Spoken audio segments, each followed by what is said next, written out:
Boom, boom, boom, boom.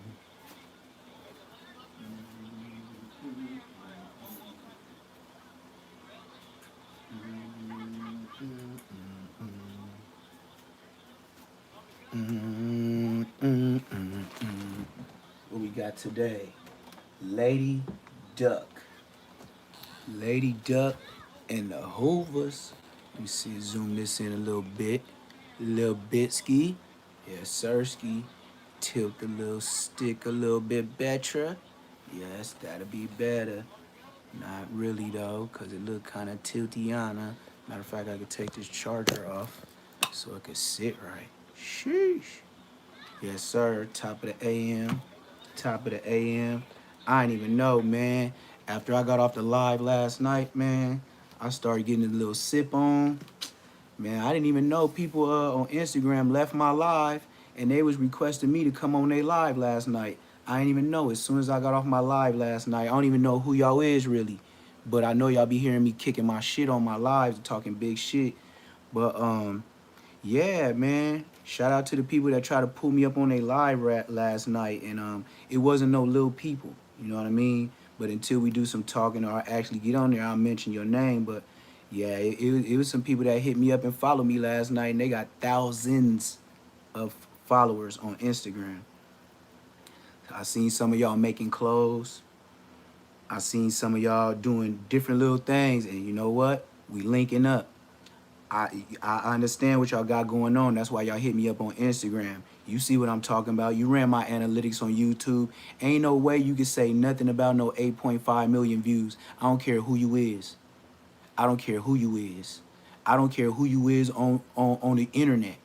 Anybody that get 8.5 million views like I did last month, come on, my nigga. You know what I'm talking about. All the real niggas that shouted me out last night on their Instagram, nigga, tagged me and all that. Nigga, I seen it when I woke up this morning. Matter of fact, I only seen it about 10 minutes ago. I was like, damn. And then I had to think like, shit, I ended the live. You know what I'm saying? And then y'all try to hit me up on the gram, and I'm over there sipping with the family and all that. But hey, it is what it is. I be on YouTube. Y'all the family on YouTube. Then I got to get to my real life. That's why I be telling y'all. Man, a lot of y'all, when I be over here dissing or doing whatever, believe me, if you get up on me, nigga, I'm like that. Nigga, you won't munchie beat me. I won't run from nobody. The only way I'm going to get up out of here is you pull this. Nigga, just like you should, because I ain't stupid. But anything else would be uncivilized. My nigga, I am really from my area, nigga. I don't know how y'all grew up, where y'all from, and you was a little bit in IE, and then you went back to California, you went back to LA, and then you was from this hood, and then you came back, and then you came back on the internet, and now everybody know your business. Look at this, bruh. I'm gonna tell you this one time. Nigga, I wasn't from no other hood. Nigga, I was in Inglewood, nigga. Nigga, you got my sister dissing hoods, and she don't even bang. That's how Inglewood we is. That's why I had to laugh on the live. My sister dissing hoods, and she don't even gang bang, and we just talking regular. You see how Inglewood we is? Nigga, it wasn't no crippin'.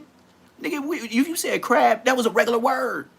Nigga, we wasn't, yeah, the Crips over there. Nigga, that's not Inglewood. I don't know what hood y'all grew up in. That's not Inglewood, blood. Nigga, we was dissing. My sister still diss to this day, and she go to church. Yes, my sister didn't say the Legend Crips. She said when we was over there in the Lucky Charms.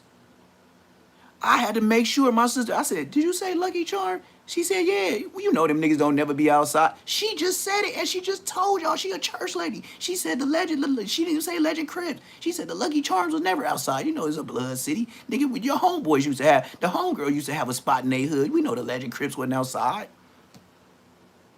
But you let a nigga get on squiggly wiggly lang, squiggly wiggly S Wiggins, whatever, do an interview by the closet in the bathroom, and he'll tell you them niggas been out the whole time, because he got a little crippin' in him too. You can't beat a fact, gang. You can't beat a fact. My sister has nothing to do with gang banging. All she gonna do is tell you when she seen Bosco and tell you how she grew up. And she said, I seen Bosco when I was in the 8th grade. Bitch, that mean my sister went to kindergarten, 1st grade, 2nd grade, 3rd grade, 4th grade, 5th grade, 7th grade, 8th grade before she even seen a Bosco. And you older than all of us. If you 4 to 5 years older than me, and I'm 2 years older than my sister, blood, you is 7 to 8 years older than my sister. And that means, nigga, when she was in 8th grade, Nigga, if you was really in the hood and you would have got put on like me, nigga, you would have been big homie status. You would have had 8 years of it. Nah, nigga. Now we just found out through my sister, nigga, you came out of jail or some kind. No, she said you came from some kind of halfway house program type shit. Your mama didn't even expect you to come home. I didn't even know your mama moved to the hood. Your mama moved to the hood before you got to the hood. And then your sisters was walking to school with my sister. You see how my sister tell a different story? Because I wasn't hanging around with my bitch ass sister. Yeah, she hung around different gang members. Nigga, I'm not from Mafia. I hang out with NHPs, QSBs, and a couple IFGs. Blood, I was not way across Central, nigga, a century going to go hang out in the bottoms. Blood, we used to call you niggas the dirty bloods. Dirty khaki bloods. Man, you want to talk about Inglewood? Nigga going to the Crenshaw Mafias. We used to say, blood, you want to go to the east side? Everybody knew that was the bottoms. Ain't no east side on the west side. You go to Crenshaw Mafias, blood, you'll feel like you on the east side the way them niggas dress. Blood, them niggas come up on the car with a Ruger talking about you want to buy this shit falling apart with tape on it. Dead homies, nigga. All real Inglewood homies know we used to call the bottoms Crenshaw Mafia area. We used to be like, blood, you want to go to the east side? And we was not talking about L.A. Talk about a real Inglewood, baby, nigga. I'm that. That's why I be laughing at all these niggas just be making up these stories on me. I'll be like, blood, really be? Like, I don't just wake up and just make up a story on a nigga. You's a bitch ass nigga. You's a jail nigga for real. If you could tell good stories and lie and make niggas believe it, you's a jail nigga. I can't do that because as time go on, I'm gonna have to relive that lie and it's gonna come back. And that lie, if it come back and you're a liar, nigga, even if you don't get touched on, niggas gonna be like, damn, blood, you just be lying just to be lying, huh? I ain't never had a lying bone in me just to be lying. If I got my ass whooped, got my ass whooped. Nigga jump me, nigga jump me. Nigga popped at me, nigga popped at me. Nigga popped them, show did. Did you get one? Probably two. That's what I used to tell my homies, straight up. And oh, Neptune, yup. Blood, let me see your bullets. I got 2 left. Oh, you let off 7 of them hoes, huh? I didn't need the whole thing. Oh, blood brazy. Yep. Hey, you got some blood on your face. We should call you Bloodface. We gonna call you Neptune though. We should have. Hey, get your shirt, blood. Wipe your face off. You got some speckles on there. Nah, it ain't. Oh no, blood. I got freckles. I'm Indian. Nah, this is blood. You got up on blood close, huh? I told you 1 or 2. They be like, on bloods, on blood. Never had a question about me again. Ain't no homies took me on a rodeo, nigga. Nigga, I went on my own rodeos and I came back and I couldn't lie because it's gonna be on the news or the hood gonna hear it. Ah, them young days, 13, 14, 15, 16. I be wondering, how can you book a nigga as a grown man that did something at 13, 14, 15, 16? Like, how would you bring a nigga to court? Because, you know, it's juvenile life. You know what I mean? When you do something like that, when you a kid. So, allegedly, if something was to happen later on in life as you get older, how would they try you? You would be under the juvenile life sentence. But how could you give him time and he's a grown man? What are you going to sentence him under the juvenile as a grown man now? I'm confused. Never heard of it. That's why they leave certain shit alone. Now you done trick the system. You know what I mean? They done set up so many laws in between. Now you trick the system. So how you gonna get the old niggas that did shit? That's all I wanted to ask for months and months and months and years. How do you give juvenile life, like the person that RIP Pop Smoke, right? The nigga from Hoover, right? And we finna talk about the Hoovers right now. We finna talk about Lady Duck, since nobody even, we only seen the breakdown of rap news, street politics, and whatever else, whoever else did it. Well, this is a whole nother documentary, you know, one of them voices and songs over the whole thing in the background, but they finna talk about Lady Duck. But back to what I was saying with Pop Smoke. You know that dude that unalived Pop Smoke only did about 2 to 3 years, and he was out. He out now talking ish. You see what I mean? Juvenile life is a mother lover. But if you did something as a juvenile and say you my age now, how would the police even come at you? How would the courts even deal with you? Because you already passed the age of juvenile life, and then you did it as a juvenile. So what you get? How would you charge me? You see what I mean? You see how the law get tricky? This nigga R.I.P. Pop Smoke for a chain, ran up in his house, ran down, whoa, nigga from Hoover, right? He did 2 to 3 years, back out, telling the story, you know, juvenile life. So if I did the same thing at his age, and I'm way older, you see why the police will leave a case cold?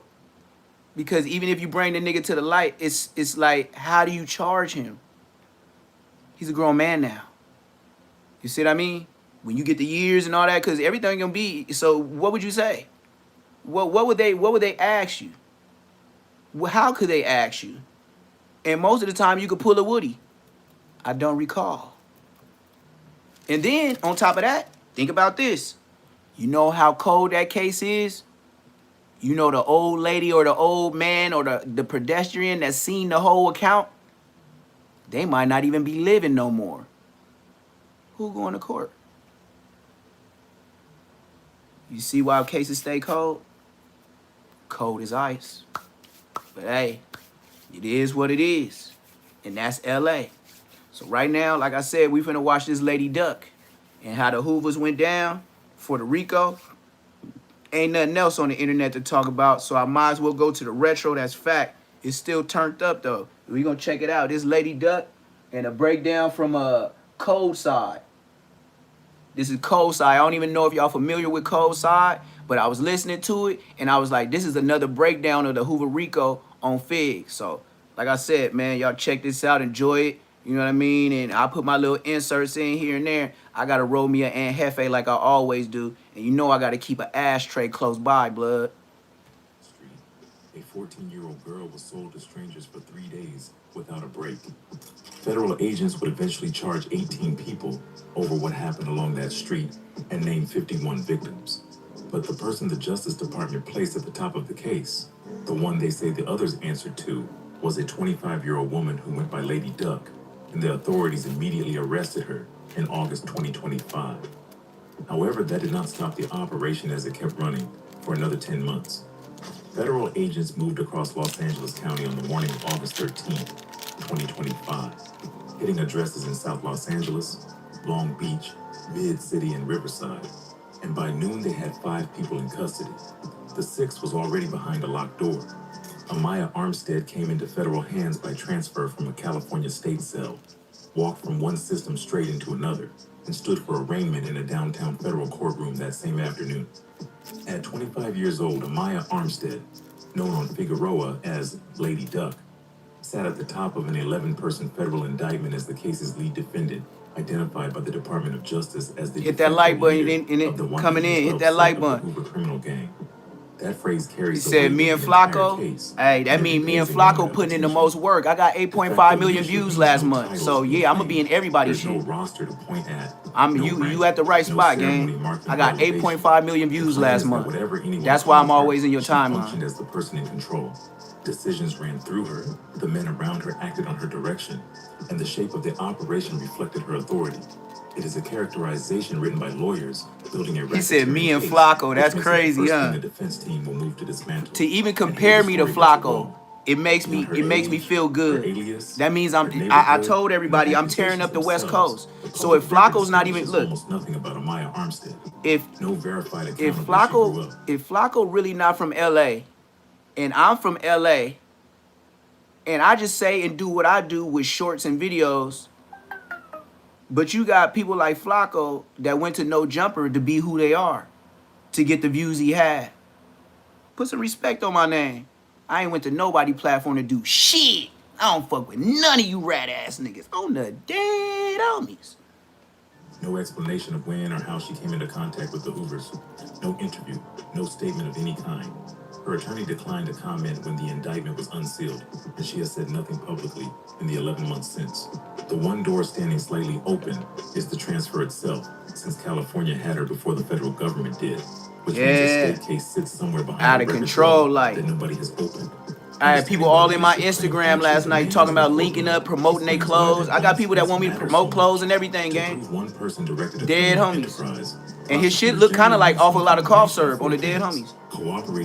His shit close. He a Mexican. His shit up there with awful lot of cough syrup though. The style, the technique. Financial patterns showing money moving I holler that, consistently blood. upward toward a single person.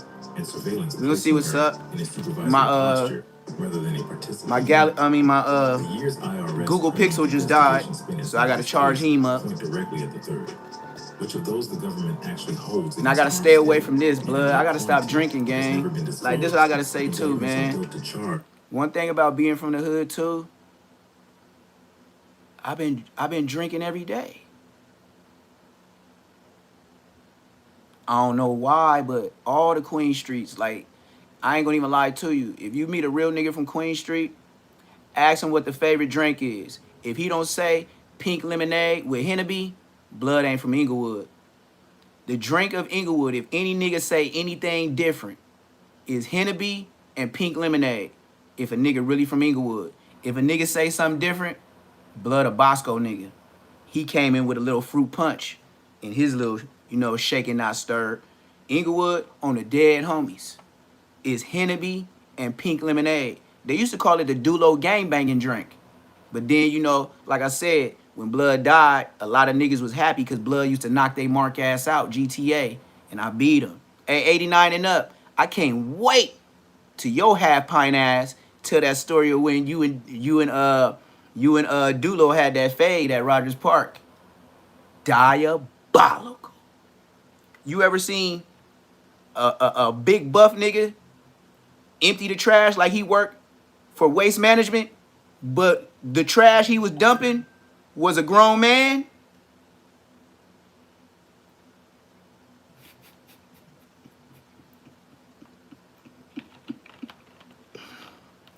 I ain't gonna lie. Dulo would have been gone a long time ago. You do me like that, blood? I'll be right back. And you so hard, you gonna be at the park. And I'm so hard, I'm gonna come back. And then I'm so hard, peace, you out of here. Ain't no talking about nothing. I'm gonna come back, I'll walk right by Netaroo and G Slim, Coco, everybody. Nigga 211, big 211. Excuse me. Boom! Out of here. Blood, the way he did you, I'm surprised you still from NHP. We'll put it like that. Anytime 89 and up, half pint wanna holler at me, tell me I'm lying, blood. We can get on the lie detector test. I know what Dulo did to your ass. I know. I saw. Fuck, I know. I saw with these eyes what Dulo. Nagai, Dulo gangbanging, neighborhood Pyru, blood, 500 block. Yeah. The young homies is the sevens. That was us. The fives. I'm from the four. Nigga. Yeah. Blood was from five. Blood used to bully you niggas. And y'all was the same age. What? And never forget, Dulo used to be from Queen Street. Never forget that. And then he got boop by beamed because he was trying to control some shit in the hood. He got boop by beamed. And Blood took over NHP. Hey, 89 and up, half pint. Tell the world Dulo used to be from Queen Street. And then he got into it with the homies. And that nigga B Upon, and I ain't gonna say the other homie name, but at different turns, they was boop by bing in Blood. And the guy was the biggest, tallest, buffest nigga from your hood. And he got put off Queen Street. Ain't that something? Never came back with no guns. Never came back with nothing. Matter of fact, he was the main reason we clicked up. The homie said Blood always wanted to come back to Queen Street, but Blood was over here on some bully shit. We from Queen Street. We a family. You ain't finna be punking on homies. You ain't finna be dumping the homies on their head. You ain't gonna allegedly kicking them in their butts. Yeah, Blood used to do that to niggas. Grunt, meant, gangbangers. On the dead homies, I see him do y'all niggas like that at Rogers Park. I remember that nigga got mad like King Kong and told y'all this in the guy hood Pyru. Shut up. I don't want to hear I raised Bosco nothing, man. 89 and up, half pint, you better crawl your ass back in that cave, blood.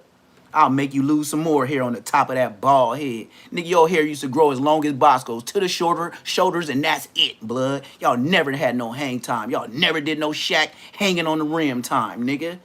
Y'all so African, Belize, nigga, third world country, your shit don't jump off your neck, nigga. Y'all braids used to curl, nigga, like roly-polies. I can't wait for 89 and up. Half pint. Nigga, yo old ass blood, you got, man, blood. You know I'm out now, blood. And you know exactly who I am. And not even just me. You know my dad. You know my sister that was on the phone last night? Yep. You know blood. You know my little brother? Yep. So what you gonna say, nigga? Oh, you thought everybody had life, and you can get on here and tell the internet anything, huh? Yep, Neptune out, bitch. You take it how you want to, bitch.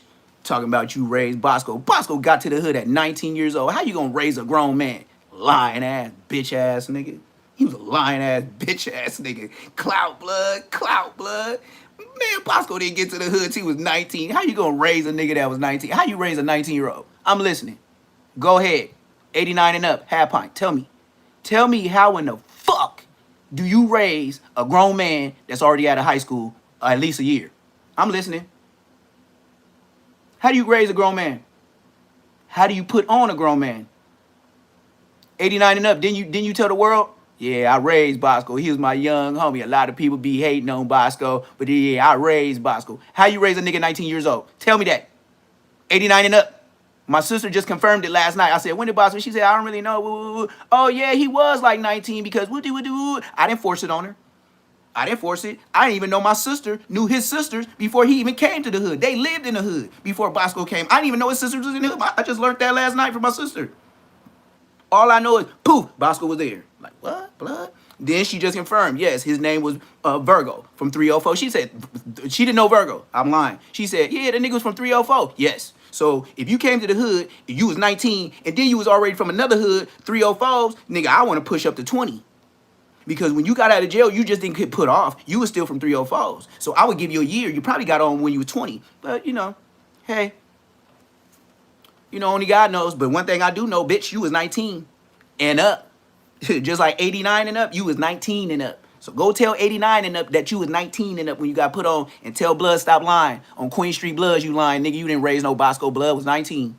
Shut your lying ass up. You need to shut down 89 and up, Blood, before I start really getting on your ass, Blood, about how you used to walk in Inglewood your whole life. Don't get on the internet just because you survived the wars, nigga, and you an OG homie, nigga. You got kicked in your butt before. You got slammed in your head, on your head by Dulo before. You need to get off the internet that I'm here, Blood. I'm not playing with none of you niggas, cause I don't got them stories. Y'all do. See how shit be funny? You see how the OG homies fucked up by letting me be there and hanging around too young, and I saw everything. To now I'm old enough. On Bloods, that ain't happening to me. The dead homies' blood would have been red. But you know, different gangsters, you know. We just know half pint. You did your little squabble, probably did your little busting, but you ain't never pushed a line in your hood to where now you do, because everybody red. Netaroo red. Big Slim still around. Netaroo brother. Yeah, you didn't know I know Huey, Dewey, Louie. Yeah. Dulo gone. Coco ain't around. Big 211, rest in peace. Taco Way and Mexico Pico de Gallo. So who y'all got? Please tell me, who's the factor over there right now that I can recall that was at the park? Other than that, Scrap in the wheelchair. You about 2-3 years older than me. You in the wheelchair. You got shot on your birthday. I was at Rogers Park when the homies told us. Me, Dulo was sitting there. You know, baby B-Rat. You know, Dominique. You know, Dominique, the baby Dulo. He was my big homie at the time. He was punking all them IF niggas at Inglewood High, checking their pockets and stuff. Yeah, that was right with him. Sure was. That's why I couldn't be from families. See, the Inglewood families were the pretty boys. S-curl wearing ass niggas. Sean John, shiny jacket with the matching pants. Guess jean jackets, Guess pants. The new Nike tuner whatever them shoes was. The new Nike Air Maxes. They used to dress like that, Blood. They had the blue ones, the red ones, and then we used to all see them niggas conjure up on Manchester and Crenshaw, and they used to catch the bus together. Blood, that nigga B-Rat used to take y'all chain. Blood took y'all pagers. Blood took two-way pagers that I sold y'all. I used to sell y'all shit because I know B-Rat gonna come at lunchtime and take your shit back, and we gonna sell it again on the dead homies. Hey, Tombstone. It's a true story, huh? Is it a true story, Tombstone? Yeah, remember you was 7-7, and then y'all always trying to claim 8-0s, and then Droopy, rest in peace, that died, started 8-0s, who my sister was talking about last night. Yeah, He know we went through y'all pockets, Inglewood families. I can even be more explicit and tell you where we went through blood pockets at. In front of his homies. Nigga, the chow hall area, you know where the cafeteria, and they got them long steps, and then they got that way to where nigga it's a whole little open rec area, and then there's the gym to the right, and then they got all the lockers and classrooms all the way until you go to the bathroom, and then it's the other thing with the classrooms, and then over here you got the little place where the Mexicans sit over there in that gated up area. Yeah, right there when you came out the chow hall, nigga, you got your food. Yep, B-Rat used to be right there on the first bench waiting for you mark ass niggas, and I be sitting right next to him. Or I be fucking with the hoes, or probably finna give one of the hoes my Averex jacket. Yeah, I had Averex jackets. I used to wear the powder blue one with the red stripe, the all red leather one. Yeah, I was Inglewood nigga. I was wild, but nigga, I was fly.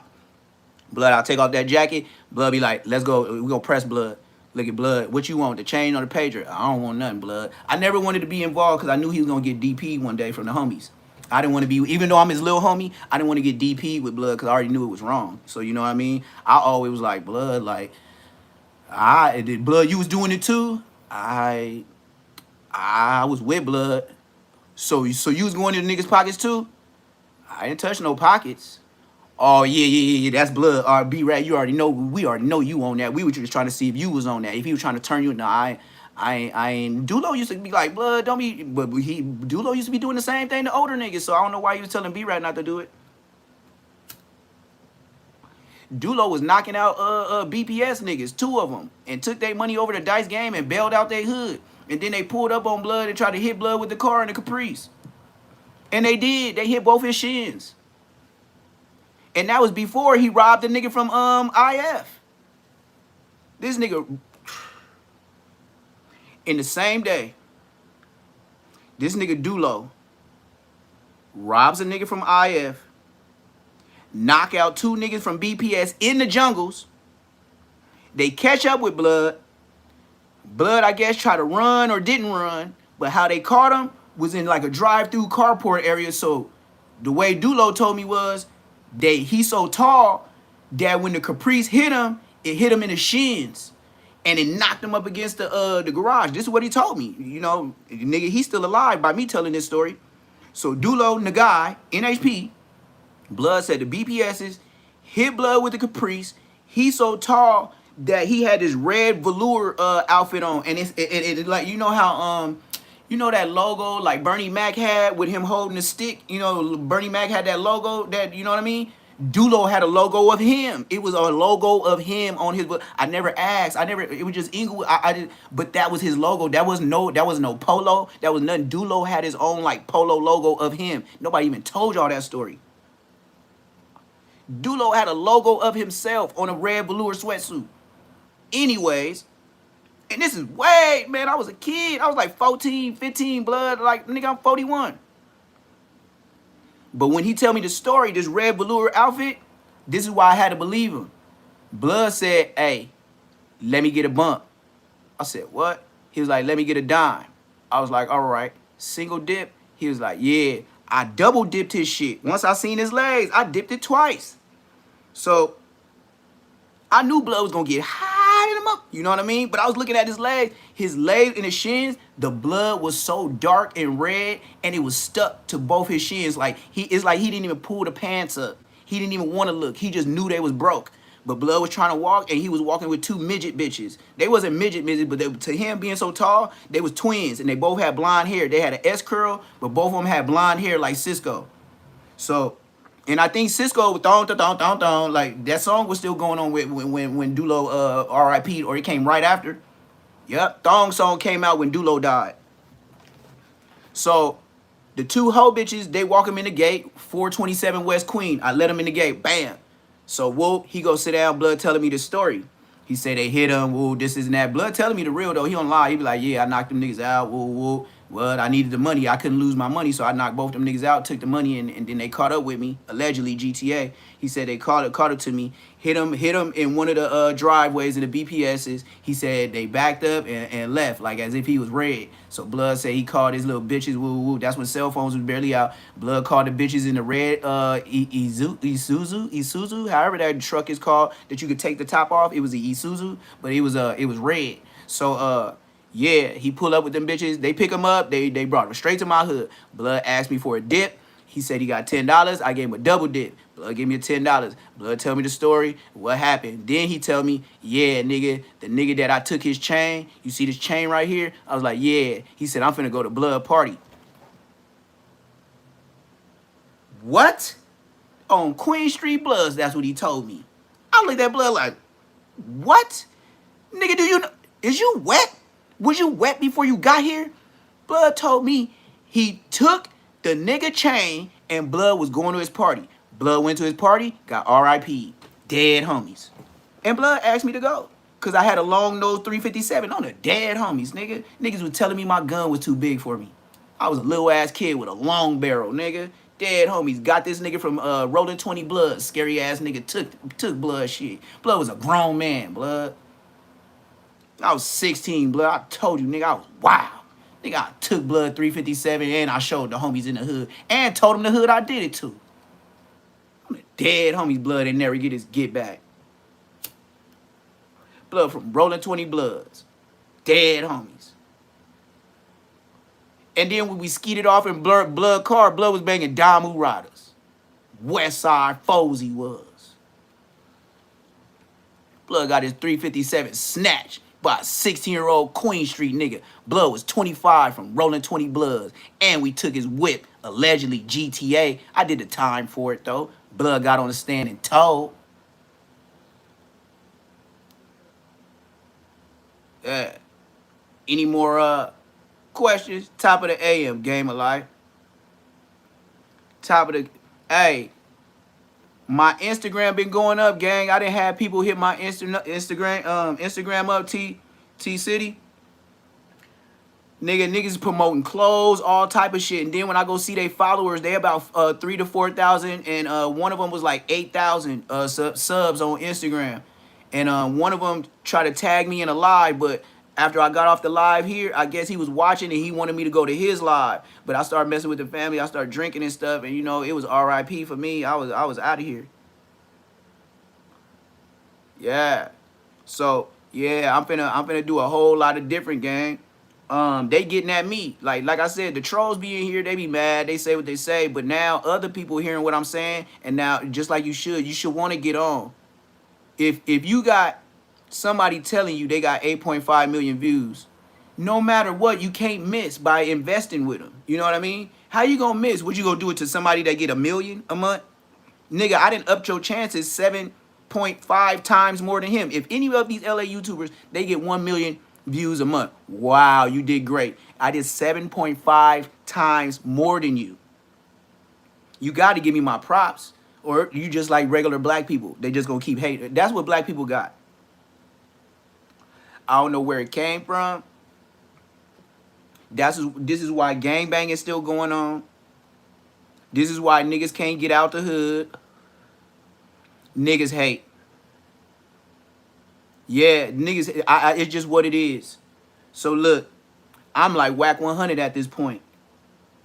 I don't go to the hood to save niggas. Y'all gotta hit me up. Or I ain't saving a nigga.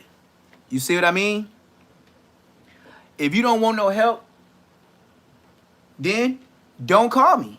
Cause I'm not gonna call you. I don't want nobody around me to where I gotta ask you. Or you can always say, I hit you up. Nope, that ain't how this gonna work. No way with Jose.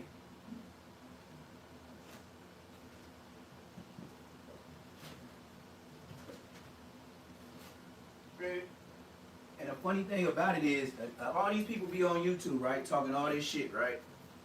Now, in my regular everyday life, if y'all seen what I do for just my dog, like right now I'm finna show y'all what I feed my dog, right? And then you would think this is for a family, but it ain't. This is what I feed a Rottweiler, and this is what he ate every day from 7 weeks, 5 days. This is what Champ been eating to be a champ. So you go ahead and fill up as many chicken drumsticks as you can. Then once you get these drumsticks, Look at dog food. Damn. Look at dog food. Look at dog food. Ain't that something? Look at dog food. You got the oil, the grease. Look at dog food. I know some of y'all still eating that Taco Bell and Church's chicken and all that fast food shit. Yeah, well, I told you this is how you feed your Rottweiler. So you go ahead and you got to take some time. So that's why you go ahead and give them all that good grease and stuff that be at the bottom. Yeah, you just go on. You know what that's used for? Shiny coats. You know, you just that little grease for the calories. But see, if it was fake food, I wouldn't even use it. And then look, I'm black. I didn't cook ribs up in here, steaks, seasoning, garlic, all the stuff. And then I go ahead, break this down, barehanded, right? All them chickens. That was about 1, 2, 3, 4, 5, 6 drumsticks, right? 6 drumsticks. And this is for about 3 days. This is 3 days of Rottweiler food. Because I'ma cut it in 3 ways and then put it with his dog food. Do you know my dog looked at me yesterday weird because I gave him tuna? He smelt it. It looked like he smiled, but he looked like, tuna? You want some new shit, Dad?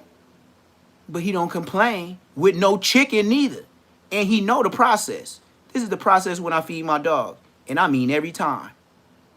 When I go feed him, he sit there and he look at me so humbly like I have beat the crap out of him before, which I never have. I ain't beat the crap out of him. I never have. But the way he look at me as if it's the humblest. He damn near bowing down. Dead homies. And I mean every time I feed him. He bows down. He turned into a puppy again, the 7-week-old. I'll be like, look at big old blood. And he just be like. And then when you pet him, he just stuck. Oh, yeah. Yeah, that's what his retarded ass gonna do every day. Oh, yeah. And then, when I leave, he's gonna smell the food like he always do. But he gonna turn around to see if I'm really leaving. Because if I stick around, he ain't gonna even mess with the food until I'm gone. And the only thing he might do that make him kind of human, he'll grab a chicken bone out of it, take it with him, and start crunching and eating it while he's still watching me. That's how you know you got a purebred. They gonna be who they is, with or without training. Now you see why you get your breed? And I can tell you, I don't know why that dog acting like that. I don't know why your Rottweiler got a curled up tail. I don't know why your Rottweiler got a white patch in the middle of his chest. I don't know why your Rottweiler got a blue eye. I don't know no Rottweilers that I ever had that projected any of that. Yeah. It's like having the same person over and over again. You know what to expect, but they got a little difference in personality. But as far as smartness and dumbness, yeah, they got that too. I will tell you, when they want to get somebody, they could be the smartest dog in the world. Rottweilers is very hard-headed. That's what I will tell you. Rottweilers know who in the house. If you the wife and you the strong one, and then the husband be treating it like a puppy and letting it sit all on it, he gonna possess that, or she gonna possess that. She gonna punk him or her the rest of their life. They ain't gonna never take you serious because they never have. You let them do that, and they gonna always remember that. That's why you know you got to start it over with a brand new puppy. Because if you let that Rottweiler do that all the way and then they got grown, nope. You can train. They stubborn. They gonna get back to sleeping on that couch just because you let them. Champ, he ain't never got on no goddamn couch, nigga. Nigga, if I have seen him, just say I have seen him. As soon as I come through that door, nigga be like, and then you hear a nigga running up the stairs. You know goddamn well you wasn't supposed to be on there. You see how smart a Rottweiler is? Don't let them play you. Believe me, they know what they doing.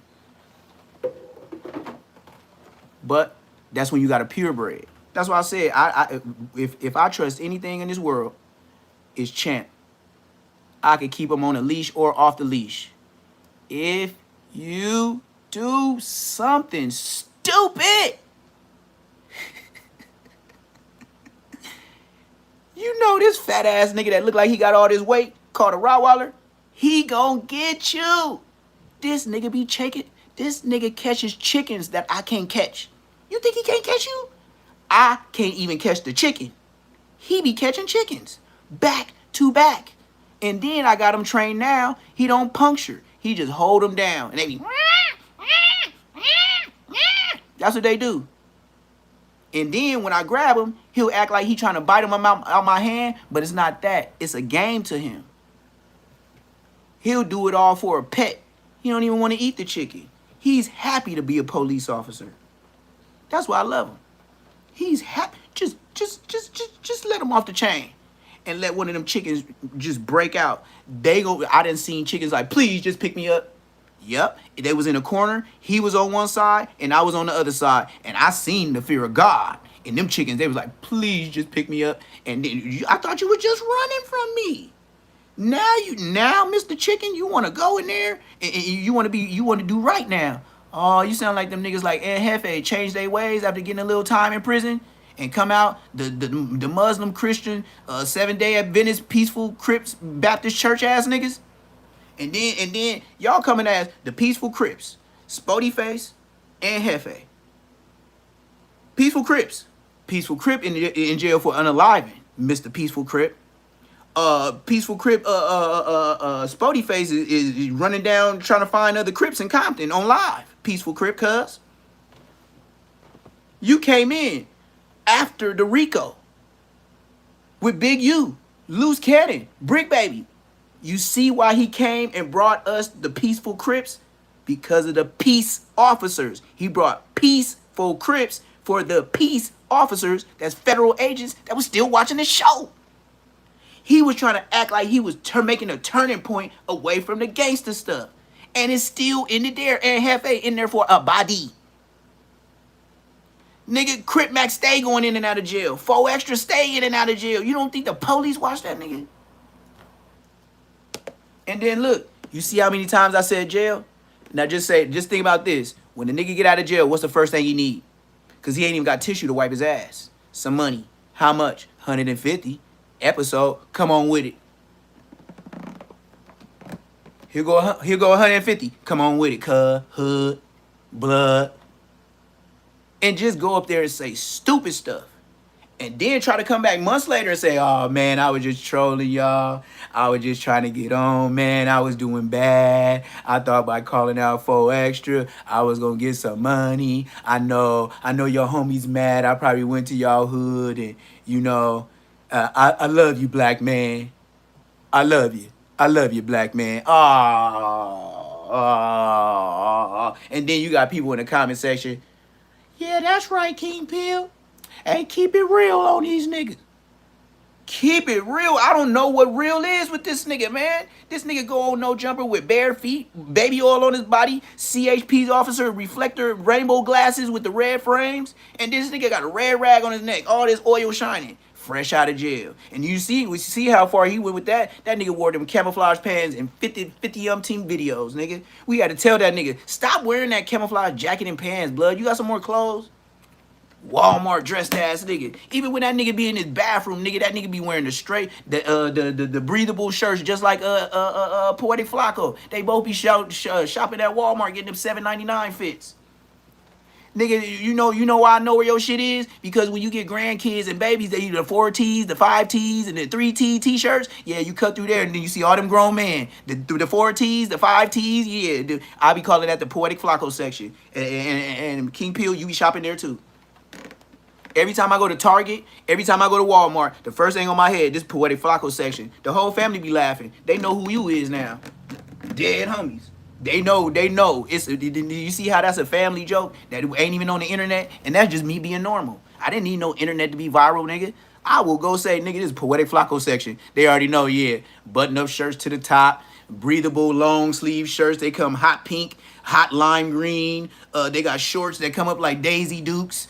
They got church shoes over there for you. They got ties, nigga. They got collar shirts, nigga. They got all that cheap ass shit over there. What they call good fellas, good men, whatever the brand is. You know what you niggas be buying. You know what I go over there for? Hanes V-necks, Hanes white, the packs. You can't beat that Gildan or whatever. I just go over there for the t-shirts and maybe some socks. On the dead homies, I don't shop there. And I might pick up a body wash. And I might pick up a muscle shirt, a shirt, some clothes, some jeans. Nigga, stop playing with me. Some jeans, blood, stop.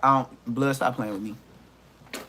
Stop playing with me. Nigga, you should have known since a kid. Blood, I would have told you stop playing with me when I was 12 years old. Nigga, we ain't shopping. Nigga, I'd rather go to Bugle Boy. I'd rather go to Miller's Outpost before I go put some motherfucking Walmarts on my ass. Back then it was Kmart's. Nigga, I'm not wearing no Route 66. Route 66. That's what the jeans was called back in the day. Where the hell is Route 66? Nigga just wearing that shit. All Poetic Flacco clothes. I'm not wearing that shit. That's how AB and Dean the Great was dressing. Button-up striped t-shirts. The Docker, them, you know, them church, not no khakis. Them niggas wear the Dockers like your dad wear to church. Or your dad wear to work, nigga, with the creases in the front. I don't want no creases in the front, nigga. I'm not no Pico de Gallo Mexico. Nigga, I don't wear Goodfellas and Root. Nigga, that was my dad. When he go to work, I used to be like, oh yeah. But he's a Poetic Flacco. My dad used to dress like Poetic Flacco. He was the supervisor at Boeing. So what you think, nigga? He can't wear no regular clothes. This nigga a supervisor about top flight white people. And this nigga making airplane parts, and he making sure niggas do the job right. That's when the first time me and my dad had an argument about salary. I thought he was talking about celery or salad. He was talking about the salary. We had a long discussion what a salary was. I thought I kept thinking maybe I was high. That nigga kept saying, yeah, son, I'm on salary right. That was salad. Celery? What are you talking about? Like, I didn't know. Me and my dad had a little beef over there, and that's when I learned what a salary was. My dad was making like $3,500 every 2 weeks, way back in the 90s. You know how rich we was? But we wasn't rich. He was buying a home, 5 kids, and a wife. Nigga, that was 7. We was 7 deep. Never had the water off. Nope, not never.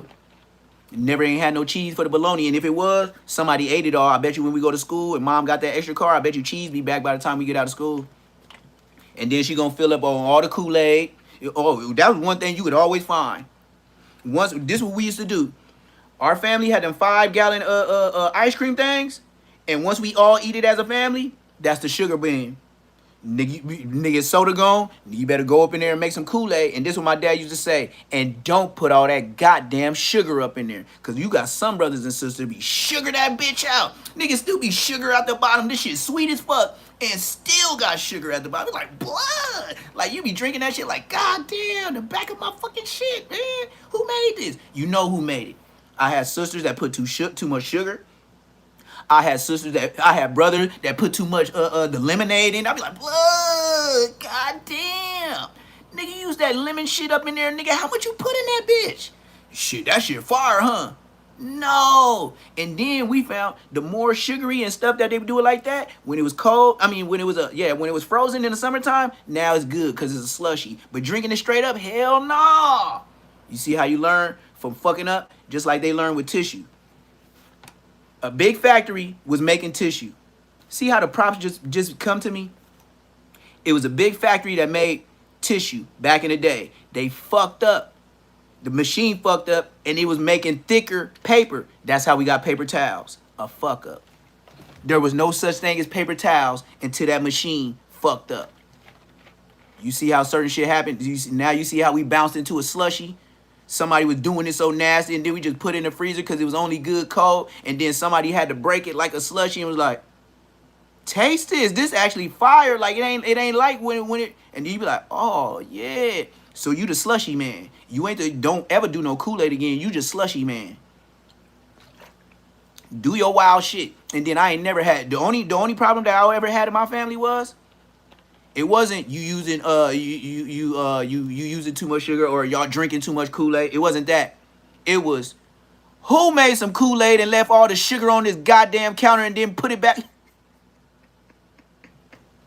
You know, little brothers and sisters, they be on them booster steps and shit like that, and they just be so happy they got their Kool-Aid and shit. You be seeing little drips and shit. I be like, yep, I ain't finna say nothing. Watch when mom and dad. I used to set my brothers and sisters up. Watch when mom and dad see them drops on that floor in the ground in the kitchen. Hey T, was it you? Nope.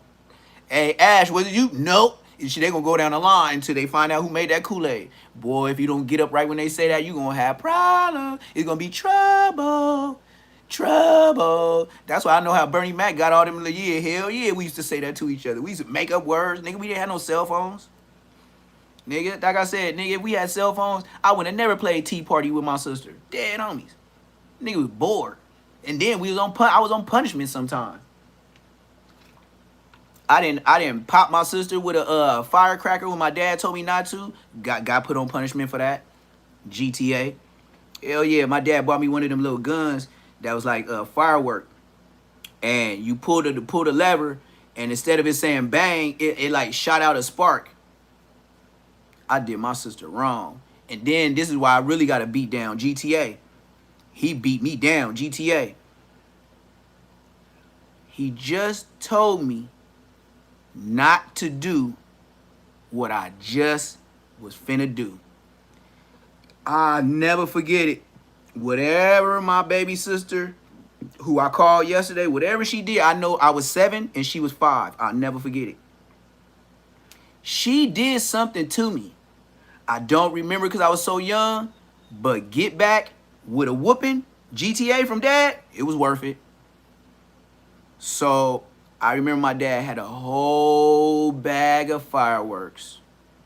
And we went. I remember him saying, like, we spent like $300 something, son. Dude, we gonna have a good one. All right. My sister got some little firecrackers, the one that you light. And I guess they start taking shapes and stuff. They black, but they start taking shapes and stuff. She had that. She had a gang of the real ones, the real sticks, the sparklers, to where you really had to hold that. Like now, man, you be like, you damn near put it to your face. It ain't finna do nothing. It be sparking. It goes all one way. No, I'm talking about the original sparklers where you used to have a metal. I don't know. They use probably wood now, but I remember it was metal. It was shaky. It was real metal in between them sparklers, and it be sparkling. It was real. So she doing her little shit, whining, thinking she a little princess, a little American Ninja Warrior, whatever the fuck she doing. And I got up on her ass. That was my first B. On the dead homies, my sister was my first B. I got up on her with that gun and did my 1-2. All you heard was, "Wah!" It was a cry I ain't never heard her do before. And that cry, I knew my dad was coming. And when my dad heard that cry, I don't even know if he looked out but when he came, blood came with that cowboy belt. The one that he put in our mental note when we went to the rodeo and bought it at the outdoor swap meet. Yeah, I'm really from Inglewood, nigga. I got stories. I just don't be bicking it like with niggas like that, because niggas be weird. You keep it real with niggas, they'll try to twist your story. This shit'll be on 2 games of a YouTube. Niggas say some whole other weird ass, gay ass shit. But anyway, so we go as a family, and I never forget, we went to one of those tacos, nachos, burritos. They was playing that type of music. Boom tat tat, boom tat tat, boom tat tat, boom tat tat, boom tat tat, boom tat tat, boom. Make you want to do a stupid dance like the Scarecrow or somebody off of Wizard of Oz. It just, they music just make you want to do shit like this. This is what we used to do with our family. This is how black we was. We'll hear that Mexican music, and then all of us just start doing. Like, just doing burnt out puppet dances. Like, nigga, we just trying to find the rhythm. We was blacker than a motherfucker, dog. But this wasn't no funny time for that. Back to the story. So we at outside rodeo. Mind you, I'm one of 5 children. With my mom and dad, we 7 deep, blood. You ain't finna get up on us. You ain't finna get up on the boys or the girls, blood. We had a gang. I didn't even need the hood. So look, dead homies. Dad and my dad was so swole, blood. I seen him body slam nigga, GTA. Dead homies. I seen my dad pick a nigga up at church that tried to F with the offering plate. Blood picked him up by the throat. One-handed. Picked blood up and dropped blood off 6 stairs down in front of the church. And blood did not get up. He was talking shit. You know he was black. The nigga was talking shit. But that nigga didn't come back up in the church. He didn't ask for a fade. I was right there, nigga. I was a shorty. I'm talking about 7, looking at dad like, wow, that was WWF, dad. You see why the hood couldn't never get me like that? So I already seen a nigga do that shit at 7 in real life. That's what I said. Half pint. I wish that nigga Dulo would have did me like that. Blood would have seen the upper room before he seen the upper room. Blood, you niggas was scared of blood. Dead homies. Y'all niggas feared Dulo. And that nigga Dulo used to be at my dad's house, going over there, firework days, blood want a hot link and a burger. And then they be over there bumping shoulders, and he feeling on my dad's arm, talking about my dad got yokes.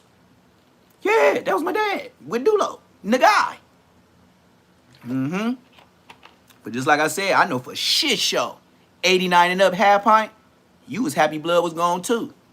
I bet you won't get on a lie detector test and say you felt some type of way when blood died. Yeah. Y'all boogeyman of y'all hood got put down like an old dog. Going to a party. That's why I said, blood. I don't know if he just wanted to go out, but I still don't see. I don't take that as gangster, Dulo. I gotta holler at you on the other side because I told your ass not to go before you RIP'd. I was with blood. I sold blood to double dip before blood went over there. I told blood not to go. Blood went over there anyway. So I gotta ask you this, Dulo, when I do be your ass on the other side. Blood, how you just too gangster? Like I just hold up, nigga. I don't want to hear nothing. I told your ass not to go. If you just took blood chain and you wearing it, you gonna go to blood party. And I wonder why the other OG NHPs didn't go with your goofy sounding ass. Cause 211 would have went with you. Slim would have went with you. You didn't go with them niggas. You went with the 2 blonde hair short bitches. In the red Isuzu for anybody 89 and up. Say I'm lying, nigga. Blood, you left me from 427 West Queen Street. And you got in the whip. And I said, blood, don't go to blood party. Like, how you gonna take blood chain, go to blood party, and all his homies gonna be there? You not. They know what's up with me. Yup. And that's what started the beef. That's what started the beef. Blood was too hard for life. He just thought, nigga, like, Inglewood niggas don't smoke Inglewood and we blood. You just gotta catch these fades. That's what Dulo thought. Dulo thought he was like Conan. Like, he was. I think since he knocked out so many people in the GTA, Blood was just trying to knock out 5 niggas at once just to do it. Just to do it. Blood was hitting too hard. Blood was hitting too hard. I would give him that. Blood was hitting. That wasn't human. That was Kimbo Slice shit. I ain't gonna lie. I be Blood. Right there in Rogers Park, the first parking lot. The first parking space, right when you coming up Eucalyptus. Make your left on Beach. Make your left. Blood. Once you go up that hill and make that left in the first parking lot where it say Rogers Park, 400 West. Yeah, it don't say no 5. It don't say no 7. It say 4. You niggas be mad to see that 400 on Rogers Park, huh? Because it ain't no 400 NHPs, huh? It's 400 Queens, though. Hey, we gonna stop right there. It's bull. Dulo used to be right there in that first parking lot. Where that circle is, where it's bushes now, it used to be a sandbox. You know that's where everybody went for the head up fade. And that sandbox got like about a foot up to where the sand is in there. But oh, if your feet is already tricky, you're through, baby, you're through. You hitting concrete. Blood, I beat this nigga. I'll just say this for all the NHPs, homies. You know y'all double OG. If I'm an OG, he a double OG now. You know your dark ass homie, the short nigga with the birthmark on his eyebrow. I'ma leave Blood out of it because I ain't got nothing else to say. Blood hit that ground so hard, his head, allegedly, GTA, bounced off that ground like a goddamn basketball on Queen Street motherfucking Bloods. I be that. I said, damn! And I said it. Damn!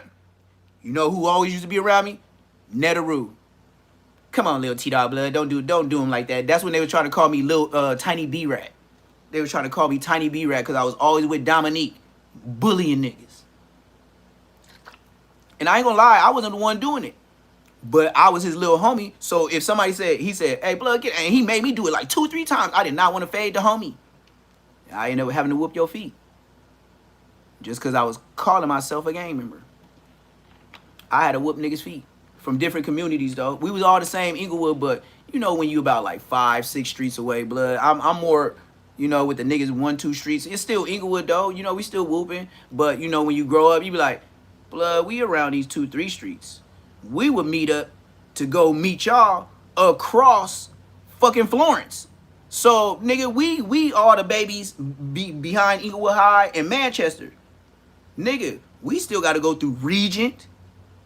And then it's Florence to you niggas. You see how many lights we got to pass? But even though the lights is short, we still take it like that. That's why niggas be low-key having cliques and crews in the hood. Yeah, it's all the same hood. But no, nigga, we didn't grow up on the same street. That's why you got 300, 400, 500 block. That's why niggas be block tripping. That's why I said, Bosco, how the hell is you 400? My sister just confirmed, nigga, you was on the Deuce 100 block. You started game making at 19. You lived on the Deuce 100 and you claiming a 400. And my sister go to church. And she said she talked to Hollywood Donut. On a dead homie, do you know where Donut is right now? With AB and Dean the Great. I seen him. Blood got skinny. Blood looking like he's smoking Bristol. Blood head all sucked in and everything. Donut, you look terrible. Blood, I beat you in the background yesterday. And it's funny how I just got off the live, nigga. And then I turned on Adrian Broner. And they over there at a, I'm going to be more specific. They was like at an outside like cookout. Everybody was like cooking. They was outdoors somewhere. It was yesterday. It was live. And I seen Donut. You walked around. You had a beige, like yellowish beige shirt, nigga. And you had whatever you had across. But it better not be no pistol, nigga. You a felon. But hey, I ain't telling.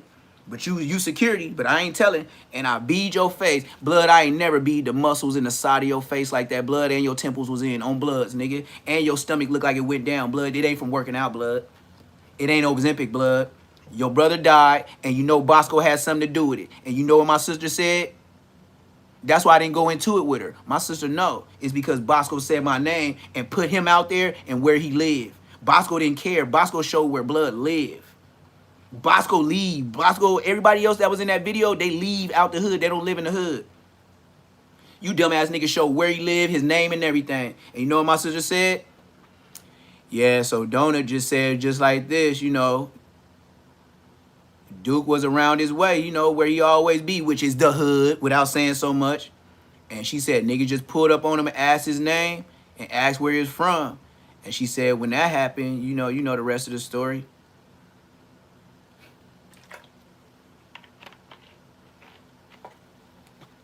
Bosco, you got that nigga unalive, gang. And you know it.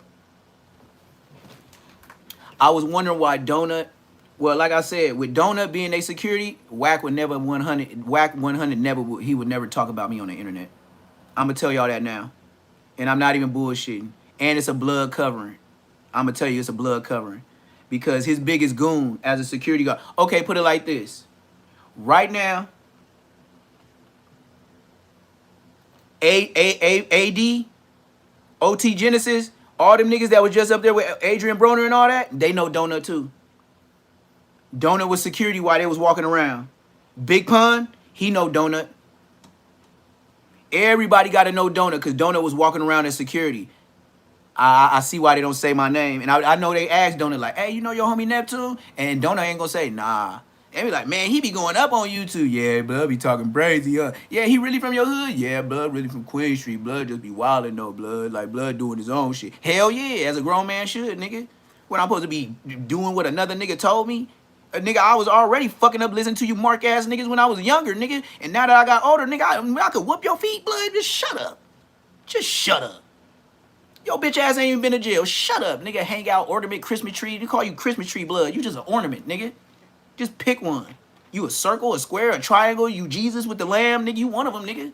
Or you just a frosty, you just a little flickering light, nigga. You just flicker in and flicker out and flicker in and flicker out, wearing yellow, green, blue, and all colors you want to wear. Just like I was the one that caught Ronald. Nigga come to find out blood was from the hood and nachos, blood. How the hell y'all gonna call blood baby solo and blood from nachos and Queen Street? How is a little homie I was the first one to find out blood was from nachos and Queen Street? Yeah, I wish somebody would from Queen Street get on here and tell me something stupid. You see why Donut ain't gonna say nothing? You see why you never heard these things from Bosco? Bosco wasn't even from the hood when that nigga was there. Blood used to drive a blue Caprice. Blood used to always wear white shirts and blue jeans. And it always had some like dark gray or something like that. Blood was never wearing red. Blood was from Nachos and Queen Street at the same red time, nigga. On the dead homies. He was a dark-skinned nigga with yellow bulge out his head eyes. Blood name was Baby Solo. Blood had a fat-ass light-skinned bitch, and she knew he from Nachos, too. You mean to tell me this whole time, Blood, I was bicking back being bull with Blood, we there, nigga, trooping and shit like that, and all he had to do was tell his homies, and he could have wiped me out, nigga, and then told a story how the Rips came through and just kept knocking our homies down? Blood, how the Oh, Bosco ain't gonna talk about that. Hell yeah, we had a nigga from Nachos and Queen Street at the same time. I forgot the nigga name. Blood was like 4 to 5. Blood would be Bosco's age, but you know, I was a young homie. But Blood was already from the hood. But I told the homies like, Blood, this over there, that Blood was over there parked with the Nachos. Blood on the dead homies. That was Blood. It started with an R. Oh wait, I love me some Do Dirty, cause Do Dirty raised me, nigga. When I told him shit, Blood used to do shit like this.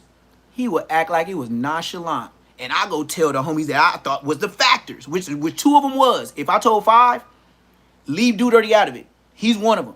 But this is what he gonna do to make it 6. But if it's 5 niggas, 3 niggas in there is shooters. GTA. Allegedly. But they the one like, oh, Blood, you for sure, Blood. Don't put that on the homie, Blood. Whoa, whoa, whoa. Do Dirty wouldn't say shit. Do Dirty be looking at a nigga. I never forget, Blood. Blood to look at a nigga. Blood so tall. Blood put his hands up on the 400 black fence with the pitchforks at the top. Blood be wearing brown Dickies and maybe some black Nike Cortez and a black t-shirt. And Blood be looking like he fixing cars and he ain't fixing no fucking car unless he's stealing your shit. Blood be like this. And he be looking at the street while they powwowing. Blood look at me like this. And when Blood look at me at the corner of his eye like this and don't say nothing, I be like, Blood, like, say something, nigga. He never said nothing. When the homies leave, hey, Blood. Hey, you for sure Blood over there? You for sure Blood a crab? I'm for sure Blood a crab. All right, Blood, let's go. What? Come on, little nigga, let's go. And start smiling. Nigga, we finna go do that destruction that Crip Mac talking about. Blood used to smile like, come on, Blood. We gonna get them niggas right now. I was like, damn. Yep. We ain't never be Blood before. Blood ain't come to the hood no more.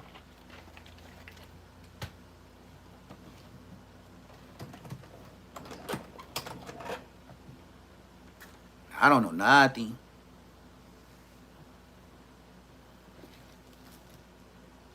Type shit.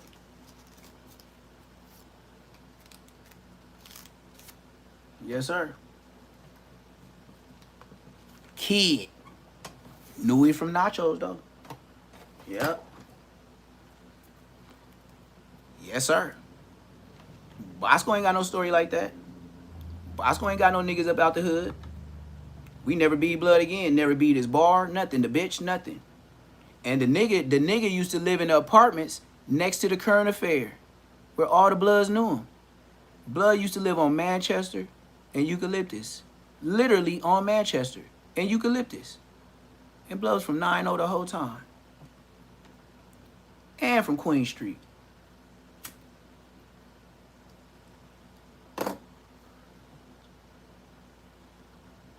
This shit is brazy. But you know, They're not gonna talk about this on the internet. Bosco ain't gonna tell no story like that because Bosco wasn't there. Bosco only lets the world know a certain part of his life, but the before, he don't admit to. He don't admit nothing beforehand. He'll just admit to the day he was banging and the day he was in the hood and how he been doing this. He ain't gonna say, well, I grew up over here. I really was in this hood. Then I went to jail for this because my sister just told us last night that he came from like a halfway house or something. That's how, I didn't even know how Bosco came. I didn't even know Bosco's sisters was in the hood. My sister said, yeah, Ebony. I used to walk with Ebony back. I didn't know his sister name. I don't know them young ass bitches. 2 years was too young. Nigga, I had too much money. I'm driving bars with switches on them at 16. I'm not looking at no little ass girl in the 8th grade. What can you do for me? Bitch, you can't even get a job. And why would I be looking at an 8th grader? I'm in the 10th grade. I'm trying to holler at a 12th grader. I'm not trying to go below. I'm trying to move up. So that's why we know when Bosco came. My sister put a date on it, and it's for show. I didn't coerce her.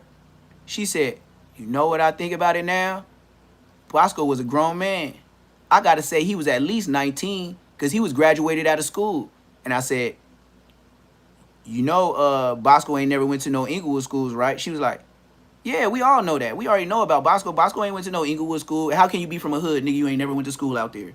Bosco.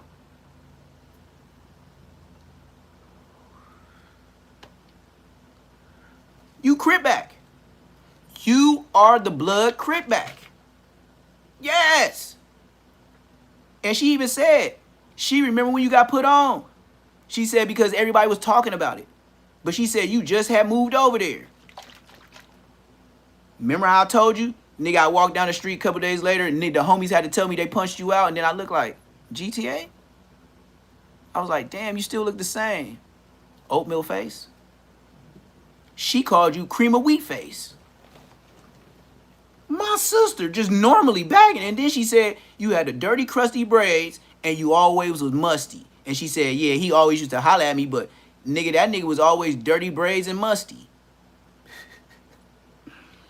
You try to, so if I'm 4 to 5 years younger than you, and then my sister is 7 years younger than you mean to tell me you was hollering at her when she finally went to high school and you was a grown man? That is peto. You know that, right? You know that, Bosco. She just said you got pedo shit. She just told me you are 7 years older than my sister. You got to the hood in 8th grade, and she said you used to try to holler at her. And she said you was always dirty braids and you was musty. Mind you, my sister told me this story on live yesterday. She just got out of church. She just got out of church with her 2 daughters. She just said we got to the house. And then she kept asking me, is you on that internet shit? She don't know about Say Less Moments. She don't know about, they don't watch me. I don't be putting them up, like I don't prep them. She said what she said about Bosco, blood. She said you was 30 Mad West 304. Just like I told the world. Can't lie, blood. You're through, baby.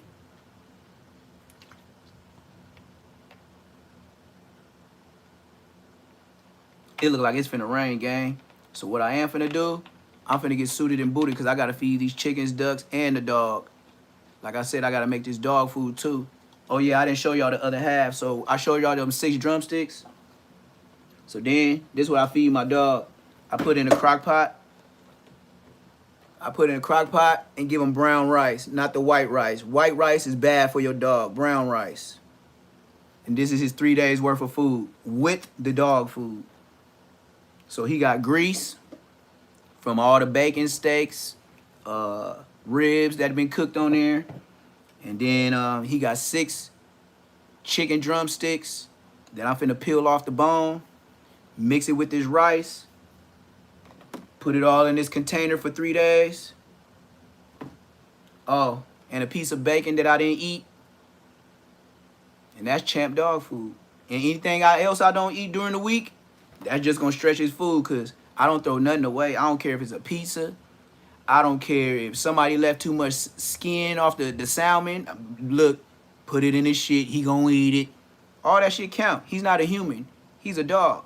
Give him what he supposed to. Like he natural, you gonna have a big beef baby too. You'll be able to call yours champ too. But yeah, I gotta get to it because I hear the sky rumbling. And out here where I'm at, once it make that sound, it's gonna get bad for you. Whole backyard gonna be soggy. You know what I mean? I'm gonna have to put on them rubber boots. I'm gonna have to look like a real farmer. So y'all go ahead and enjoy this. Like I said, this is Lady Duck. And this is a different version of somebody explaining the Hoover Rico. Rather than to argue, so the filings assert the conclusion and keep the foundation sealed. Yeah, it's rumbling out there. It's finna start lightning and all that shit. It's finna rain hard. I gotta feed these niggas. The two sets of lawyers preparing for March 2027. What can be said is that her name appears first on a caption listing 11 people. In multi-defendant federal cases, that ordering reflects the government's theory of relative culpability, and prosecutors decided, before a single piece of evidence faced examination, that of everyone charged, she carried the most. The organization Amaya Armstead is accused of leading a piece of is older than the Crips. It began on the west side of South Central Los Angeles in the 1960s as the Hoover Groovers, a neighborhood crew named for the street it claimed, operating in an era when Los Angeles gangs were loose, local, and organized around a few blocks rather than a citywide structure. By the mid-1970s, the Groovers had aligned with the West Side Crips. Feel me one time? Old name and become Feel me one time? And when the Crips fractured in 1979 over the war between the Rolling Sixties, that old school and shit. The Eight Trays, They be acting like I don't wear red all day. Then in August 1979, Crips co-founder Raymond Washington was killed in a drive-by, and the East Side Crips blamed the Hoovers. The Hoovers denied it. Responsibility was never settled, and it stopped mattering. The accusation alone produced a feud that ran for years and permanently lengthened the list of people willing to shoot at them. The 1980s brought crack, and with it the transformation of a neighborhood gang into a distribution network. The Hoovers moved heavily into street-level narcotics across South Central, and Freeway Ricky Ross, the most successful crack dealer in the country during that period, operated in and around Hoover membership. By the middle of the decade, law enforcement rated them among the most active street gangs in South Los Angeles. The decision that shaped everything after came in the early 1990s, when several Hoover sets cut the word Crips out of their name entirely and started calling themselves the Hoover Criminals. They took on two slogans to go with it: ABK, Anybody Killer, and EBK, Everybody Killer. And the graffiti in their territory began carrying threats aimed at Bloods, Crips, and Rolling Zeros simultaneously. Understand what that actually meant in practice, because it is the single most important fact about how this organization operates. Declaring yourself Everybody Killer is a decision to have no allies. It ends the alliance structure that every other Los Angeles gang depends on for protection, for territory, for supply, for safe passage. Over the following 2 decades, the Hoovers fought Bloods, fought Crips, fought Hispanic gangs, and severed nearly every historical relationship they had. They've been tripping since way back. The last significant outside alliance Facts. with the Main Street Mafia. That's pretty strong though. Push your own gang, no help, 13-year-old Hoover member named and hold down your street even to this day. Swap meet on Broadway. Yeah, you gonna have some Main ops. Street affiliated men were killed 9 days later. An organization with no allies Yep. has to be economically self-contained. Hell yeah, y'all gotta get your own money. Share supply lines, or rely on anyone else's protection, which means every dollar it needs has to be generated inside its own boundaries, from whatever assets those boundaries happen to contain. The Hoover's boundaries contain the Figueroa Corridor. Hands getting greasy, man. Knocking down all these and the chicken drumsticks, making dog food. Through the 2000s, a run of violent confrontations allowed the Denver Lane Bloods to push into territory the 112 Hoover criminals had previously held. Losing ground carries a direct financial consequence for a street organization, since territory is the revenue base. Fewer blocks means fewer corners. So what, they stopped hanging out in the lanes for a little bit, and then by the time they came back to take their hood, the lanes had took over it? That's what he said in so many words. As it used to. He said the Hoovers wasn't on their block for a little bit, and then the lanes was able to do their one too. Without needing to be recruited or supplied. is exactly Bacon that in kind his of food. income. Look at my The hands. I woman just with broke down 12 all name his also chicken. appears well outside Put Los some bacon in Angeles. there. Hoover set It's just some spread dog along drug food. Just some distribution dog routes food. beginning in the Thick 1980s, bacon. reaching Seattle, Houston, Oklahoma City, and Portland. And Portland in I particular don't know if grew he eat watermelon. I ain't 112, never tried champ with 107, watermelon though. and 74 Hoover sets, active enough to import the original Los Angeles rivalries wholesale, which is worth holding on to, given that the trafficking case against Armstead somehow reached 3 law enforcement agencies in Nebraska. One more thing about the Hoovers matters here, and it has nothing to do with territory. Membership runs through families. Members describe brothers, cousins. That's why I uncles, said you can't aunts, be and from a mothers, gang, nigga, if you claiming ain't the got no same set relatives. across Like 3 my and 4 sister still dissing generations. hoods and she don't The even children gang bang. raised inside it long before they're old enough to choose it. Women are part of that inheritance in a way outsiders consistently miss, present in the family structure of the organization for decades, even where they were absent from its leadership. That does not establish anything about Amaya Armstead, whose connection to the Hoovers has never been publicly explained. It does mean the government's theory of a woman holding authority inside a Hoover set is not the impossibility it is sometimes described as online. What makes the allegation unusual comes down to simple arithmetic. Street gang leadership in Los Angeles skews overwhelmingly male, and the trafficking economy running through the Figueroa corridor has historically been organized by men who treat women as inventory. The government's theory installs a woman in the controlling seat inside that structure, functioning as the person the enterprise answered to, rather than someone attached to a man who held power. Precision matters here, because the claims circulating online have outrun the filings considerably. Prosecutors have never called her the first woman to lead a Hoover set, or the most powerful woman in the Put a couple of organization's history, eggshells in your or dog any kind of food. singular figure in On Los God. Angeles gang history. On The God. Justice Department's assertion is Mix narrower this shit up. and far more Dog specific. food. Inside the 112 set, Eggshells, across the defined window of bacon, time, Amaya Armstead was 6 chicken functionally in charge. drumsticks, The and narrow brown version is rice, the one that and has to hella survive the grease jury, from and everything it that is I the more cook. interesting Bacon, claim anything, anyway. steak. A second That's how you have a question big sits underneath Rottweiler. it that the filings never resolved. The operation described in the indictment draws men from Long Beach, Mid-City, and Riverside, and later from Anaheim, Palmdale, and Compton. A geographic spread reaching well past any single set's territory. Whether the government contends she directed all of that, or the one-to-hold set alone, or only the victims connected to her personally, appears nowhere in anything released publicly. That distinction will do enormous work at trial. Running a set is one allegation. Running a multi-city trafficking network is a substantially larger one, and the sentences attached to each look very different. What the record does establish is that whatever authority she held it inside a structure where every other charged participant was a man. Understanding what she is accused of running requires seeing the Figueroa corridor less as a neighborhood than as an economy. The relevant stretch runs roughly 3.5 miles along Figueroa Street, placed by the 2020. A woman from Hoover. You see how he breaking it down from the beginning of how to. He's saying pretty much in so many words. Whoever Lady Duck is, her family is super Hoovers. That's why he gave you the breakdown on how most of the ties to the Hoovers and the structure of what they got going on today is mostly all relatives. Passed down generation Hoovers.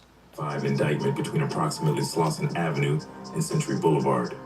On the street, it goes by the Blade, and in shorthand, simply Fig. A strip of motels, fast food counters, auto shops, and residential blocks where thousands of people live ordinary lives, and which has spent decades as the most visible open-air sex trade corridor in Los Angeles. The word for a place like this is a track, somewhere commercial sex work happens on foot, in the open, on a repeating circuit. Buyers drive it, sellers walk it, and whoever controls it collects. From February 2021 onward, the Hoovers largely controlled that trade. Controlled it as an organized enterprise with rules, defined roles, shared logistics, and a financial structure moving money between participants, rather than merely operating within it. That framing determined the entire shape of the prosecution. Rather than charging 11 people with 11 crimes that happened to occur in all the same in one. place, Rico. the government charged them as a single racketeering enterprise. And every defendant in the original indictment faces one count of conspiracy. They said F that separated. Nigga, we gonna do them together. We can save money. Organizations Act. RICO, the statute built to prosecute organizations rather than individuals. Under a RICO theory, the corridor stops functioning as scenery and becomes the enterprise itself, with Armstead placed at the top of it. The indictment returned in August 2025 ran 31 counts against 11 people, and the Justice Department listed them by name, age, and monitor. Amaya This is Armstead, dog food, y'all. 25. Lady This Duck, is what champ of South dog Los food look Angeles. like. Cornelia Chicken, Young, 22. bacon, Young and Keith brown Cole. rice. Nazis Harris, 19. This is dog Ian food. Ford. Avery Amoako, This is what champ eat every 27, day of his life. Kings of Long Beach. Jared Evans, Brown 29. rice, Jay chicken, Money, and out bacon of Mid-City. Matthew Brooks, every day of 52. his life. Vermont Star of Real Riverside. bones. D-Rail Robinson, 22. Popcorn. Jalen Phillips, 22. Chopper. And it's raining outside, gang. 31. Fuck. Forlock. T. John Gray, 25. Tiny 3. And Tommy Crockham, 30. Tommy Guns. The ages tell their own story. 19, 22, 22, 22, 22, 25, 25, 27, 29, 30, 31. A median sitting in the low 20s for the people charged with running the most notorious. Do you see most of that whole Rico with the Hoovers? Most of them niggas is 22 years old. That's a class. That's a generation. The 22-year-old niggas is the ones that got control of it or had control of it. You had 131, 132. You had one like 26. But the main people that was getting it off of Fig was all 22-year-olds. Crazy work, bro. Sex trade corridor in the city. The youngest at 19 would have been roughly 14 when the enterprise began in February 2021, the same age as the youngest victim named against Armstead.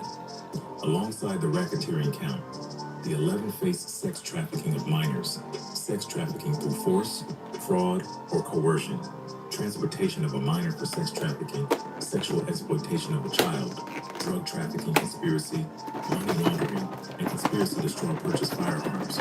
That final charge deserves a note, because straw purchasing means rooting gun buys through someone with a clean record. Its presence in a trafficking indictment signals a group arming itself through a deliberate workaround, using people who could pass a background check as proxies for people who could not. 5 defendants went down that August morning. Amoka. Hey, you know I ain't had a commercial on this in a long time. It must be everybody waking up on YouTube right now. I had a commercial in like, how long I been on here? 86 minutes. So that mean an hour or some change. I never had a commercial. That's crazy, huh? This whole time we ain't had no commercial. But like I said, when you don't hook up to YouTube, when you do live, and you hook up at a different YouTube on your same account, they don't give you that much. When they know you running a live, I got on to your ass, nigga. If they know you on live, they give you hella commercials, gang. See how I be snitching on YouTube? Over from state custody, and 3 others sat in California state facilities already. Nazis Harris was in Nebraska. That look like 607 up. Nowhere to be found. It look like a young 607 up, gang. For him as the announcement went out. Israel. That's what blood name is, Israel. Twice. Beyond Harris sitting in custody there. Look like baby Somalia baby. Feed the children, 19 cents a month. Nebraska Department of Justice all turn up among the agencies that supported the investigation. Keith County sits along Interstate 80 in the western half of the state, roughly 1,500 miles from Figueroa Street. Whatever pulled 3 Nebraska agencies and a 19-year-old defendant into a South Los Angeles trafficking case has never been explained in any public filing, and it remains one of several threads in this prosecution that visibly runs past the corridor and out of sight. The filings say remarkably little about who these 11 people actually were. They say a great deal about what the operation did. Everything that follows in this section comes from the government's case. The conduct described in 2 federal indictments, none of it yet tested in front of a jury. Read it as the charge rather than the verdict. What those documents describe reads less like a street hustle than a business with departments. It starts with recruitment. The defendants work together to pull in victims through social media and in person. Hey, chat. Concentrating on I didn't even see this. My peoples, they left me some crab legs. Y'all think it's a good idea to eat leftover crab legs for breakfast? Or should I eat eggs and bacon? I didn't even know they left this for me. I guess people change when you get 8.5 million views, huh? Now they want to work for me, my friend. I didn't even see this on my seat. Hey, Compton Tyler Perry cuz. Oh, Dusty Draw Slim. Damn, man. I sure couldn't be a crip. Cause I sure like going to kicking crab. So do Crip Mac too. On 5-5 Crib. On hood. You know how that But goes. minor girls and young women, and the filing names the criteria without euphemism. Those carrying financial or emotional struggles, those who had run from home, and those inside the foster care system. Read that as a targeting profile, and it describes young people who will not be reported missing within the hour, who have no stable adult tracking their movements, who have already learned that institutions fail to protect them, and who can vanish into a motel room without anyone calling police that night. The presence of the Los Angeles Department of Children and Family Services and the National Center for Missing and Exploited Children among the agencies supporting the investigation indicates exactly where investigators had to go to work out who had been taken. Social media turns that targeting into something efficient. A recruiter working a corner can only approach whoever stands in front of him, while a recruiter working a phone can filter. Reading who posts about leaving home, who posts about having no money, who posts at 3 in the morning, whose feed has quietly stopped mentioning family. The vulnerability arrives self-reported, publicly at scale, from children with no idea they are being sorted. The approach itself came in 3 forms: false promises of a luxurious lifestyle, intimidation, and actual or threatened violence. And the filings describe all 3 operating inside the same enterprise, sometimes running against the same girl in sequence, with the promise arriving first. Look at and the them little violence boom booms surfacing hanging only out. once she was already They got their inside. boom booms hanging Then out on came this the gang. drugs, and the Oh, I language might in the start second tuning indictment in. is unusually Cause he had it direct so about far why. you couldn't be all the way. Pimps Oh, supply you victims change with your man, you narcotics, be changing your ranging from face so much time, oxycodone nigga. What's to that, The Simpsons? amphetamines for the stated I didn't purpose even of know that treating was you, Heaven addictions Gifted. they could then I was over exploit. here putting these They crab claim legs by in for design breakfast. rather than circumstance. The dependency was You know, manufactured putting deliberately an Aunt by the same Hefe people who would go and on to control the supply. a ODM Slim Once that dependency and a exists, Compton Tyler physical Perry restraint cuz. becomes unnecessary because the girl Yeah. who needs a dose does not need a I locked bet you they door. be mad at me today. Withdrawal does the work Oh instead, shit, I'm over and here whoever showing holds the y'all pill spilling the sets sauce, every term gang. that follows. How many hours she works, who she I works just for, spilled the sauce, what she tells a gang. police officer if one ever asks her anything. The We're over here specific showing out, combination named in the gang. filing carries its own logic, since oxycodone sedates while amphetamines stimulate. Together, Luckily, they I got describe some a napkins, chemistry running gang. in both directions. Something to keep a person functional across consecutive days of work, Over here and showing something to out, blunt gang. with those days involved. The economic structure was total. Victims handed over every dollar earned from But it's still commercial sex breakfast, though. hits. Crab legs for Not a breakfast, percentage, gang. not a split, but all of Even it. if I spilled the In little return, dipping the pimp was sauce, expected to gang. supply protection, clothing, housing, food and beauty Sure services. wish I had a And that Hawkins last burger right item about carries more now. weight than it appears to. That's what I The do women were miss. required to keep their Sure hair and wish I nails had a done at all Hawkins burger times right now, because grooming gang. functioned as a status I'll symbol, go right signaling over the there and standing take of the both my man who nieces and controlled be her. over there standing like it's Followed my that hood. arrangement to its Because even if I've conclusion, been there, and a woman's nigga, they'll be appearance like, was being oh, that's maintained your as uncle? advertising for someone else's Damn, hey, bank. what's up, Neptune? We ain't Upkeep seen you paid in a for minute. out of I money she had know, I earned as know. surrender, Hey, I got an applied internet to a body now. she no longer held Yeah? authority Man, my over. shit up. I got Breaking 15K the rules subscribers. triggered a Oh, you kind graduated of system of viral. On consequences that Bloods. ran through On assaults, Hunters, though. berating, public humiliation, and the ODM withholding of Slim Legs affection, for breakfast, drugs or gang. food, with the August 2025 indictment adding punitive extended hours on the street and expulsion from the operation entirely. The construction of that list is worth studying because it moves from physical violence through emotional withdrawal into chemical deprivation and finally starvation, covering every category of human need: safety, belonging, chemistry, food, and converting each one into a lever. A girl managed this way holds no untouched part of her life to retreat into, and the fact that expulsion sits at the end as the ultimate threat tells you Hey, the system had successfully made. y'all want to go with me to the backyard to go feed my chickens, ducks, and turkeys and a Rottweiler? I got to feed them anyway, but it's raining. It's raining. It's low-key raining hard, too. Like, I low-key don't even want to go back there. Nigga, you know, finally I live somewhere to where, nigga, it's so nice and green, but you know, water keeps everything green. But this is the first time in my life I wanted to buy a poncho like I'm in jail. Because it's not even so much about the poncho, but the poncho is what's going to keep me dry while I'm out there doing my thing, because out here it rain. It ain't like Cali, gang. And then I got all these tall ass trees. Like, look, just imagine. I'm gonna show y'all. I know everybody else don't show their backgrounds. Niggas be living in apartments, living with their mama, always showing the roof or something. Look, I'll show you this backyard right now, nigga. Even if I was to go down there and feed all my animals, nigga, look at all these trees. Like, look at all these trees, gang. I'm sorry I had to do it to my haters sometimes. I know y'all be mad and shit. You know, that's why y'all be talking shit. And y'all know how I get the views. You niggas be lying. So anyways, let's go ahead and show them this rain in my window from the 3rd floor. All right, this is my window from the studio, 3rd floor, right? Now, I want to go feed these niggas, right? You see how it's raining? But you see how far I gotta walk? I gotta walk down these 3rd flight of stairs, right? Whoa, all the way down, right? And then I was gonna get a duck some water, but I might as well just flip it over in the rain. And then I gotta take this path, right? And then I gotta walk all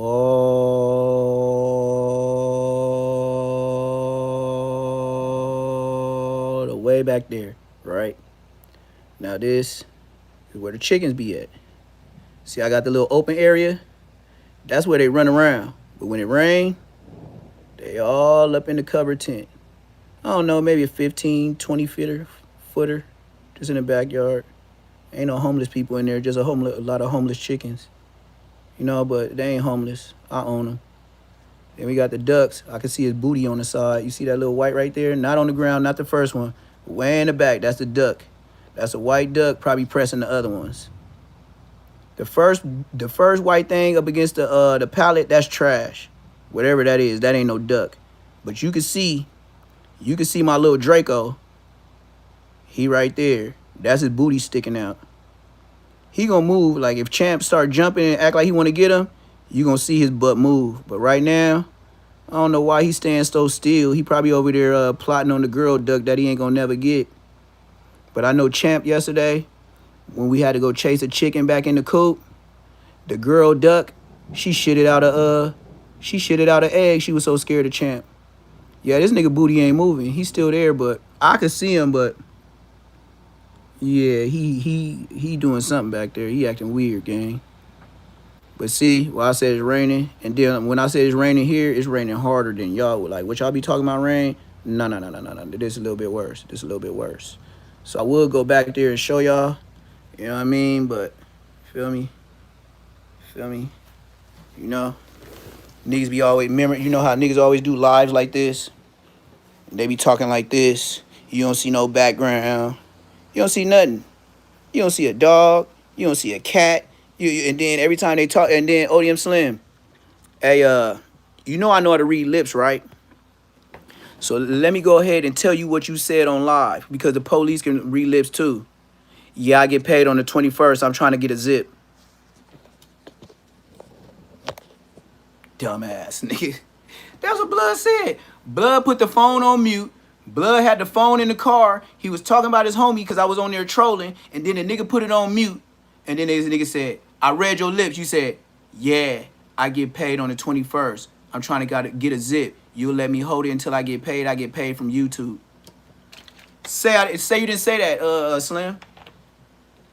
You know, once you go to prison and stuff like that, you learn how to read sign language and lips. Stupid, nigga. 2000. I know you said that.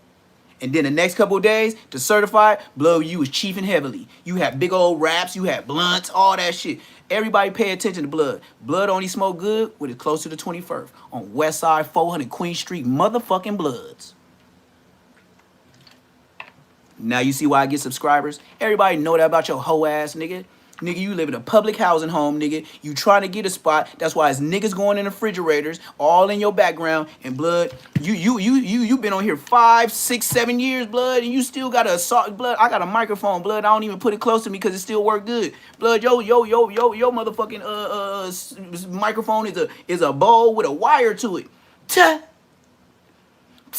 Munchy B. Neptune. Too gangster for YouTube. C-Star. Baby B Braves. Nigga talking out a straight soup bowl. Blood can't even get a microphone. I didn't even know they sell that at the Dollar Tree. They got microphones that look like bowls. Blood, you get that at the Dollar Tree? God damn, blood, you brazy. Look, this is when you on air, off air. On air, off air. And it's red. Don't tell me about this Suwoo business. You don't know me. And I don't know you. And your hood ain't deep enough to be known. Blood, you niggas been 5 deep since y'all first with French fries. Ain't nobody feared no French fries. That's why y'all went to 57th to try to get more niggas. Ain't nobody been scared of no French fries. Nigga, y'all don't even know if y'all hit up on the wall enough or even we be driving by, nigga, we going straight to the 40s, the 30s. Nigga, we don't be thinking about no goddamn 50s. Nigga, we gonna make a left over there and holler at some VNs and go to that park where we know y'all ain't gonna spark. Yeah, nigga, we can keep it real. We go right on 54th and Western, nigga, hit a left, nigga. Dead homies, nigga, go right to that park and be over there with all the VNGs right there in front of that liquor store, right by the bus station in the back. And y'all niggas ain't gonna come do nothing. See what I'm talking about? French fry ass niggas. Blood, I was over there at 16, 17, 18 years old with Young Blood. You know who Young Blood is. You know who Youngster is, Blood. You know them niggas my age. You know them niggas used to be whacking out French fries. They were just whacking y'all out. We never even beat y'all, Blood. I used to lead a church on 54th and West and go down the street, buy trees with them niggas and be smoking trees. And then my dad calling me on the I-95, come back to the church. We need you on the drums. You see how my stories is real? Call me back to church to get on the drums. And I'm high in mother level, dog. Down there with the BNs. And y'all ain't never accidentally pop nothing, nigga. I was still in church shoes when I had to run, if I had to run from you niggas. You niggas wasn't over there. I was over there in Stacey Adams. Just stop, blood. French fries ain't never been nothing but 8. The only thing a French fry could do to me is get dipped in barbecue sauce or ketchup. Nigga, French fries ain't never did shit. That's why you built like a French fry. And that nigga Crip Mac is dumb as a French fry. He got the brain of a French fry and you got the body of a French fry. French fry Crips. Dumb potato head ass, dumb ass, bum ass. Nigga got all them tattoos on his head and ain't did nothing to nobody. That nigga ain't even squashed a roach in the Hoovers. That nigga ain't even stepped on an ant over there. That's how much he hopped out and did his thing. Scary ass nigga. Frontin' ass nigga. Don't never want to go in on Crip Mac. And Crip Mac is the most fraudest nigga on here. Nigga, if it was a blood nigga, man, that nigga ODM Slim would be cutthroat to the blood nigga that he could prove every day and do a marathon that he ain't a real blood. But since it's Crip Mac and they only 5 deep, they gotta have this 5-finger nigga up in there. Nigga, he get a 5-finger discount. He get 5 chicken nuggets. That nigga get 5 fries and then he get the number 5 meal. And he only put $5 in gas going 5 miles per hour.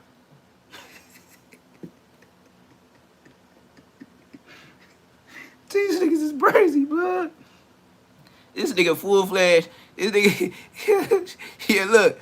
Yeah, ODM Slim on here talking about everybody, bro. I'm talking about he'll call you gay, gay, gay. He even got that. And your oldest son is gay, gay in real life. Like, you calling niggas that on internet, okay, ha, he jokes. But what about your real son in real life that's really, he likes to wear dresses? This is not a legend. This is a fact. I got 4 sons. Ain't nobody asked me or my girl baby mama say, your son trying to wear a dress. I ain't never even got that call. This nigga P-Valley'd out the game. This nigga oldest son is Cliff off of P-Valley. And this nigga on the internet calling all the podcasters gay, gay, gay. And your oldest son is wearing pink, bending over, and getting smacked down like nigga on his candy ass. You see how YouTube love me? I don't go vicious like you, nigga. This nigga be talking about what you do and how you do it and what be going down your leg and this and that. I be like, God damn. That's why I know. I was like, damn. Like, it's GAY jokes. And then it's overboard. This nigga goes overboard in detail. I know why. Because you know what people doing with your son. He's the girl. He's not the boy. That's why you go into depth. Because you be thinking about what's happening to your son daily. All the way to sleep. And usually people get women pregnant when they fresh out of jail. Because why? You ain't had none in a while. You went to jail. Had a baby. And the strongest semen you had was a partial boy. He's 1 and a possible. That nigga's a pinochle player. Blood is one and a possible. Blood is a S and Y nigga. Your son is a 50-50 human. He's a S and Y transmission. Blood likes to wear pedal pushers. Blood likes to wear bedazzled. He likes to get bedazzled. He likes to paint his nails. But he doesn't do what 607 Unc and Youngboy do. Blood get the extensions ones like your bister, your mama, your granny. Yes, Blood wears barrettes and all the shit. And Slim can't do nothing. The nigga grown now. But that was your best performance? Getting out of prison? Having a girl, boy? Damn, them genetics is fucked up. I told your mama and dad stop smoking that brack when they had your ass in that, your dad, he was over there stealing out of somebody's house, and your mom was in that trash can getting recycles, and they was both smoking brack in the 55 Baby Snap Alley, and then they met each other at first trash can site by the waste management when your mama had her hand and her head up in there, and it was love at first fright. A robbing, smoking nigga, and a mama that hustle and get recycles like Mexicans to support her habit. They got behind that WM waste management trash can on that 55 French Fry Alley, and they put the black part back, put it up against that brick wall, and your dad went ham on that salmon sandwich. You know it smelled like all kind of spoiled, rot, everything fish that was spoiled. He didn't care. That was the Baby Snaps 55 French Fry Alley. And then a couple months later, oh, Dusty Jaw Slim. But most of us came out the front way of our mama. He came out the booty. Doodoo baby.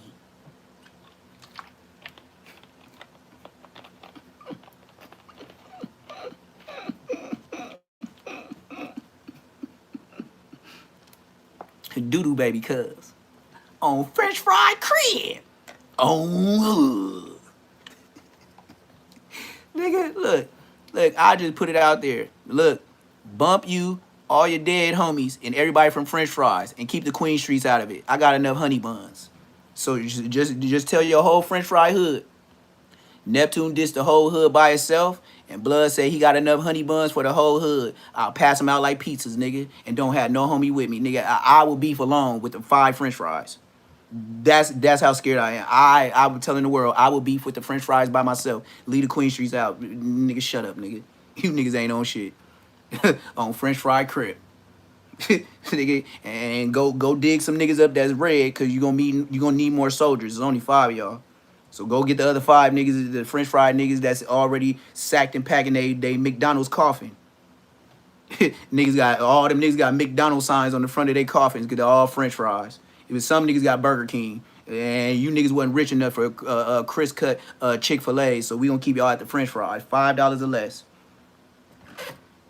Nigga, all y'all caskets probably cost 55 cents. Y'all shit was made out of Lego material with the McDonald's signs, all you French fry niggas. You know what I mean? They keep going in on you non-hard niggas.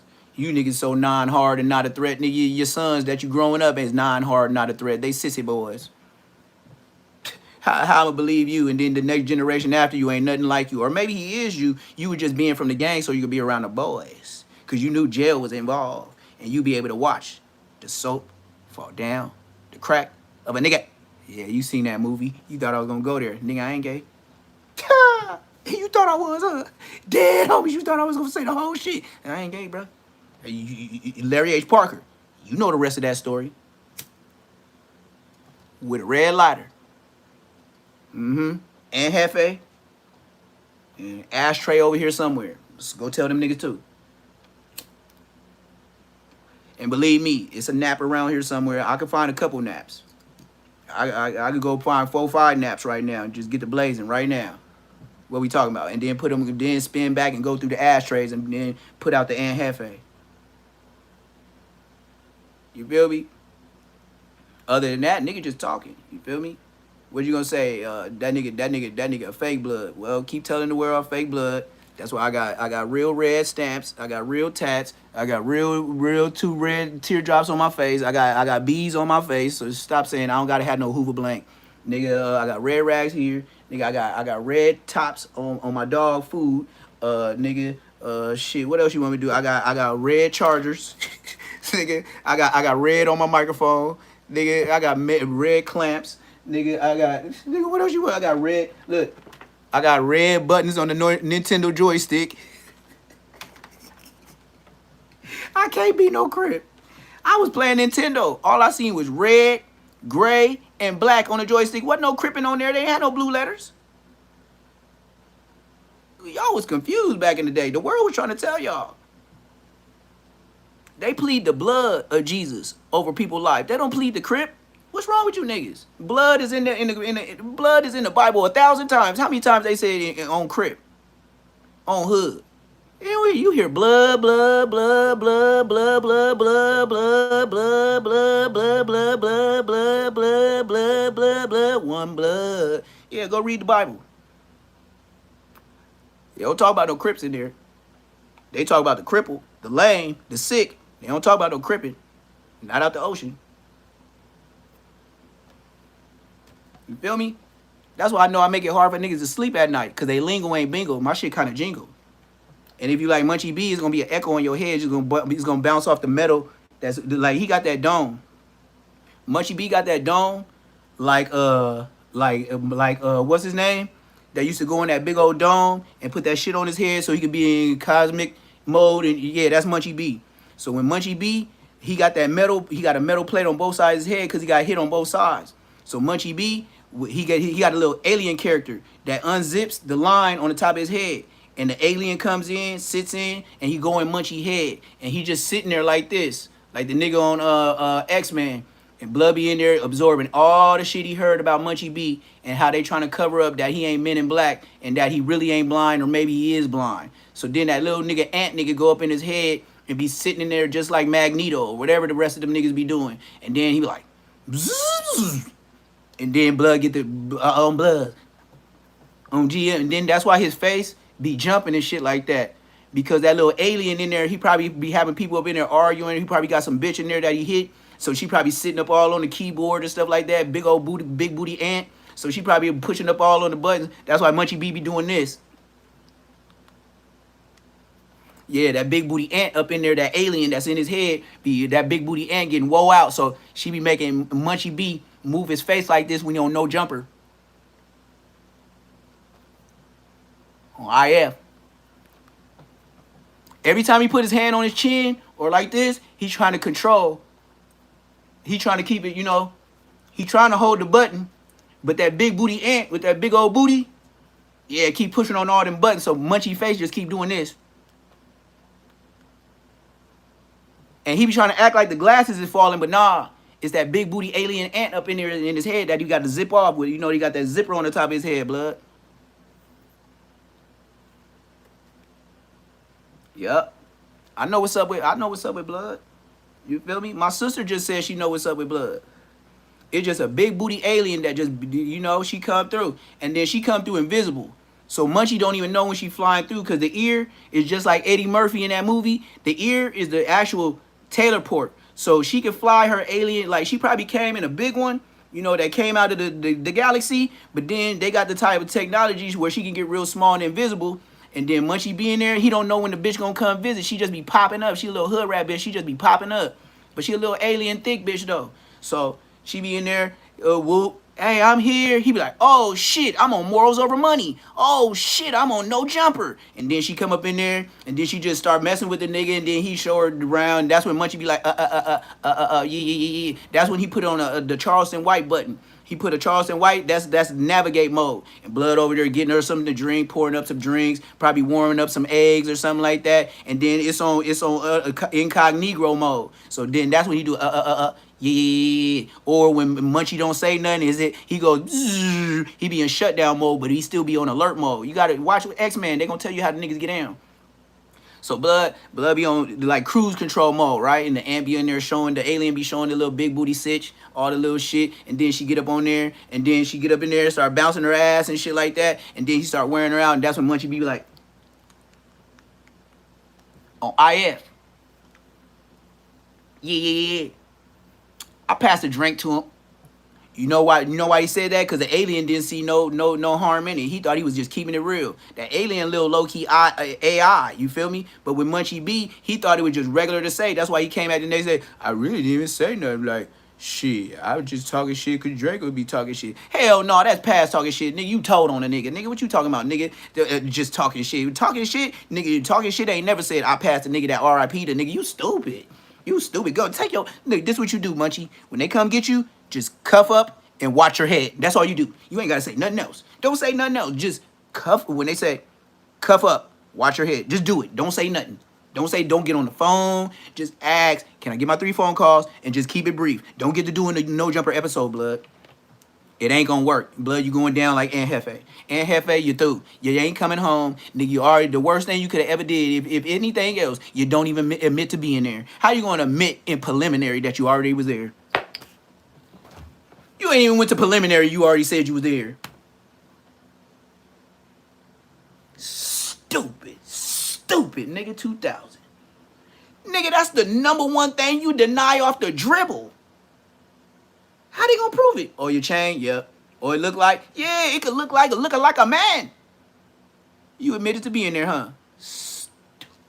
I just went there to get some tissue rolls because my girl called me, my baby mama called me. So since I was already about to set, and since the homies already had been over there since 6 p.m., shit, it was about 9 p.m. Nigga, you said exactly what the paperwork said from the police. Nigga, shut up. You gonna say they got that fact of the story right, but them saying it was you unaliving the nigga, I guess the camera flipped and then it just had the same shirt of the nigga, the same pants, the same car, the same chain, and that part of the video with the police is AI, huh? Yep. Uh-huh. Keep telling your YouTube story, nigga. I've been where you at 19, blood. You fucked up, nigga. You shouldn't have never even said you were there. Stupid nigga, 2000. And then the nigga still telling the world how he's so certified, A-Tray and my brother, this. You just telling all type of story, talking about how the nigga got unalived. And I listened to that, I was like, man, you know what? Just like Wack 100 said, blood gonna flush itself. Blood in there talking about a Mexican that got unalived and all type of shit, and how an inmate came and told the police he's done and whoop, and what the police said when he got there, and then nigga, you good. I think you still getting grid program money. You just ain't told us you part of the grid program because that's the shit that Munchie B got to do to get paid. You doing it over the phone. You getting paid. You ain't doing that for free. And then with your name and your brothers, you be the last suspect because everybody gonna fight for your brothers. Talking about the whole hood know you a snitch, but since you got brothers, it just can't get out like that. You know, because they ain't got nothing on their jacket. You see how the hood be trying to do favoritism? You see how Lady Duck, how they saying she inherited all this stuff from the Hoovers on Fig. You see why all these niggas was in line working for her. He just said in so many words, her whole family is Hoovers. That's why Lady Duck was pushing what she was pushing. Dead homies, that's what this man just said. Let me see. Oh yeah, it's still raining, man. So we gotta do some more of this. I can't go back there raining like this. I ain't got no poncho. And I'm not finna go do no farming shit in no leather black puffy bomber jacket and a blue leather black pump. I'm not finna go. I never bought them jackets for that. I never bought them puffy blue leather with the hood. I'm not finna go over there looking like I'm going to a rap video and go do some farming. I'll wait to the cause it's I can't do that. So back to Lady Duck. It's raining, gang. World. No ledger for the Hoover operation appears in any public filing, though the numbers surfacing in adjacent federal cases on the same corridor give a sense of the scale. In a prosecution announced on Figueroa in September 2024, a pimp subscribe, hit that subscribe, hit that like button. A night from a 15-year-old hit girl. that cash app. Whether she ever reached it hardly matters. Support the chat. It functioned as a quota, the number she had to hit before she was permitted to stop. Working backwards from a number like that reveals the shape of a night, a continuous cycle of transactions, hours spent on foot in the open, and a motel room turning over repeatedly until morning. No version of that quota leaves room for rest, for refusal, or for choosing anyone. Someone else's arithmetic decides when the night ends, and falling short triggers everything described above. Now set that inside the Hoover structure, where every dollar went upward. Motel rooms were pooled across multiple pimps. Victims were driven to and from the street by whoever happened to be free, and the money moved between the men afterward through payment apps. The person generating all of that revenue Hey, never Heaven's Gifted. This nigga showing actual streets where they be at right now. Like, this is the whole Hoovers right here. any of it. All the people who did were settling accounts with each other. There is a category of participant running through this entire story who has gone almost entirely unnamed, and the arithmetic makes them impossible to ignore. Every dollar in that quota arrived in the hand of a man who drove to Figueroa Street, selected a girl from a sidewalk, paid for a motel room, and went inside. $1,000 a night, across 5 years, Damn. across a 3.5-mile corridor, across 51 $1,000 identified a night? victims, represents an enormous and uninterrupted stream of paying customers. Thousands of individual transactions carried out by thousands of individual men, many of whom would have understood exactly how young the girl in front of them was. The corridor's reputation was the business model.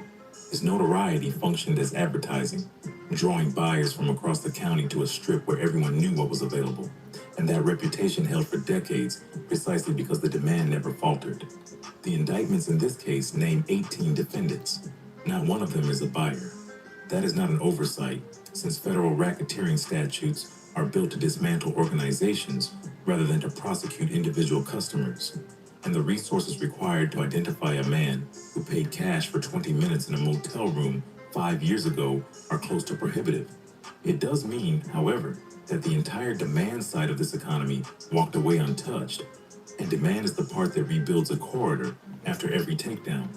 Which brings us to the detail that gives this story its title and its permanence. Victims were branded with tattoos. This is what I never understood. Out of all these years, they go hard on the person that got them on the blade. They go hard on the person that's buying off the blade. But the girls get to walk up and down all day. Wearing a defendant's moniker, the street name of the man who controlled her, driven permanently into her skin. The function's inventory management. In an economy where several pimps work the same 3.5 miles, share motel space, and move each other's victims around, ownership has to be legible at a glance, and a tattoo settles the question instantly. Anyone on the corridor can read it, and so can anyone in a holding cell, an emergency room, or a rival's car. The superseding indictment sharp. Look, you got people name. Look, you got tattoos that says hands with a dollar sign, with his hands out like pay me, with a tongue and some other stuff. It's a tongue right here, a dollar sign, it say hands, and it's open palms, just like finesse 2 times. That's the ultimate pimp, whatever, you know, logo. Like, that's like Nike, and you making several girls get it. It's cold work, man. That's how you get indicted. But I ain't gonna lie, I do tattoos too. His shading pretty cool. He got straight lines, but he can't mess with me though. Dead homies. I would have colored it. I would have finished like this. Would have had more shading around it. I would have did more detail on the outer parts, cause it's like, you know, I do everything black, so I do a little more shading. And yeah, niggas pay me more after I'm done. I would have did shading in the tongue and stuff. I would have had something right here to make it just pop. But that's cool for a Mexican. Y'all probably went to a Mexican and got it. $50 holla. This considerably by listing branding among the disciplinary measures themselves, grouped alongside assaults, humiliation, and the withholding of food. The mark worked as a label applied at the beginning and as a punishment applied whenever someone stepped out of line. There is a particular cruelty buried in that placement, because a tattoo cannot be revoked when the relationship ends, when the enterprise collapses, Yep. or when You the girl still got finally their gets name out. on you.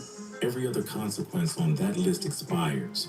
A woman who survived this, testified about it, and rebuilt an entire life afterward would still be carrying the name of the man who sold her decades later on her own body. Coordination is what separates this from a loose collection of individual pimps, and the indictment describes a great deal of it. The defendants actively facilitated each other's operations, managing and monitoring one another's victims, disciplining one another's victims. This is the breakdown how they gonna get you. Watching other 304s for other PRs. Money transactions back and forth. Y'all know y'all use Cash App, PayPal, Venmo, all that. Y'all was paying the hotel man off of Cash App. And that hotel man, oh yeah, he done told more names. He ain't just went in there and just told him the people that he got arrested with. I know he went in there and said more names. Oh, it's another guy, I think the big homie.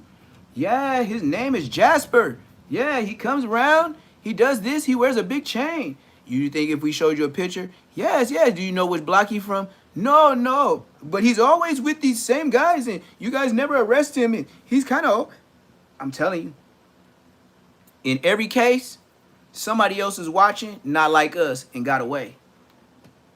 Or if they ain't got away from what we learned from the first one, you might have got away for now. But you see how Lady Duck, they went first, and then the second time they just hit like a month ago, that's the second time on the same Figueroa Street. They left certain people out that they already know is chatty patties doing that munchy B. We don't need you yet. We need you out here more than in there, because if she gone, he gone, he gone. You do too much reporting to the head. So detectives are so used to doing this RICO stuff, they know who's second in line by the things you tell them texting.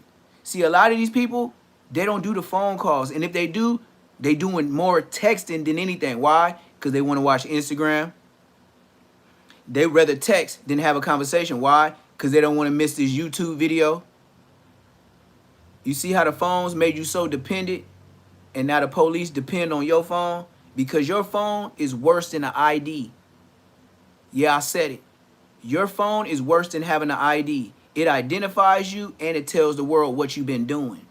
Driving them to and from the stretch of street where they solicited, pooling money to rent several motel rooms at once, and sourcing third parties to build online advertising profiles. That amounts to a shared operating system covering personnel, transport, enforcement, real estate, and marketing, run cooperatively across a group of men. And let me zoom in some more. One woman at the top. The detail about outsourced advertising is quietly significant because it places a separate layer of people outside the game. Individuals writing listings, uploading photographs, and maintaining accounts who knew precisely what they were advertising. The indictment never names them. The money moved the way money moves now, with defendants sending funds to each other through Cash App and Apple Pay. Consumer payment apps running on phones, generating a permanent, time-stamped, subpoenable record of who paid it's a tracker. That is precisely why IRS criminal investigation attached itself to this case rather than appearing as a formality. Financial investigators can reconstruct the architecture of an enterprise from transaction data alone. Who received from whom, in what pattern, at what intervals, in what amounts, and juries often find that reconstruction more convincing than any single witness, because a payment ledger cannot be frightened into silence, never changes its story, and always shows up to testify. Then there is the infrastructure the whole thing depended on. An open-air track requires rooms, since buyers arrive on the street while the transaction happens indoors, and that demands motel space continuously and at volume, in a pattern impossible to miss from behind a front desk. I respect my sister. This is the structural vulnerability. I ain't gonna lie. I didn't prep my sister for that phone call yesterday, but I told y'all several times my sister be up and down that Figueroa doing her one too. Like she be checking on them bitches, but she don't pressure them. Like they don't meet up, hop in cars, none of that. But I asked her like, hey, what's up with that Figueroa? Ooh, she was like, yeah, I heard about that shit. That shit crazy over there. Like, you know, she just left it alone. I love the way my sister OG, because it's like I ain't even got to ask her to be OG. Just by her responses, she going to be like, I ain't even told her about the Munchie B shit. That was irrelevant. If I told her, hey, because she don't, like I said, Munchie, she's your big homie, and she don't even bang. Why? My sister went to school to some of your homegirls that's OGs today, and she was with them holding their purses when they got put on. And then when they got jumped by Crip bitches and stuff like where they was supposed to hop out and squabble, my sister hopped out like she was from Inglewood families for shit show. I told her about that shit, but that was way before we was beefing.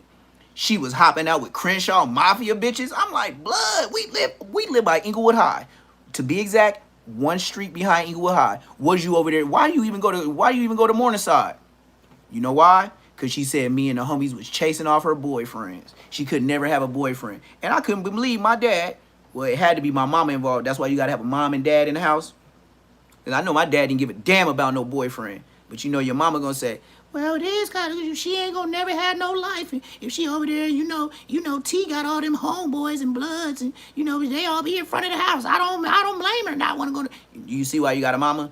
I don't blame her. She gonna be in school with all the niggas that be in the front yard. Let her go meet some new people in Inglewood. That's why I was a mom and dad in the house. That's why I know she was able to go to Morningside, because my dad would be like, hell no, stay your ass in Inglewood. He supposed to be on your ass. We don't need no babies type shit. And then what happened? She go over there to Morningside and then get 17, almost turning 18. Bam, she pregnant. I'm like, oh shit. I said, Dad, what you want me to do? He was like, he's not a gang member. I already know him. And then, what could I do? They got married for real, for real. That's why I was like, I can't. What I'm going to do? What I'm going to do? They married now. And then they got kids some more. And then one of them that was on the phone yesterday grown and went to Alabama State from Locke High School. She graduated with honors. They paid for her Alabama College. Dead homies. And then she was like, Uncle, how you be doing bacon wraps? Can you show me? I'm going to start selling them on the campus. And then she got in trouble for selling it on the campus because she was making so much money. Thank you. And you know how Uncle put her on? I did it the East Side way. Do you know she was able to use a EBT card money and buy food? So I got her like $300 worth. I paid the smoker, like, whatever I paid him.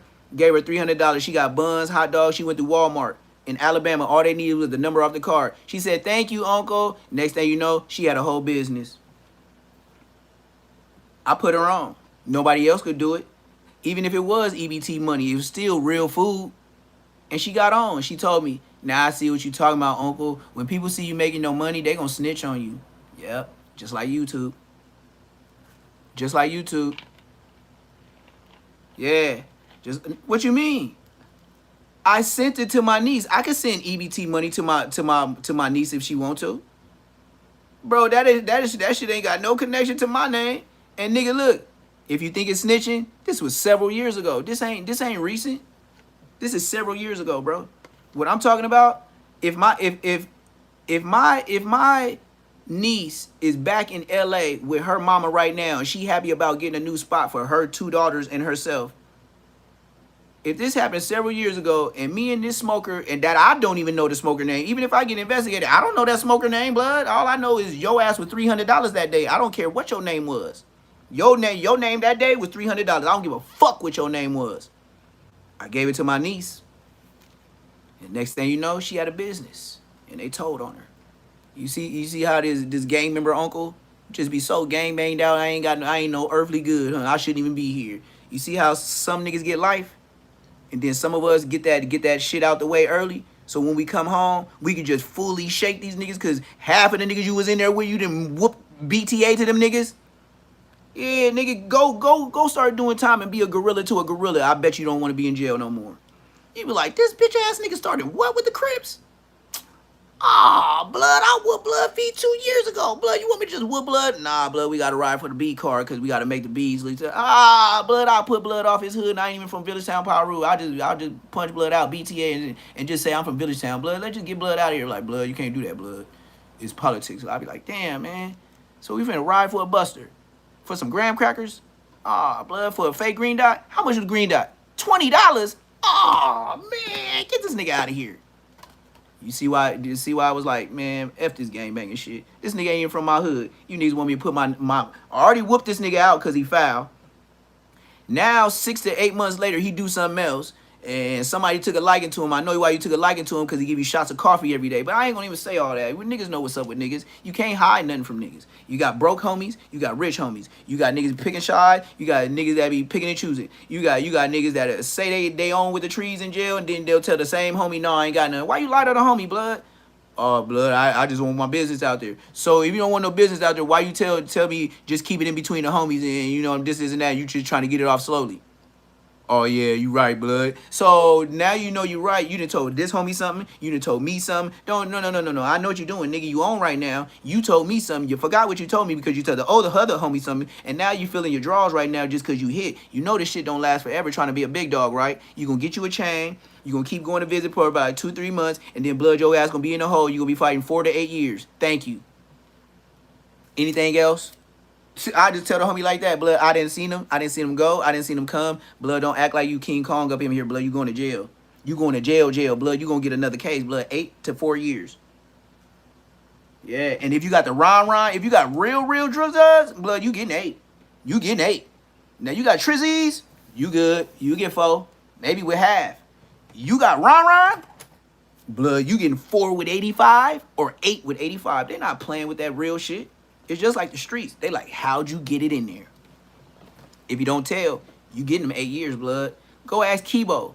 Go ask Kibo from NHP. Right now, he start selling those so much, he start using it. Me and Munchie had a Boobop blood on the yard, BTA one time, and that's why I didn't even want to mention it. We had a Boobop blood because blood was doing smoker moves. Then blood started still doing smoker moves. Blood got caught with the ron, and blood got 8 years. I was like, how the fuck you got 10 years and then you just go get another 8 years, nigga, with the ron? San Luis Obispo wasn't playing with that boy head. And then I had to be your big homie in DPU when on the streets, nigga, I was raised and you was my big homie. You see how shit changed? I could never go back to prison. I had a DP blood BTA, nigga, me and Munchie. Because he had to get DP and we was the only real Inglewood niggas there. And we was always talking about how we knew each other from the street. So when you say you know each from the street, y'all better be the ones to get them. Because y'all gonna see blood on the streets. Boobop blood. Didn't know blood was a smoker. Just knew blood was getting skinny. Then all of a sudden, Big Kibo from NHP. His twin brother, Keith Kevin, B-Rat. Nigga, you know what I'm talking about, nigga. His brother, B-Rat the Snitch. And he messed with transmissions by the name of Cookie. With the full beard. Light-skinned nigga. All type of Rice Krispies on his face. On blood. SNY ass nigga. We beat you, blood, when I was going through reception. Blood, I beat your fun boy self. And your fun boy Cookie. This shit regular. That's why I know ain't nobody from Inglewood. Get over here, nigga. I got a phone right here. Anybody from Inglewood say I'm lying, nigga, get your bitch ass on the phone. Nigga said Neptune lying, nigga. You niggas scared. You niggas ain't OGs, nigga. I will snitch about this bullshit. This shit is bullshit. Grown ass man. Reported it to a hood. I understand you grew up with a nigga, but you ain't got to keep the bullshit going, blood. Y'all done got older. Why you didn't tell the niggas to shut the hood down? Just turn off the lights and say we ain't doing this no more. Just say, hey, blood. We still say blood, but let's go push this lie. We ain't gangbanging no more. We just back to hustlers, blood. If a nigga come through here and ask you, is you blood or crip? Say no, nigga, we just hustlers. Nigga, we just getting money over here. But you flu flamming, nigga, we gonna be like Hoovers, nigga. So just take this hustler like Hoovers, nigga. You do something, we gonna do something, nigga. We ain't blood cuz or nothing, nigga. Coulda did that. Coulda did that. Coulda saved a lot of niggas. You coulda saved Duke. You know the one where Bosco put a name out there and my sister just said it on live. So if it's already on live, it's already recorded. Police already know. A nigga pulled up on it and said, hey, what's your name? Lil Duke. Where you from? Queen Street. Do. Bosco did it. Bosco said his name. Bosco showed where he lived. 2,300 people watching in the Instagram. Bosco get pulled over for the DUI. Same night.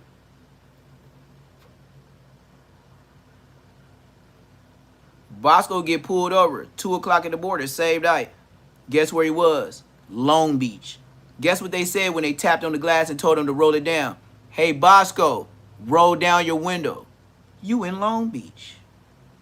And the car you driving is T-Dog's car, not yours. And you gonna tell me the police did not say your government name.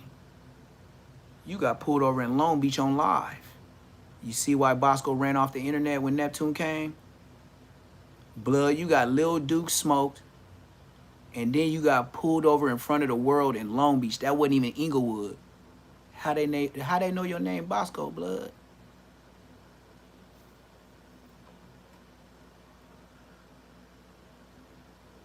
How they know your name in Long Beach?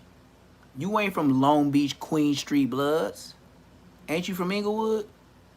So how the police tap on the window and say, roll down the window, Bosco? Blood, you would have got put off the hood if I was scary ass T-Dog riding shotgun. But we know T-Dog got told by the police when they said roll the window down. He told T-Dog, look at this skinny ass guy right here. Look how little he is. Run back the video when Bosco got pulled over. The nigga Maybach with the big ass 40 Glock bullet hole in the passenger door. That's T-Dog whip. Keep talking, nigga. I'll show your license plate right now.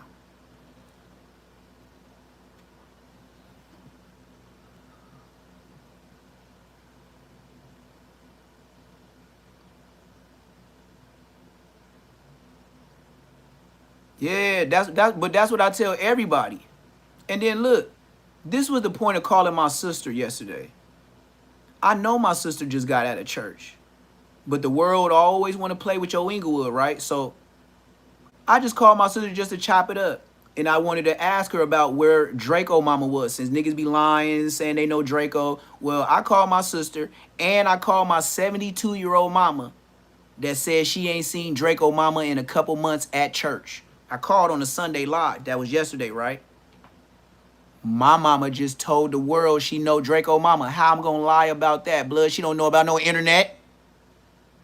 And then my sister talking about Sister Darlene. Yeah, because her, Draco name is Darrell. So Darlene is out there. His mama name is Darlene. Sister Darlene.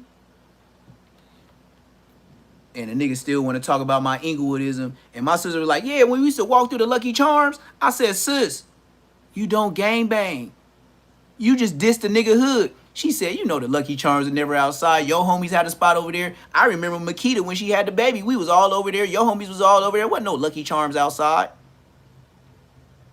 You see how you just an Inglewood baby? We wasn't raised with no Crips. And we never said Crip. Everybody dissed. Nigga, it was regular. If you said Crip, niggas be looking at you like, blood, who you been hanging out with? On the dead homies in Inglewood, that's how it was, blood. That's why we didn't have no beef with nobody. We was in everybody's hood. Everybody was bicking back, being boo. Everybody, nigga, you talk about the Beehive, just go to Inglewood. I don't care if you was from Swans, nigga, you drop off in any hood, see some red, and say, yeah, blood, what's up, blood? I'm from Swans. And be like, oh, what's up, whoop? And niggas will pull your cup. That's when I grew up with blood. I don't know what's going on now. And niggas did not have no cameras. Niggas did not pull out phones. None of that. Nothing. Nothing. $sign cash at 400 if you respect the real movement. Nigga, I tell a nigga, don't do none of that. Them streets is good. You ain't got to worry about nobody sliding. You don't got to worry about that. And look, bro, when I was walking down the street to school, it was the gang members out. Niggas used to hang out like it wasn't shit. You know, it was a community. Hey, what's up, T-Dog? Man, you getting taller. You know, as a kid, you getting taller. You see how you already in the hood. You see them drinking, smoking. You be like, no, I'm part of the DARE program. I say no to drugs. I used to say that, walking with my sister. And then as you get older, I'm the same nigga. But then as my generation, I didn't press the little kids. I didn't tell them they was going to be from the hood and all that. I'd be like, what's up, little dude? I seen you at your football game, man. Tell your mama I said, what's up, man? Keep doing your thing. I was a present nigga. You gonna be from the hood one day. I ain't never said that on my black ass lips to no nigga. I ain't pressed no young nigga to be from no hood. Nigga, you burnt. Nigga, that's a choice, and I'm not gonna press you. Because this shit ain't for everybody. Even though you grew up in the hood, it ain't for everybody. So, you know what I mean? You see why God got a plan for everybody? And some niggas go do life? It wasn't in me. Nigga, what was in me was growing up, walking through the NHPs and the QSBs where I lived. Other than that, nigga, the liquor store, it's the homies. When I go to swap meet, it's the homies. What you expect me to be when I get older? Nigga, I don't know nothing else.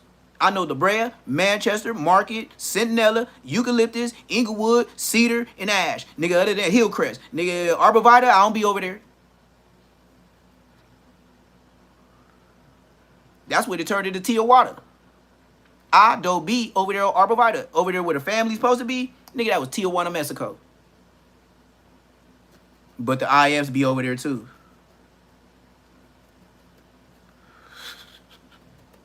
And I live down the street where Munchie supposed to be from. Blood. I would rather be from 7780 before I claim a 9 deuce 9-4. Nigga, that's Mexico over there. Nigga, that's Tijuana, nigga. Them Inglewood threat says to get you when you want to. You know? Like, I don't put no cap on it, nigga. When it come to Arbor and eucalyptus, blood, I don't be down there. My mama didn't shop at no Viva. Arbor nigga, I don't even know the name of that place. On the dead homies, nigga, I grew down the street from it. On Queen Street Bloods, I don't even know the name of that Mexican market. On West Side Queen Street Bloods, and I'm from Queen Street, and I don't know that Mexican place. With my mama and dad, we knew that was a Mexico Pico de Gallo, nigga, but Taco Bell meet the border ass store. Nigga, as soon as you walk in the store, you be like, Mexico. Nigga, I think the only thing we probably got out of there is some taco shells and burrito shells. Nigga, some drinks, nigga. We didn't know what the hell going on up in there. That shit in Spanish and some more shit. Pinatas hanging from the top and all type of shit. Nigga, I'm an Inglewood baby, nigga. Nigga, I don't even know the name of that shit, nigga. And that's down the street.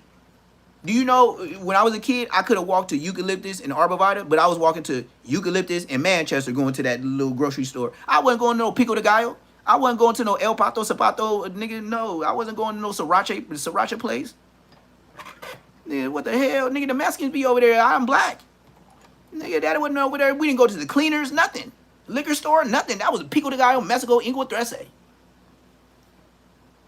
And I lived down the street. I knew that wasn't for us. But the Inglewood family be over there. And nigga Grizz. That nigga Lil Grizz, rest in peace. T-World, but we call him Twirl, but everybody on the internet, y'all call him T-World, we call him Twirl. I know Big Twirl from Crenshaw Mafia used to be over there, Lil Twirl, Big Bully, Lil Bully, Baby Bully, Big Grizz, Lil Grizz, Baby Grizz, I mean, Bogart, Big Boy Bogart, Lil Bogart, Baby Bogart, Tiny Bogart, all them niggas used to be on, what's that street, Buckthorn and Hillcrest. Right when you see that blue, where it used to be a blue mailbox where everybody used to, you know, drop their shit off in the mail and get their packages and shit like that. Yeah, it was a blue mailbox there, and that was Buckthorn and that was Hillcrest. And there you go, you'll see them niggas over there. You'll see them niggas over there. You know, if you want to meet some gang members, them bullying them. Oh yeah, they was the boy, the way they stand. Black Dickie suits every day with the red chucks and red laces, but they so big of niggas that they foot be so wide that they be leaning over the chucks. Them was some big ass, Big Bully, Big Grizz, man, Big Bully, Big Bogart. Bogart, listen to the name, his name was Bogart, blood. Blood was big.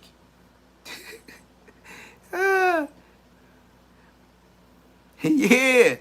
I used to go to the Ralphs. I used to go to that little Ralphs over the hill. And rest in peace, Applejack Face. I can't remember his name, but he was half black, half white, and I gave him the name Applejack Face because blood had them little red dots for being kind of Caucasian. So you know, as a kid, we just grew up in the hood. Just like Bosco was Oatmeal Face, and my sister, she said she used to call him Cream of Wheat Face, but I remember calling him Oatmeal Face. Bosco when we first met blood. So just like everybody, we give you, nigga, you from the hood, nigga, Applejack Face ass, nigga, like, man, like, sub blood, but he didn't gang bang. Nigga, they thought he was from Queen Street, they R.I.P. blood. Shout out Applejack Face. He R.I.P. right in the crosswalk where you leave that little Vons, little shopping center over there in the Lucky Charms, a little bit over there passing McDonald's on Manchester. And, yeah, blood was crossing the street to the gas station. That gas station that's still there. And they milk blood. Right when he bought his Black and Mild, they wet blood up. Yeah, they thought he was from Queen Street. Yep. And he had green chuck. He R.I.P. with green chucks with green fat laces.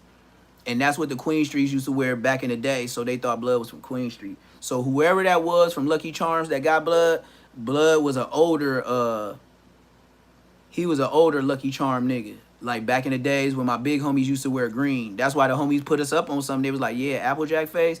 Yeah, blood. They thought blood was from Queen Street. Like, yeah. They was like, yeah, the witnesses and all that. And then guess what blood died in? I was like, what? Blood had the green chucks with the green fat laces. And that's what we used to wear when Queen Street, you know, Queen Street first started. We was hustling. I was like, yeah. He was like, just like Inglewood High, we was wearing green. I was like, right. They was like, yeah, whoever did that from Lucky Charms, blood must have just got out of jail. Blood thought he got one, but blood ain't from Queen Street. You see how niggas got sagged out for no reason? And then the niggas still get smacked for trying to get us? Even though you didn't get us, you still got the homies. So some of the homies went over there. I didn't go for that, but some of the homies smacked them niggas for that, whoever was out. And even if it wasn't you, then them niggas went all the way to the IVCs, and if they inside and find them, they went back to the 6-0s to get that aggression off. So it was all in a big ass U. So you could call it the big U. All the bloods from the hood that we was pulling the big U. We was starting the Lucky Charms. We'll go through the Framings. We'll go through the Ivy Nasties. And then on the way back, you might catch you a nacho or something, maybe a clock.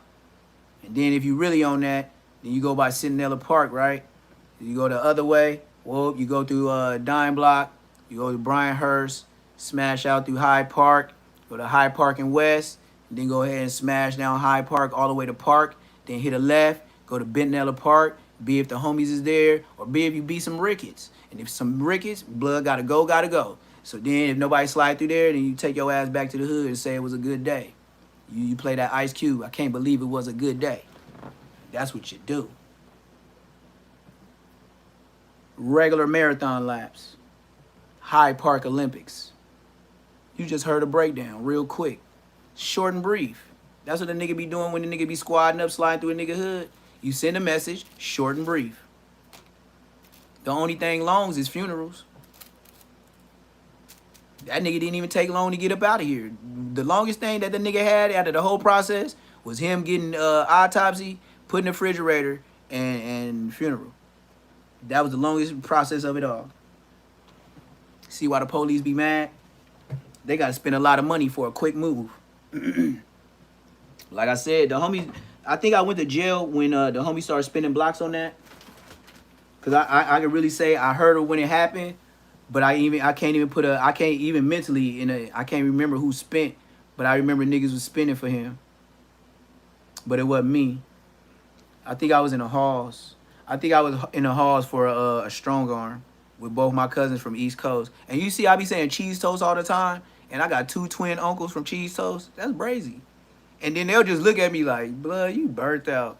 Like, it wouldn't even be like when you family, like, yeah, cheese toast ass niggas. They be looking at me like, cuz, shut your ass up, cuz. Like, it ain't even no squabble shit. They know you like, you blood relative. So I'm blood relative. Y'all crippin' blood relative. Hell yeah, cheese toast.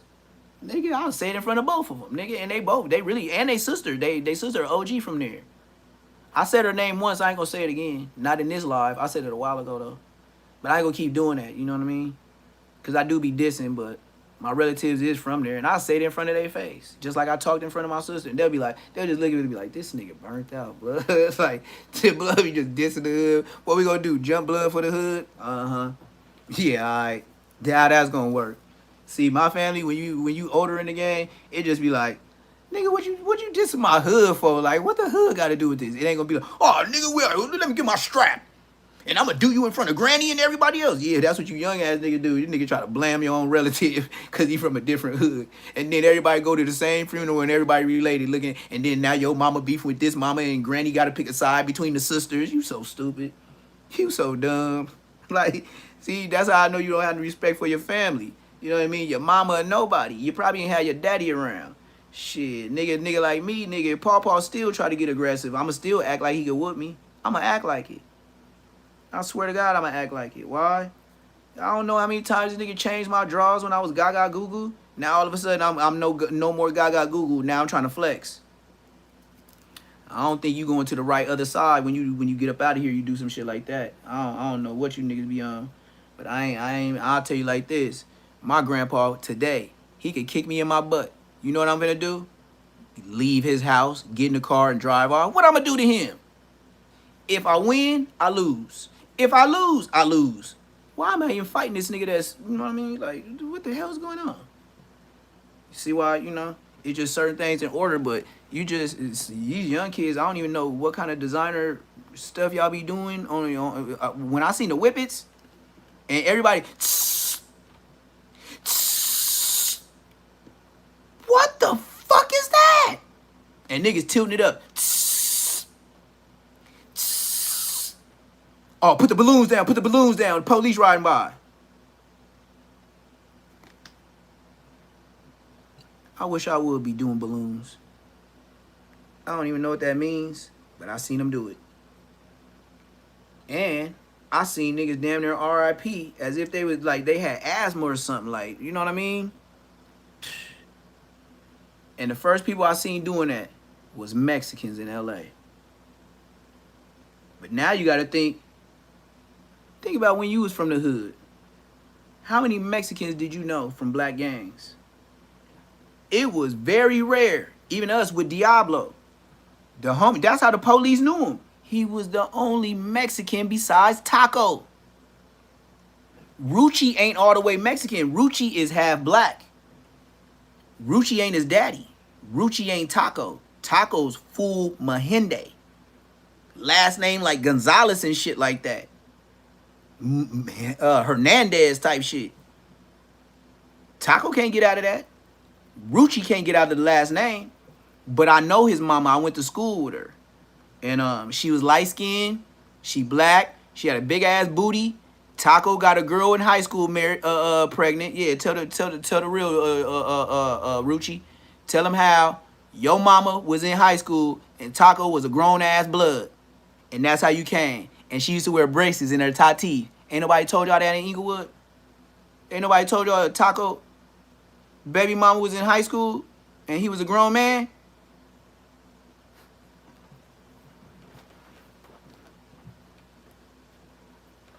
I went to bull with her. I remember she was a little bad bitch. She had braces or a retainer or something right there. She had some kind of silver shit in her mouth. Pretty, nice ass smile. Taco, how many years had you been out of high school when she got pregnant? I don't know your age, but you was 20-something.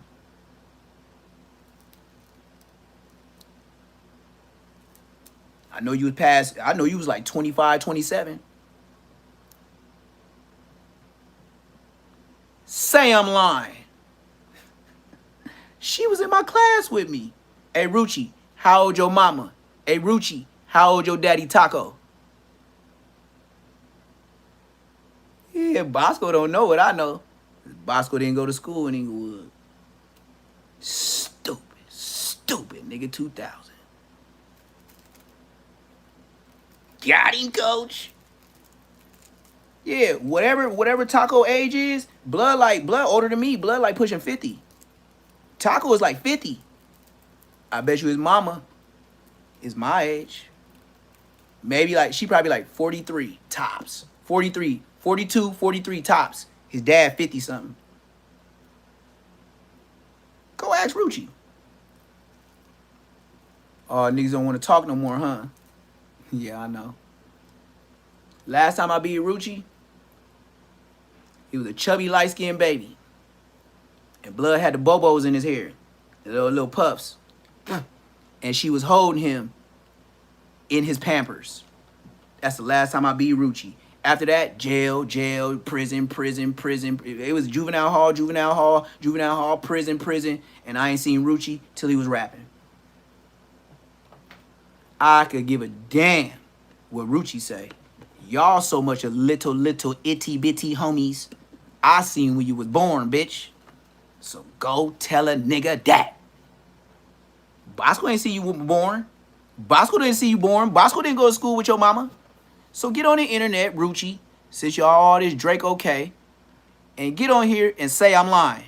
And say your daddy ain't hella older than your mama. And blood was 20-something while she was in 11th or 12th grade.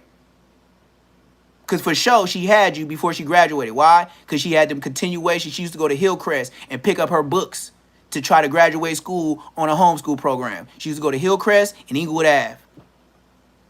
Why? Because I was at the continuation fucking up. And she used to go up there and pick up books. Because she was pregnant with you. Any more dumb ass questions? See? I told you I could DJ Vlad these niggas. Now you see why I get 100 subscribers in a live. Hey, you know, I took a screenshot yesterday on my live before I deleted it because of that shit that nigga J Hood showed. You can't show blood. You can't show niggas actually connecting. They gonna take your page, stupid nigga.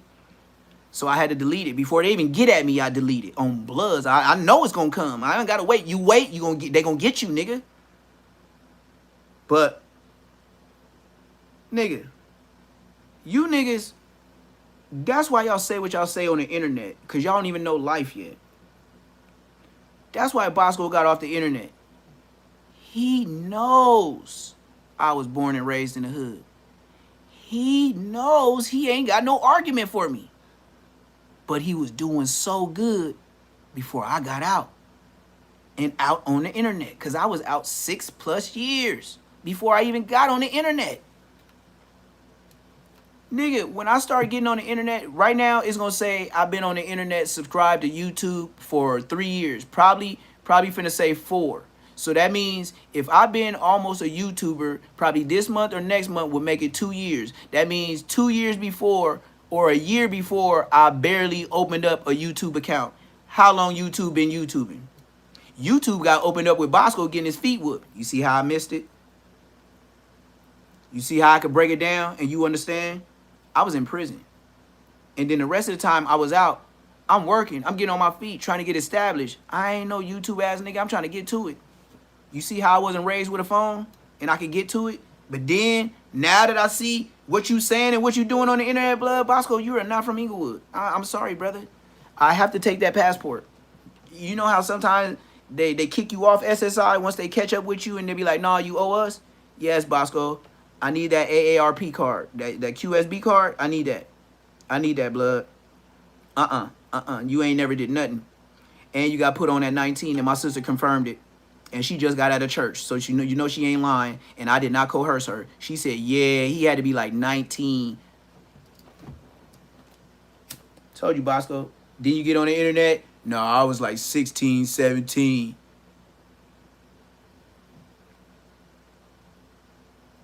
You know what, Bosco? I wouldn't mind giving you your credit if it was true. Matter of fact, how could I put you on blast? If I did, I would be a Odium Slim. I would be an Anhefe. I would be a Munchie B to just get up here and sell y'all a lie. That wasn't in me. And it still ain't. I ain't finna never just sell y'all no lie. Nope. I'm sorry. Y'all can take that. Y'all can go ahead and get out this YouTube. Because I'm never going to make up a story and then chase it and tell y'all like it's real. Yeah, I believe Bosco more from A. Trey Hoover too. So you did your research, homie.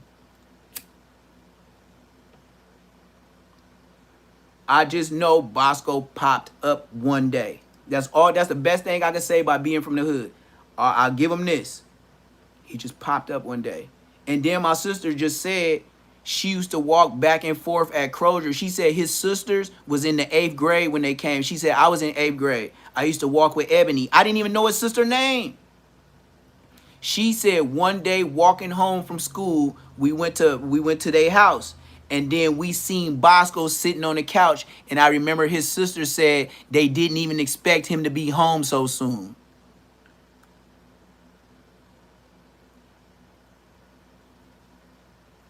You feel me?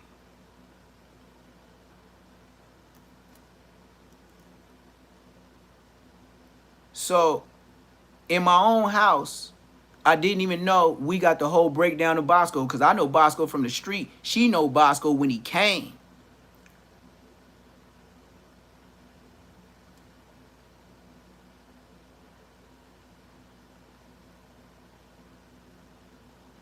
She said Bosco's whole family was surprised he was in the home. Now look, this is how I can confirm it. Bosco, when he moved to the hood on a Deuce Hunted, but he was more on Eucalyptus, I had to walk up the stairs to Bosco's shit, and his shit was like dark when you go up there. You had to tap on the door. He was on the left. And I remember it being always dark in their living room, and Bosco used to sleep on the couch.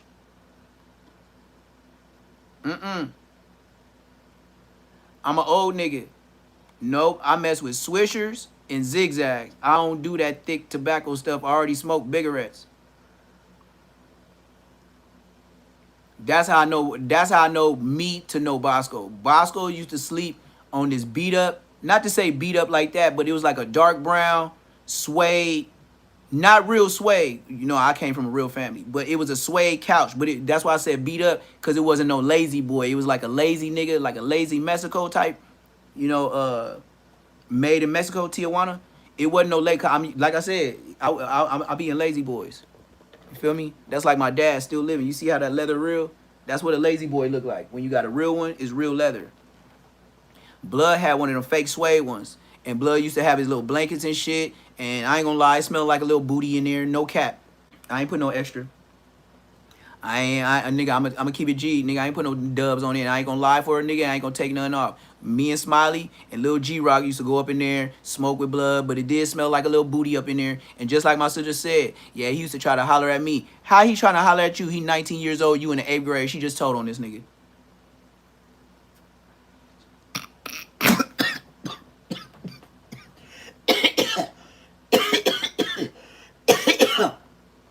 So, Bosco, from my sister, now she was dark skinned with a big booty. Now she fat. I'm telling you. Niggas just be like, damn. I'll be like, nigga, say that, get him about my sister. I used to say all the time. Even my dad used to call her big backs. My sister was young with a big ass booty. It just is what it is. None of my other 2 sisters had ass but her. I'm telling you the real. None of my 2 light-skinned sisters, but the dark one, yeah. All same mom and dad though. So Bosco, she said on the phone yesterday live, she said, you came to the hood when she was in 8th grade. Mind you, your sisters was in 8th grade. So since my sister was over there hanging out with your sister, you was trying to holler at my sister when she was in 8th grade. You was already 19 years old. How old can you be in the 8th grade? Well, when I was going to school, you were 13, maybe 14, going to the 9th grade. So how old were you in middle school? 12, maybe 13, and you 19. You a cold nigga. But like I said, you already know. If I ever be you, you getting put off the hood. This ain't no threat. No, nigga. You will gracefully be put off the hood. GTA. Like by myself type shit. And nigga, I wish you would. Nigga, and I ain't gonna go look for you. Just if I beat you again later along the way, and you still saying what you saying, just know it's you know how some homies just got it out for each other. Every time they beat each other, they call a gang of phase, and they just keep going back and forth. But this is the ones where you never win. You ain't gonna get no W on me. And you know that. You know the homies know that. You know the whole, everybody in Inglewood know. Nigga, I used to squabble, and we don't have no records of you ever squabbling and putting nothing down. So, Bosco, please, be on alert. This ain't a threat. You're a gang member. This ain't no threat. Since you want to say gang this and Queen Street this, well, you know, and then you want to lie about stories with Street TV and get 1 million views off a lie, talking about what we used to do over here and what we used to do. Well, the shit you heard, the shit I heard on that whole video, you talked about me, Lil Menace, and Lil Solo, and Lil Stretch, and Mighty Mouse, and Queen Kong. You told our story, blood. You wasn't there. Didn't you hear what my sister said? Bosco older than you, and he considered a tiny foe. Nigga, I'm a baby foe. And you 4 to 5 years older than me, and you a tiny foe. Shut your bitch ass up. My sister just said it out her own mouth, and I didn't coerce her. She was like, yeah, because Bosco older than you, he considered a tiny foe. I didn't tell her to say that. I didn't angle her. She was just talking about her life in Inglewood. She just called you a tiny foe. Bosco, you can't do nothing with me. And then you get on Cam Capone and tell the world, yeah, man, and I hit his sister before. Man, my sister just said she don't even know what you said on Cam Capone. She just said right here, yeah, he was trying to holler at me. I just know he used to always be, he had dirty braids and he always used to be musty. You used to call him oatmeal face. I used to call him cream of wheat face. I remember her saying that, but it was so old, I forgot what my sister called him. Because he'd be at the front gate. Hey, little T-Dog Blood. Hey, you got some trees? Man, I look out the door. This nigga Bosco. Yeah, I'll be there in a minute. Yeah, Bosco say I'm lying. Get outside. You want a design, and what you have? $7, $8. Why? What's the story? You bought some blunts, right? I knew you was getting EBT money. That's how young I was. You was getting EBT and cash. You know you got to be a grown man for that, right? Keep telling on yourself, Bosco. As much more and more I add it up, just keep telling on yourself, Bosco. And then for Munchie B to even be running a podcast with you, like, that means Munchie B ain't did no real credibility check on you. Mark Markison's 2 marks out of Markville. Straight, man. Munchie B, he grew up in Inglewood. True. Has he done what he done? No. Is he the mayor? To himself and the people he pull up with. That's it. Don't nobody be saying, how you doing, Mr. Mayor? Okay. If Munchie B was so much of a blood mayor, he would be running a podcast like Baby B Braves. Every day, he'll be able to interview a blood. He got limits, nigga. Niggas think he police, grid program. I get paid to be from IF ass nigga. Better move around, little blood. But like I said, Munchie B, he gonna only pull up at functions around people. You know he can't drive. You know he can't have a license, blood blind. You wanna know how long? 2012. For the internet. Everybody that don't know, Munchie B been blind since 2012. What's today?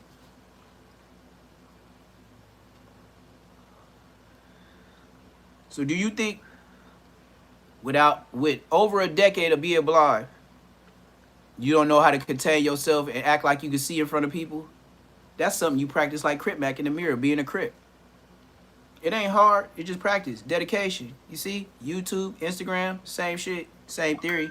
You want to be a thug, just keep doing it like Crip Mac and Munchie, and then you going to have the whole gang culture split. Because half the niggas that's gangsters that was in jail know about the peanut butter and how you abroad for never getting back. But then for all the internet niggas and the way you spin the story, and then niggas say they never heard of it and try to act like it ain't real, then you know that's why you got the internet, and that's why you got some, you can call a hood meeting and all the homies ain't coming. They be like, man, I'm not going to there, bitch ass nigga over there, man. Come on, man, what I'm gonna do to blood blind? Just gotta leave it on the flow. It did.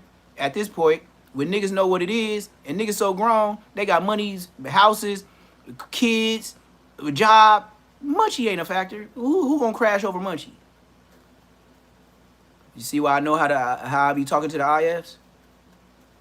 They was like, first off, nobody be in the hood, nobody be in no hoods. Everybody do shit for the internet and the gram.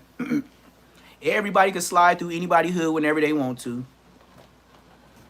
Everybody wearing every which color in the world.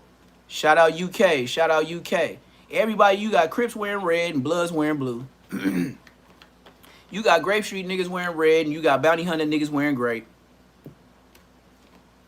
So, you know what I mean? When we used to slide through, we like, oh, there they go. All them niggas wearing blue. Today, man, you going to see a Crayola box. As soon as you pull up to any liquor store in any hood, you going to see a Crayola box. And then, what's so crazy about it is, it's going to be a Crayola box. You probably have a nigga got an excuse that his relative or his uncle from 9-0, but he from Hoover, and he over there at the 9-0 store off of Western, down the street from Superior, but at that little liquor store. That nigga, you probably, and then it's like, that's why I said back doors is open wide. Y'all let one nigga come over there and then let y'all get mad that he try to bump one of y'all bras. Y'all gonna try to take him off. That's how LA gangbangers is getting took off today. It ain't no sneak attack, it ain't no nothing. Whoever came over there from Box, from 107 Hoover, or 11 Deuce, whichever which one he from, they knew who they was waiting on. They knew he was up in there. They knew he was up in there. Just like that parking structure, you can't tell me they didn't know that nigga. These are some old niggas. This is their neighborhood. You don't think somebody with a ski mask on just standing there, they didn't have suspicion of? They knew blood. But you know what every young nigga never realizes? They gonna tell on you. Gang members. Yeah, you heard me. They gonna tell.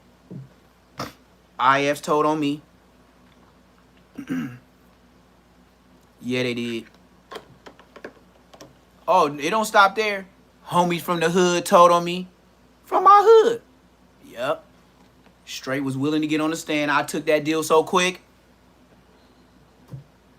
I don't even want that shit printed out in a court. I will take the deal. That's how much telling I was doing. I was trying to go to trial. They was talking about he get on the stand on a life case and get 2 years. Nigga, we already been locked up 16 months.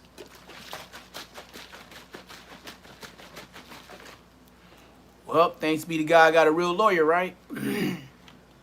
Got a nigga 7 years. Pressed that it was my first time, and pressed that they couldn't prove I was a gang member. They had one picture of me, front to back, throwing up gang signs, but I had an S curl. It was on me to admit to say that was me. I said that wasn't me. So did my lawyer. I beat that 10 to life. Show wouldn't have told the world, yeah, I was there. I was picking up tissue for my girl. She wanted some tissue and the homies was there. And then some little shit happened and they've been there since 6 p.m. Nigga, you told on your homies, you involved yourself, nigga. Cuff up and watch your dumb ass head, nigga. Nigga telling the internet like that ain't nothing. Nigga, you through, nigga. It's still raining? No. Yeah, nigga, you ain't no way in hell nigga, you get on the internet and admit to you was there when everything allegedly happened. Nigga, you talking about a body, nigga. You don't admit nothing, brother. You burnt.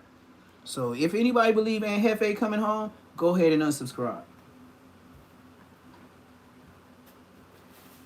I'll tell you that. I'll get 200 more people today. You can go ahead and unsubscribe. I'm not tripping off you. I'm really not tripping off you. If you all up in that propaganda and believe in this hope and you stay in this little community to where all y'all act like you know y'all in a different part of the time zone with us, like shit ain't real with the police and these DA systems, well, you keep on thinking, because I guess you ain't had no family members that fall victim to the justice system. I know niggas got flushed off of hearsay. Niggas even say they wasn't there. I know niggas that got life on a whole different description. Just because it was a body, he went too. You gotta know what a body is, bro. You're not going home. And you see how fast that movement was for him. Hey, man, let's get my boy in Hefe out of jail. Let's go ahead and send a GoFundMe. Blood shit didn't even hit 1,500. Hey, Spody Face, what happened to that money? Ain't said one word about it. Ain't even pushed for Aunt Hefe to come home no more. Hey, Spody Face, wasn't you on that show with Dejan Paul? Was you on there talking about Munchie? Why you didn't mention Aunt Hefe GoFundMe and he coming home? Remember, that was your mission when your numbers was going up? What happened to your channel? No jumper, huh? No jumper is the reason why you was booming. Just like everybody else. Munchie ain't gonna never leave. Munchie, if he don't go to jail for this, Munchie ain't gonna never. Munchie will be a gray hair arguing with Baby B Braids when Baby B Braids and him have gray hairs like me, nigga. They go to gray. You gonna watch Baby B Braids get grays. He ain't gonna stay off that phone. And Hefe ain't gonna stay off that phone. And then we're gonna be all gray niggas. And just imagine, they're gonna be ushering in the new gang members. And if these is the OGs on the phone, how you gonna tell a young nigga to get off the phone? Get off the internet. How you gonna press a line on yard and tell a nigga get off the phone? And nigga, all they know, even before they came to prison, they be like, man, I remember you, nigga, I remember when you first started your podcast in the county jail. You see what kind of conversation he finna have? Yeah, and then look, not even just you with your brother. His other brother, his oldest brother, and Hefe ain't the oldest. He got an older brother in prison. You got the older brother in prison. You got and Hefe in jail, prison. You got NBA 2 and you got NBA 1 on the streets. NBA 1 got shot in the chest. Remember that? Allegedly. In the same parking lot that Aunt Hefe went to jail or allegedly did the issue.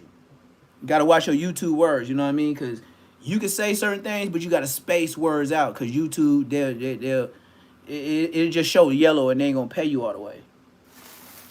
And they already tripping off of me. Like right now, I got a dilemma with YouTube. Right now, they even got right now. If y'all was trying to send super chats and stuff like that, they got me on pause because I got 8.5 million views. So they said, well, you on pause, right? We're not. They said you're still part of the program, but we're further investigating. I'm not worried about it. I didn't get no bots. That's why I know all these haters and stuff like that. This is one thing about YouTube, and this one I'm glad to say. No, they got my monetization on pause, but they said when we unpause it, everything that you still doing will catch up with you. So look, nigga, when you get the views that I did last month out of nowhere, just putting a different sauce to my shit, bro, when I say 5 times more than I ever made on my highest check with YouTube, wouldn't you think YouTube want to holler at you too? Wouldn't you think YouTube think you buying shit? Wouldn't YouTube think you bought subscribers? They trying to do a thorough investigation. They told me 30 days. They made me take a picture again. They made me do side, back. I guess so they checking my videos to make sure it's me, and it's a lot. It's a lot, bro. But they said, hey, from your money that you already got, we gonna pay you for the 5 times, and then this is why we still. So nigga, I still got my check. I still got my check that I'm still finna get, and I'm still working. On my mama, nigga. That's why y'all can't send the super chats and stuff up in there. I know some of y'all been thinking like, man, I can't send no chats or y'all woo woo woo. Yeah, I'm on pause.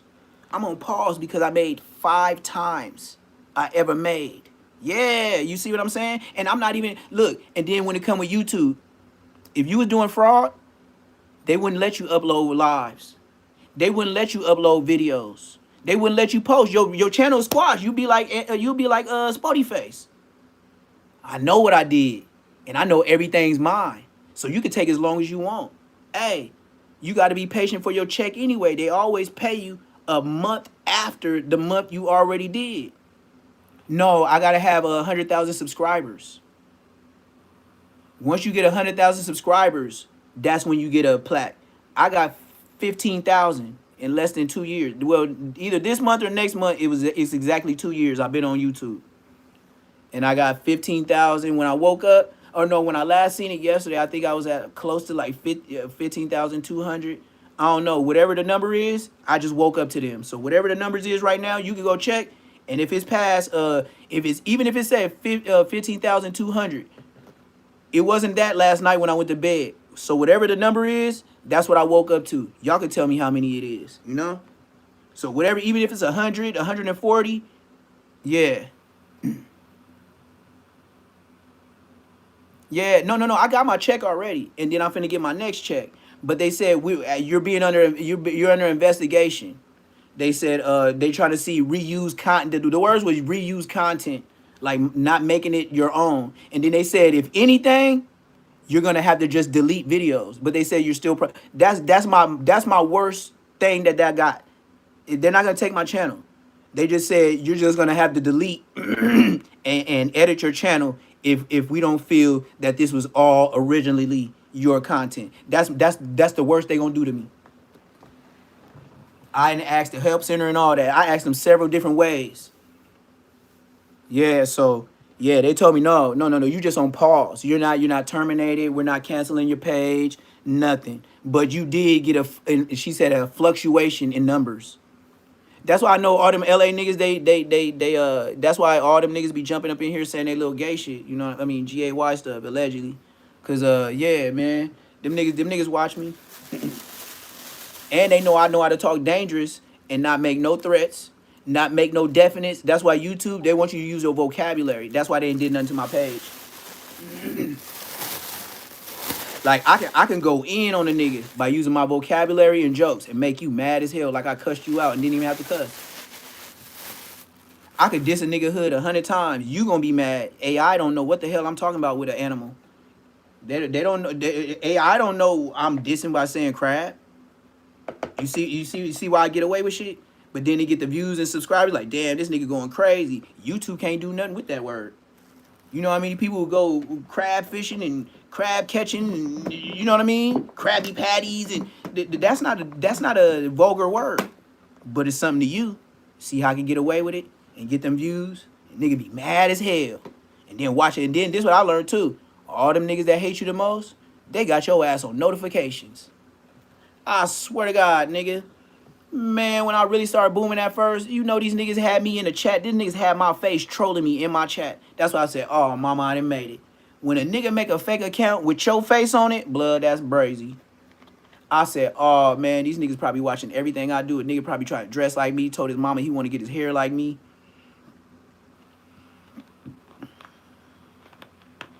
It's the truth, right?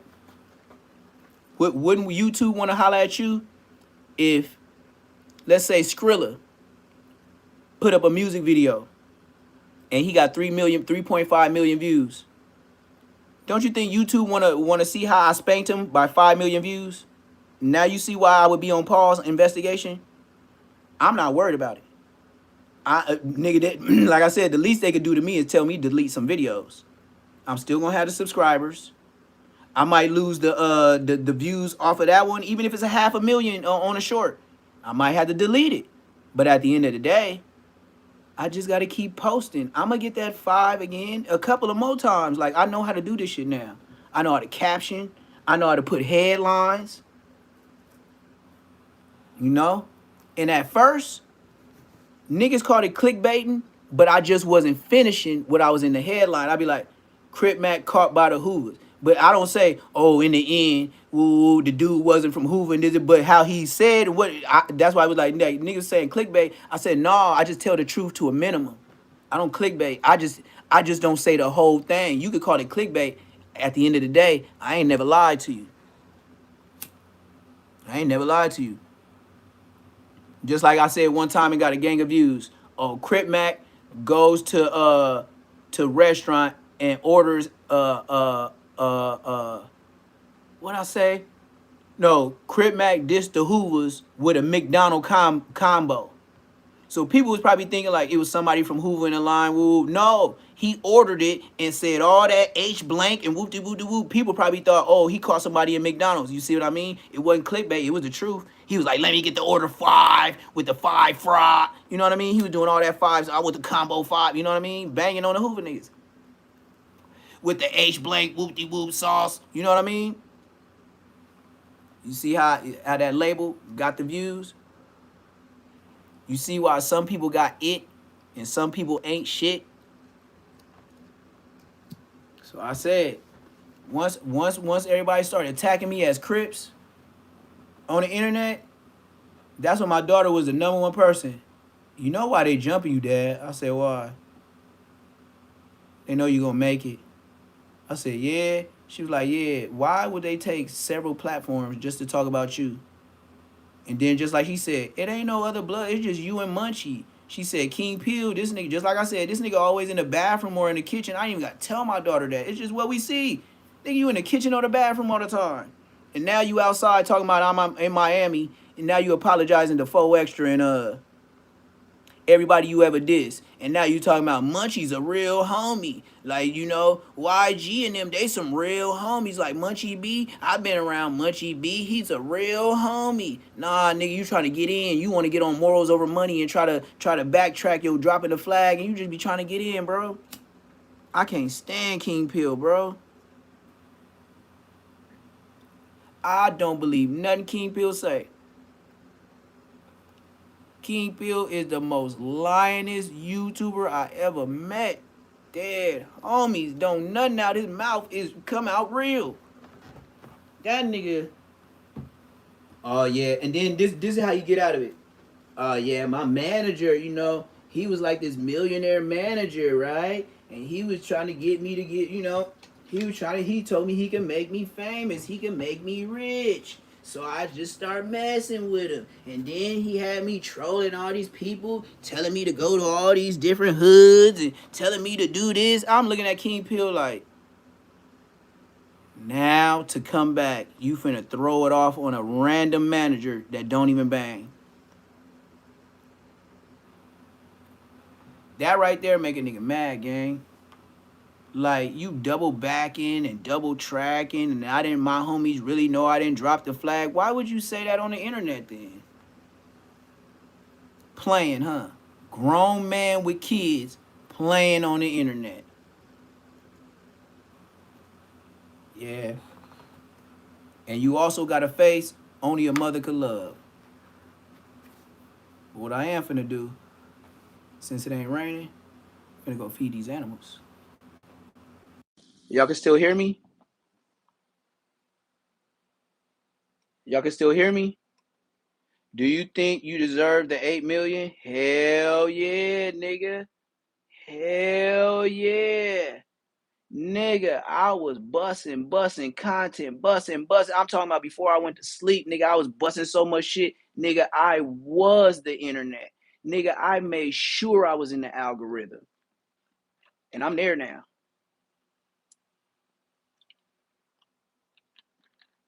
Nigga, I could put up a video.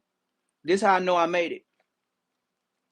Now, if I don't get 1,000 views in an hour, that's a dud to me. Even if it's at 776, I feel like a bum. But that becomes, just like you say, rappers, they start getting arrogant and start getting big headed. It do make you like that because you be like, man, I ain't getting no money off no, if it ain't 1,000, it ain't no money. So then I used to get tired of seeing those numbers. So I said, bump it. This is what I'm gonna do.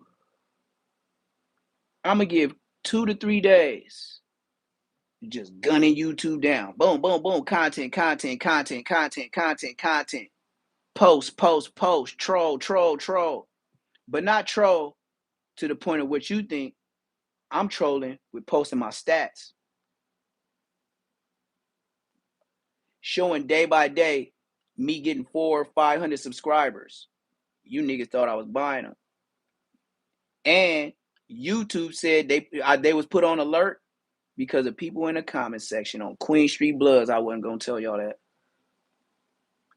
Niggas that be commenting in your comment section will alert AI to your page. If a nigga say, oh, you buying whoop-de-whoop-de-whoop, if people say it in different views, like all your haters, all them niggas that know about YouTube before you, they gonna have you what I'm on. I'm not on probation. They said we are not taking your page. They said you are paused monetization. And they said it's not gonna be long, but your members, however many members you have, will be taken out of your check when you're paid, on them 21st days. So whoever got a membership, it will personally make me pay you back however you pay the membership for that month. You just not, we got you on a pause. Nigga, my shit was up. I'm talking about, nigga, my shit was up like Viagra. I'm talking about, it just went like Superman on Bloods. When they made me take more pictures, that's when, that's when I knew it was up. That's when I knew it was up for real. Let me see. Yup. So that's my whole little shit. And look, I see why I lost everybody. This Wi-Fi trying to act up. I ain't had Wi-Fi act up in. Actually, my Wi-Fi ain't messed up in shit. This is my second time it messing up in about 2 weeks. Usually, I used to have Wi-Fi problems every day. Messing with T-Mobile and the internet company, dead homies. I didn't had two. This is my second blurry in 2 weeks. When I used to always have blurry lives every day. This is the first time it actually dropped, and then it went to reconnecting. Why? Because I'm talking close to it like this. But it's good though. I'm finna get up out of here. That just tell me I need to go.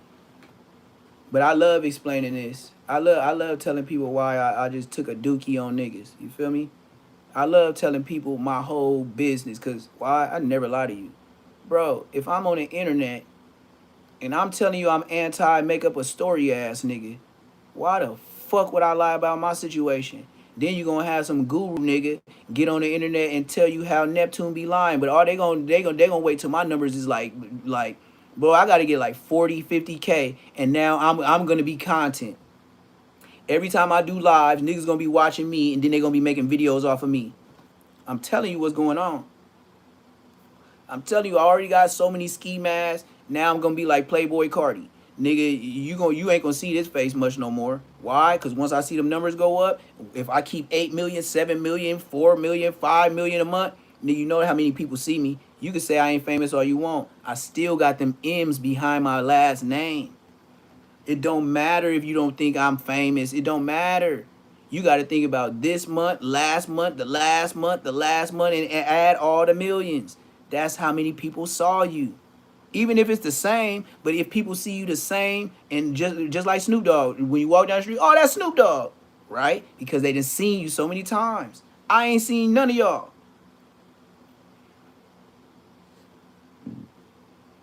But, like I said, I ain't scared to see none of y'all neither.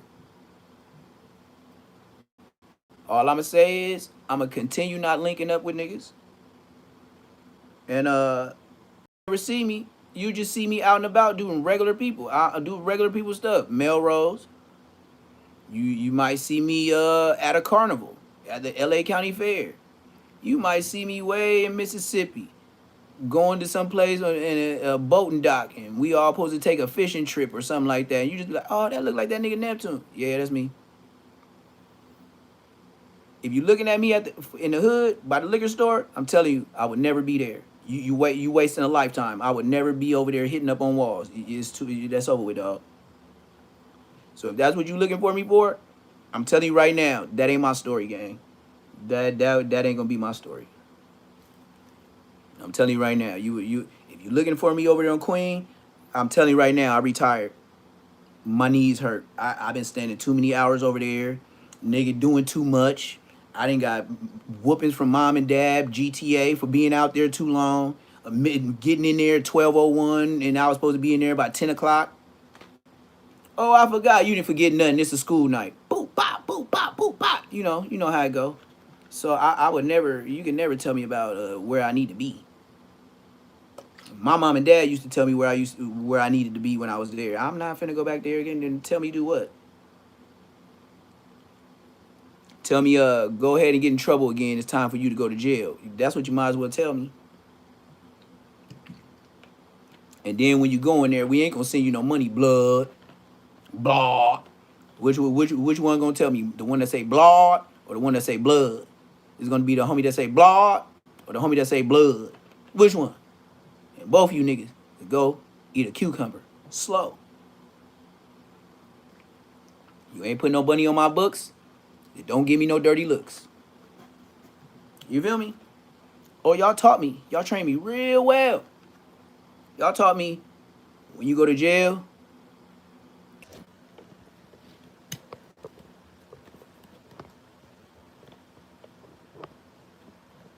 guess I'm too close for it. I'm finna shut it down anyway. I'm just popping my shit.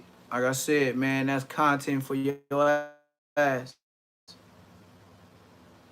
And nigga keep going no matter, even if the camera working or not.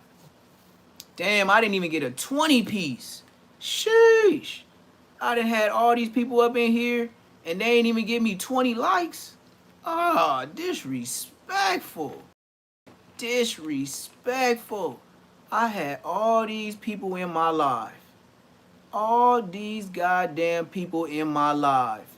And I didn't even get a 20 piece on the likes, gang. Oh, it's ugly. And I bet you when I end this live, even if it say 200, 240 people, nigga, I ain't even get 20 likes.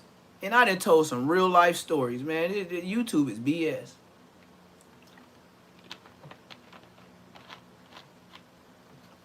Well, like I said, and like I tell everybody on YouTube, lives is the least amount of money you can make.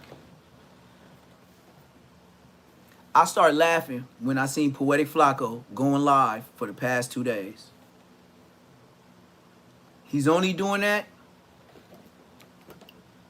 because there was no content to be made on the internet without just going at Munchie, going at Munchie, going at Munchie. That's the only reason why Poetic Flacco started going live. There was no more content. And when it comes to YouTube, you can't make every video about a nigga. He can tell on you. You could talk about him in every live, but you put his name in a headline every video, they'll tell on you. Welcome to YouTube snitches, and all of them your OG homies that you love from your area. I'm telling you right now, put the OG nigga from whatever city. He gonna tell on you. Keep saying his name. His subscribers is gonna make him tell on you.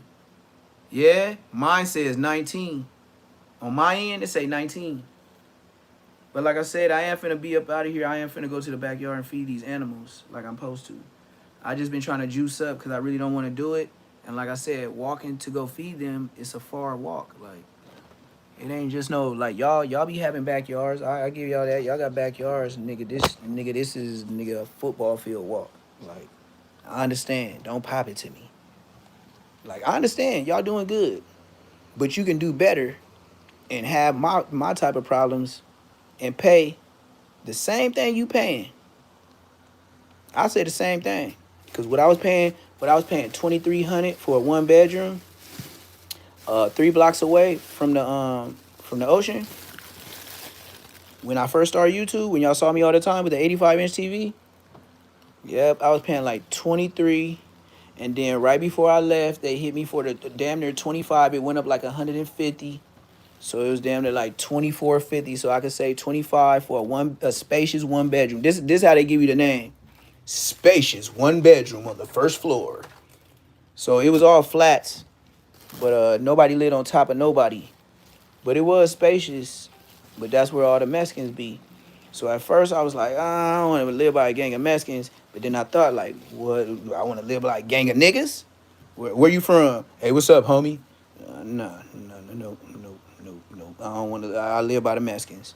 At least they know, hey, what's up, fool? Or if it's that, it's that. I got into it with like 2 of them. We got into our tricky situations that can't be talked about on the internet. But I know I went to jail for letting off on a nigga from Insane around that time. Had a 38 special. Blood was in there snitching like Blood tried to act like he was from Longo. And then the whole time this nigga from Insane. Nigga, my whole DA, not the DA, my whole private investigator and I didn't even get a lawyer. Nigga, I got a private investigator. I'd rather pay them. Man, that nigga gave that back to the motherfucking lawyer that I had. Nigga, this nigga was like, oh yeah, this case is beat. They said in his neighborhood he was just always bothering people over parking spots, and that's what I popped that nigga for. GTA allegedly, but I already got my time.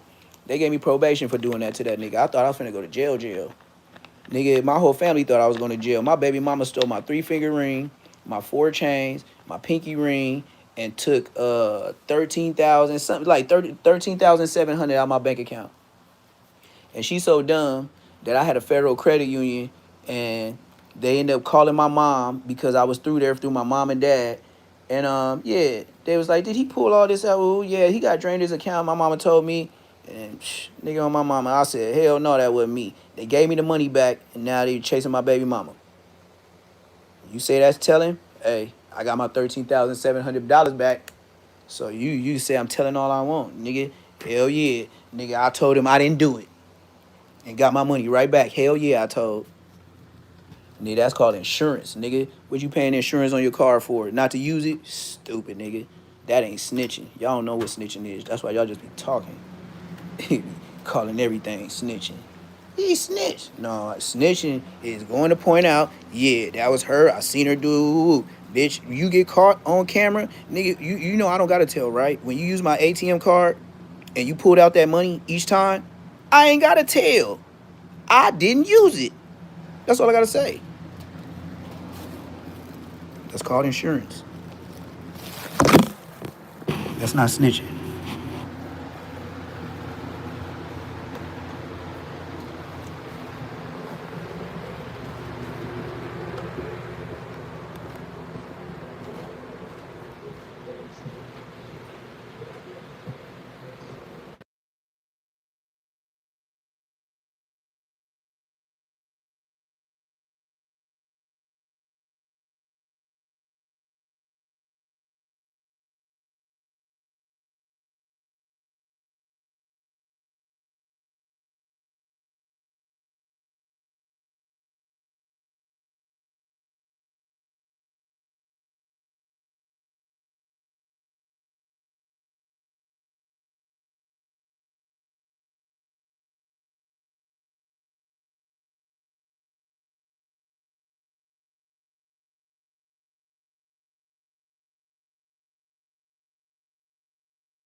Still raining though.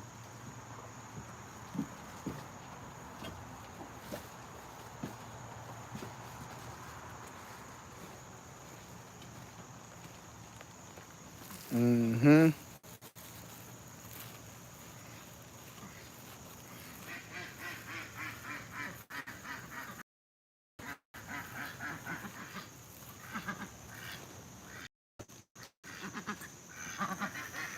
What you want?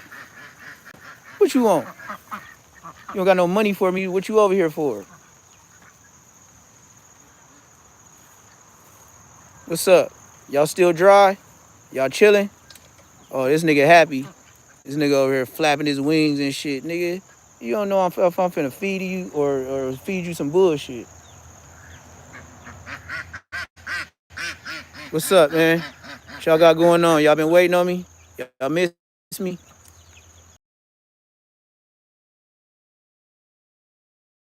Y'all flooded low key in the front, but in the back, y'all dry. Y'all good though. Welcome to Chicken Land. Key and chicken, put the hood down. Hey, what's up with your legs? Somebody whipped your ass? Why you posing like that? You ain't no flamingo, you a chicken. What's up with these dudes, man? Let me zoom out. Can I zoom out? Hey, shut your ass up, nigga. Hey, shut up, bitch. Shut up. What you doing, champ? Huh? You fix your bed? You made your bed up? Huh? See, I told you y'all having your sheets all over. Look, don't be taking out all your hay. Your hay is for your bed. You don't take the hay out, brother.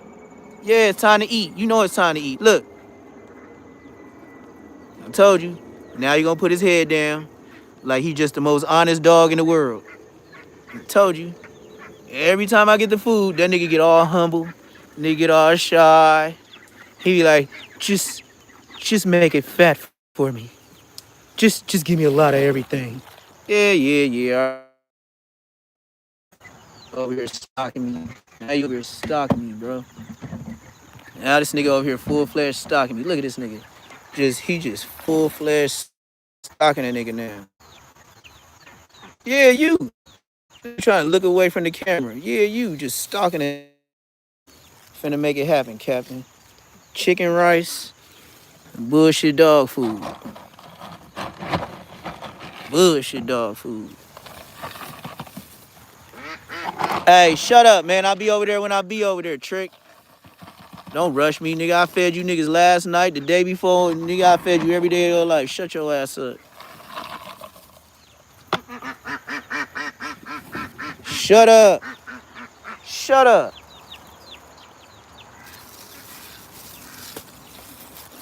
Where your tray at, man? It's chow time.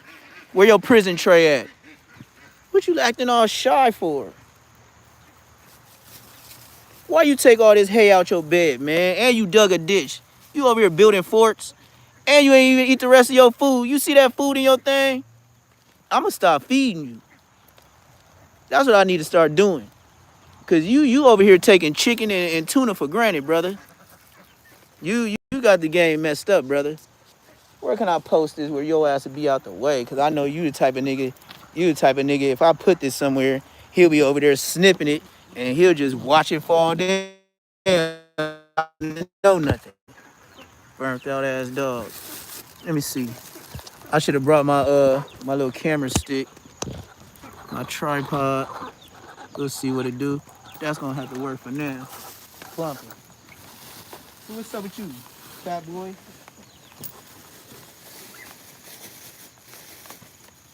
Yeah, it's chicken, man. What's wrong with you? You acting like it ain't chicken. It's always chicken. I just gotta mix it up, because if I don't mix it up, you ain't gonna eat it up. I gotta let the grease touch everything. Or you gonna act like the sauce ain't on there. Yeah, you know. Same routine, little brother. Let me get this out the water or where it can rain, because I know once it rains, your dumb ass ain't gonna eat it. So, here. We'll put it over here. Yeah. Yeah. Here. Can you reach it? Nope. You done tied yourself back over here fucking with the birds. So look, I'm gonna do this for you, player. Player to player. I'm gonna put it right here, player. All right. Now you keep twisting this chain, you ain't gonna be able to get it. All right.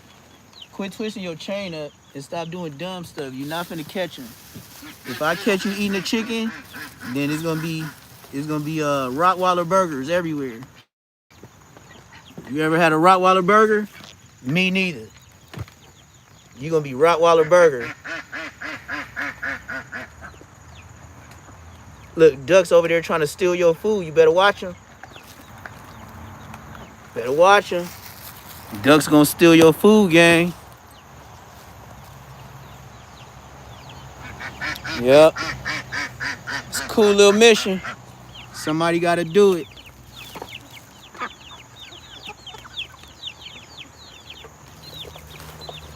Well, now it's bird time. Damn, nigga. You eating them goddamn chicken bones like they pork skins. You should have heard it say, like, god damn, bruh.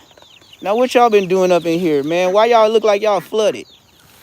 Why it look like y'all flooded? Or y'all spilled all the water I had in there. But it did rain. What's up with y'all? Y'all got half dry land and half marsh. So what I am gonna do, I'ma cheat. Even though I can afford it right now, I'ma cheat. I'm gonna go ahead and put some more of these pine shavings in.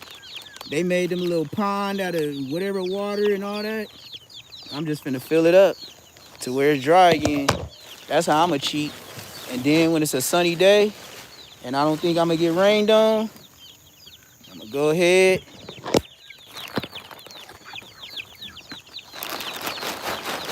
and clean it all out, spread it out.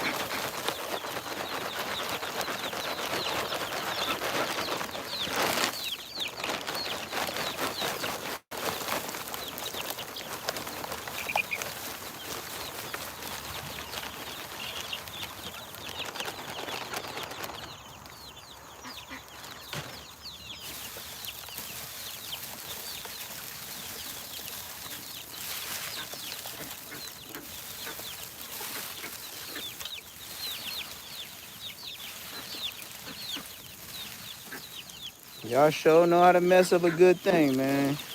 This shit be dry when I leave, and I come back, and y'all just over here just be swishing it all around and flipping over the water. It's like, bruh, it's like y'all get a kick out of making me work on my mama.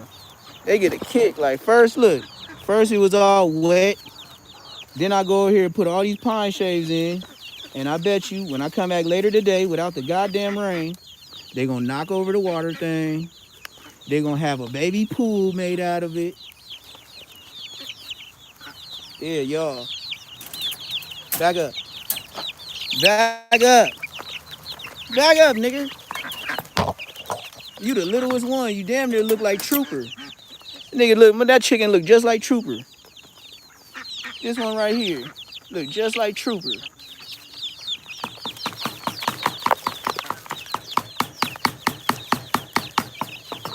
Trooper Deuce. What should I do? What should I do? Yeah, if I'm thinking it, I might as well rinse it. Trooper Deuce. I got a Trooper Deuce. I ain't never thought an animal would look like Trooper. And yeah, he look like Trooper. My little chick look like Trooper. I ain't gonna lie to you. Little baby Trooper. Yeah, boy. Old chicken food. Look at them, ready to fight each other for it. Already looking at each other dangerous because a little bit fell in. Oh, chicken food. And y'all be wondering why I be masked up? Oh, his name Champ. Yep, his name Champ.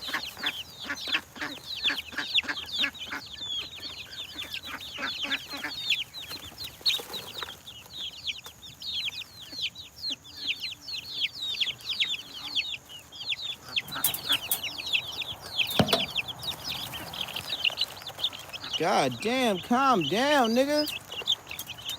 You act like you ain't never ate before. And look at this one way in the back. Still trying to find food. So you always got a slow chicken that just don't be hit. This one don't even know I got food in here. Still over there looking for food, scratching for food. And everybody else know the food over here.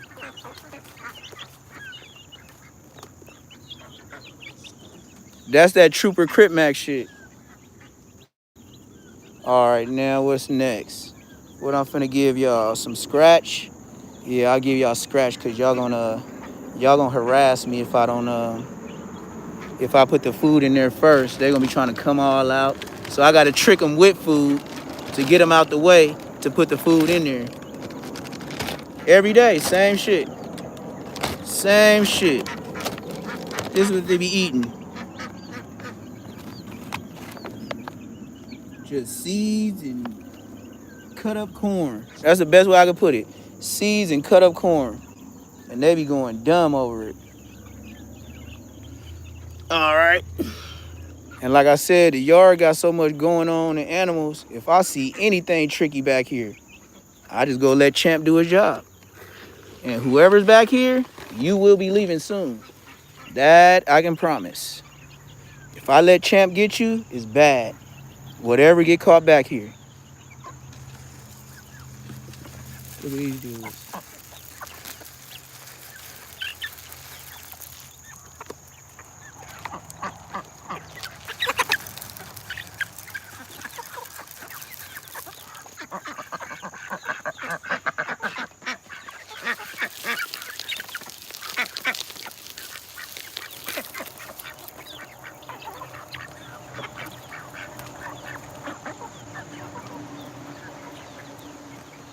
Oh, y'all finally eating y'all food, huh? Because that bowl was to the top.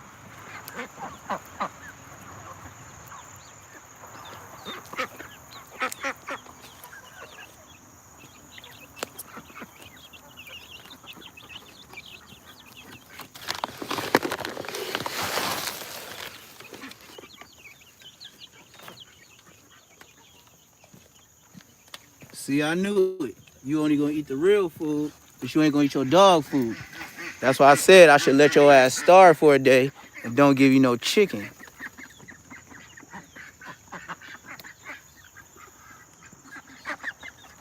God damn, that's a big ass spider web. I was finna walk right into it. Hell no. Hell no.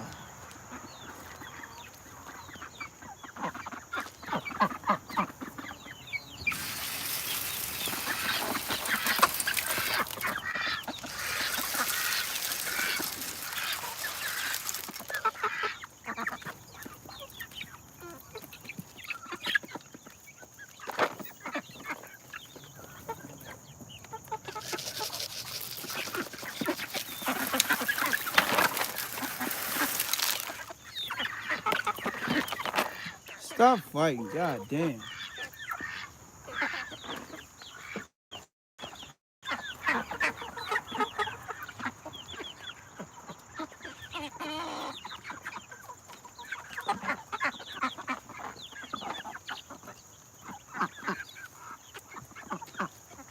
Move your slow ass out the way. Like the engine on your duck is broke. Yeah, get your scary ass on. You ain't finna do nothing either. What you gonna do, help her or run too? Thank you.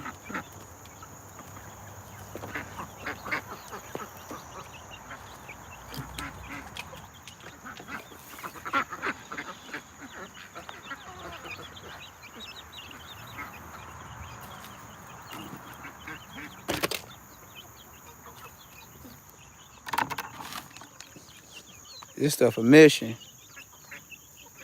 Hell yeah.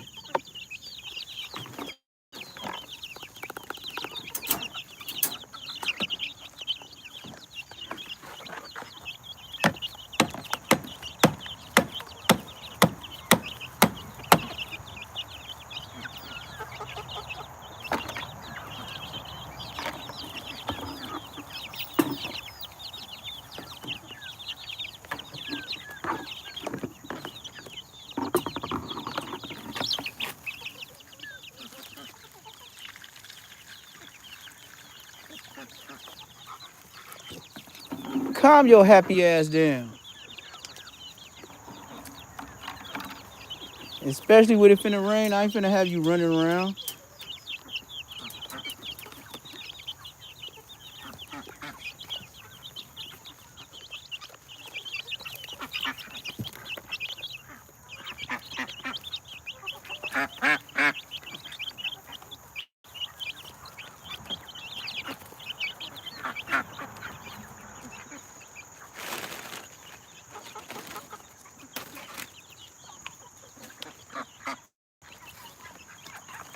Back your ass up. Shut up. What you wanna do? Fight? You wanna fight or something? I don't know them karate words. I don't know no what the. Go back before I let Champ get your ass. You know how that's gonna turn her out. You be crying all type of shit. Looking at me to save you like Jesus Christ. Let me see. Yeah, there we go. That's what we can do. YouTube that. Hey, all you YouTubers that be stuck in that closet, go ahead and YouTube this, nigga. And then go tell YouTube I got fake subscribers again. Tell YouTube I got fake subscribers again, bro. Doing me a favor. So once I pass all that shit, they gonna be used to you niggas. You know you keep snitching on me. You know what YouTube said? You keep trying to violate niggas, they end up taking your dumb ass page. You better keep reading the YouTube guidelines, nigga. I don't gotta do it. If AI is on me, they gonna be on AI on you and the anonymous page that you trying to be under. Just know that, nigga. They gonna catch you.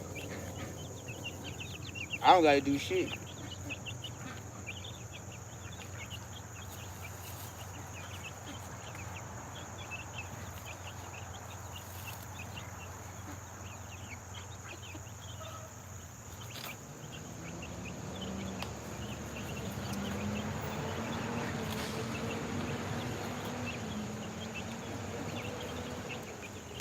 Yes, sir.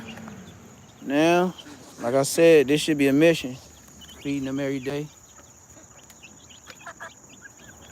But I got a big old run too. It should be here today. Matter of fact, that sound right now, it might have been Amazon dropping off my run.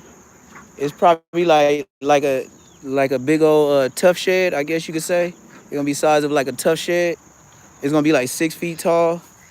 So I could hook this up, this big old sleeping area that they got, they gonna have. And then I'll be able to put that big ass thing right here next to Champ.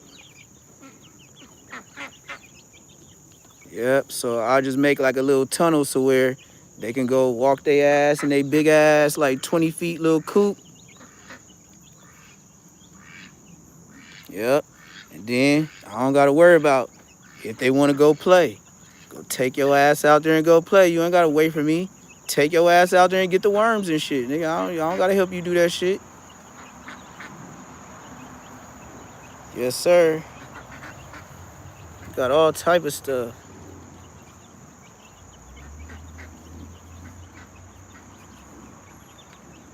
Yeah. That's what I'm saying. Like that niggas be saying, oh, you telling? Hell yeah, I tell on all these niggas on the internet. They strike your page. They gonna tell on you. They gonna have other podcasts talk about you. And then you gonna see, well, damn, I look at Neptune Live. And then I go look at ODM Slim. Blood always got the roof or something. He always sitting in the car, but he ain't never driving. You got to notice these things. Blood is always in the car, but he don't be driving. You just pay attention to the small shit. You like, oh yeah, I never did think about it. And then they wonder how I got subscribers. Like that shit that just fly over your head, I remember. So I be like, okay, yeah, you know he recently, usually he be on the steps. First he was in the living room with 5 niggas walking in and out, going through the refrigerator. So I know you live in a program if niggas going in and out the refrigerator, and then you mean to tell me you trying to run a live, and niggas is just walking up to the back of niggas just walking up to the fridge while you on live, and that's your house? Shut your ass up, nigga. That nigga didn't even ask for food or water. That nigga just went up in there like it was his. Then the next day, that nigga had a whole nother nigga. Let's not forget that. That nigga had a whole nother nigga on the couch. Some old man. Then he had some other nigga on there that looked like he worked for UPS or something. I was like, blood, look at this dumbass nigga.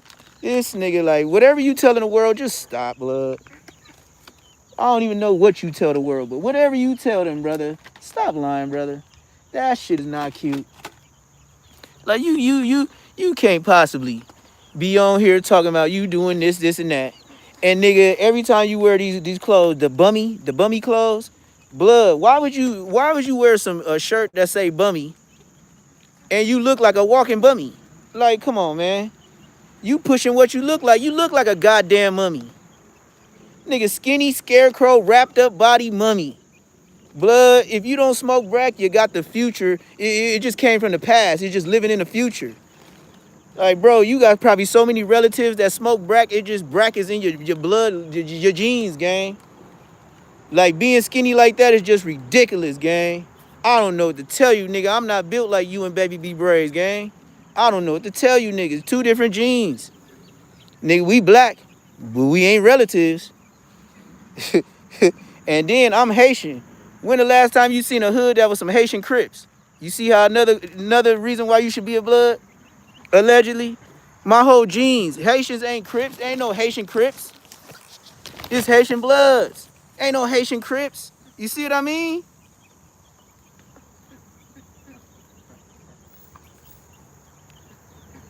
Shit just gets simple. It ain't rocket science. Haitians be Bloods, not Crips. I'm Haitian and Cherokee, Oklahoma City, Indian. My mama ain't got no black or nothing. Then you nigga wanna tell you your hair ain't real. Brick baby, your hair ain't real. Bosco, your hair ain't real.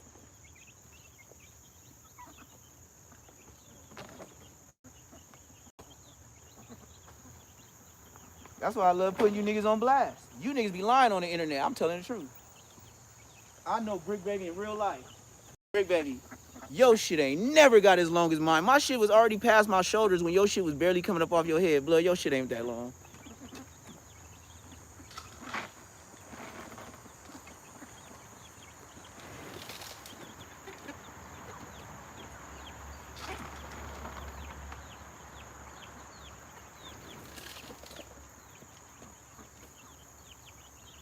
But I can't lie, it's funny to listen to though.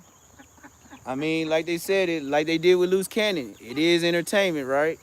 Even if it's a full-fledged lie, and then you put a full-fledged liar for entertainment of a real nigga. That's how they did me when I got on the internet. I said, oh, hell no. I said, how you gonna even act?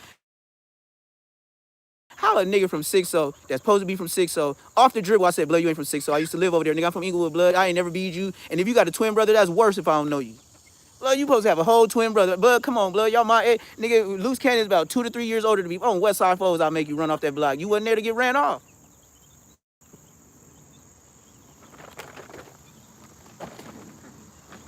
This is a fact. Let's go back to yesterday call. My sister go to church. She still say Lucky Charms. She don't even know what Legend Crip is. You see how banged out I was? My sister don't even bang, and she said Lucky Charms. And she just got back from church with her two. She got a grown daughter, and then she got a 12-year-old daughter. And she's still saying Lucky Charms. And just got back from church. Don't forget that. Niggas can't do nothing with me. Nigga, all you can do is listen and shut the hell up. Why? Because I ain't never got marked out in my hood, nowhere in society. So, since y'all tell stories, I might as well tell the real. And keep taunting us, because you can't do nothing with me. You say what you want.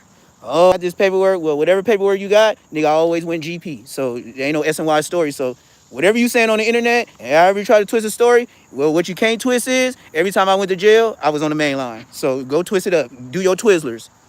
Get your Twizzler on. I'm waiting. Because the first thing y'all said, I was dealing with a transmission. I've been on the internet 2 years, still waiting on the transmission. I want to see what y'all come up with. I'm telling you on the dead homies, I want to see what y'all come up with. Because y'all better have some text messages, some of you ain't got it, so I'm still waiting.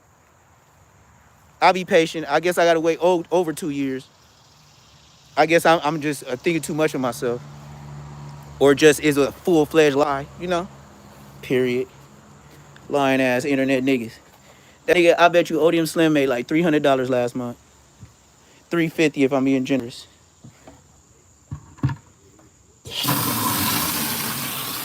And mind you, his content, you know why he get more views? Cause he trying to link up with a nigga from like the Midwest. That nigga that come on with the stupidest song in the beginning of his podcast. Boy, this nigga yelling, I do my thing. I was like, what the fuck is Blood doing? Blood like he was trying to be like Lil Jon type shit. Like, Blood, you retroed out the game. Blood in there yelling like he Lil Jon. All you needed was yeah. Blood, and y'all link up with a goofy. Blood's a goofy. Nobody know Blood. And he over here talking about West Coast shit. This nigga got Milk 7-4. This nigga got Milk on that shit. This nigga got old Dusty Draw Slim. Nigga be getting King Peel. Nigga get all the bum LA jokey joke laughing, don't keep it real ass niggas.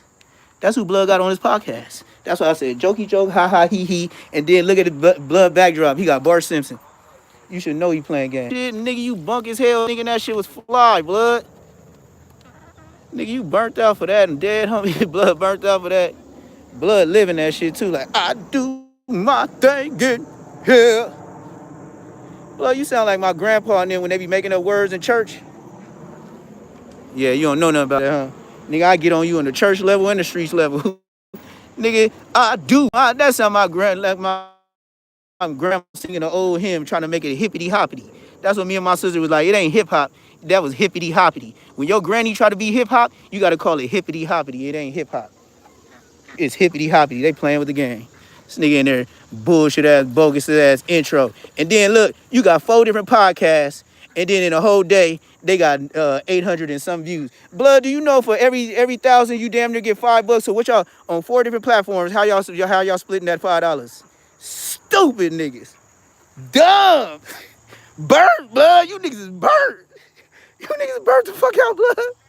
You niggas is 4 different forecasts, 4 different podcasts in one day. Don't even get 1,000 views, but when you do, y'all 4 niggas got to split $5.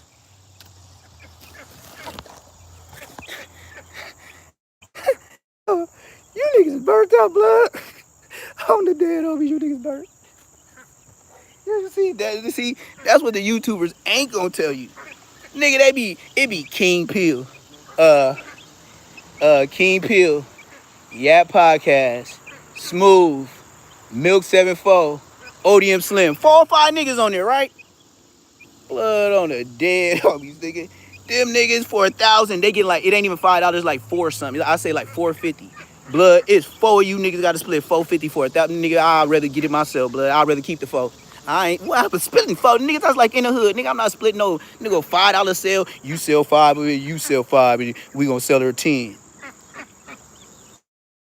Go ahead and have it, blood. I'll wait. You go take that, then I'll just move around. I'm from the city. Y'all niggas be playing. I'll never do that goofy shit you niggas do. Nigga over here acting like y'all really got motion. 4 different podcasts trying to split 1,000 views in a whole 24 hours. Ain't even get the 1,000. Yeah, nigga, come on, man. 4 niggas getting $1.25 a piece just for 1,000 views. That means 4 of you niggas is so goofy, nigga, you couldn't even get 1,000 together. Don't that say something bad about your report card?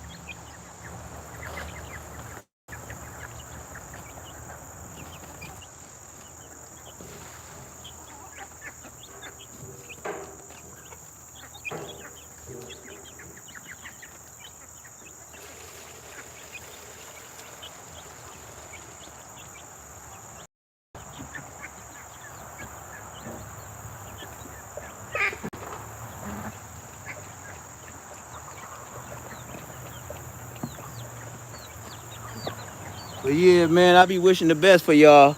But it's hard not to laugh, bro. Cause I know YouTube, y'all don't know unless I tell y'all. You see why I get all the subscribers? Y'all don't be knowing. And niggas get like $4.50 for 1,000 views. 4 different podcasts. The ones that be having different podcasts all in it, and you can't really see your person. It just be 3 different. It be like Say Less and 2 others. I ain't never put one of them up. Nigga, I get more views than all you hoe ass niggas together, nigga. That's sad. And I've been on here almost 2 years. How long you been on here, Slim? 6, 7, 8 years? Yep. Shut your bitch ass up, nigga. You struggling. You a struggling artist. Just like you got a struggling hairline. Sin ass shit. Ashy bones ass nigga. Nigga look like nigga get out the shower, blood, before you get on YouTube. Blood look like dead president faces, like straight ashes on it. Blood be white as snow. Blood probably look like a white man when he get up out and take a good shower and get all that blackness up on him. Then when he put some cocoa butter or some baby oil on, he black again, looking like blank man.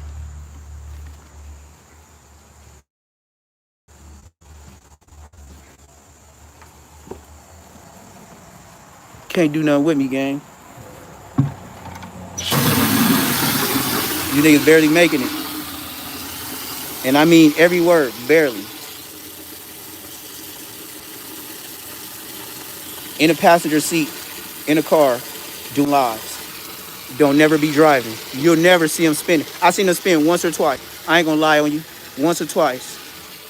You ain't got no whippy do that money. And you sure ain't pushing a foreign. You can tell by the interior. That's American made. So you gotta think. When you come from Spokane, Washington, and then you got stuck down here because you don't really have the funds to get back and then still have money to live. See, if you only getting $350, let's just say God bless you to get 500, because your content is trash. You get hella low views. So let's just say God bless you 500, but it costs you 3 something to go home on a flight one way. That leave you with $100 and something dollars. Then you got to worry about food. You got,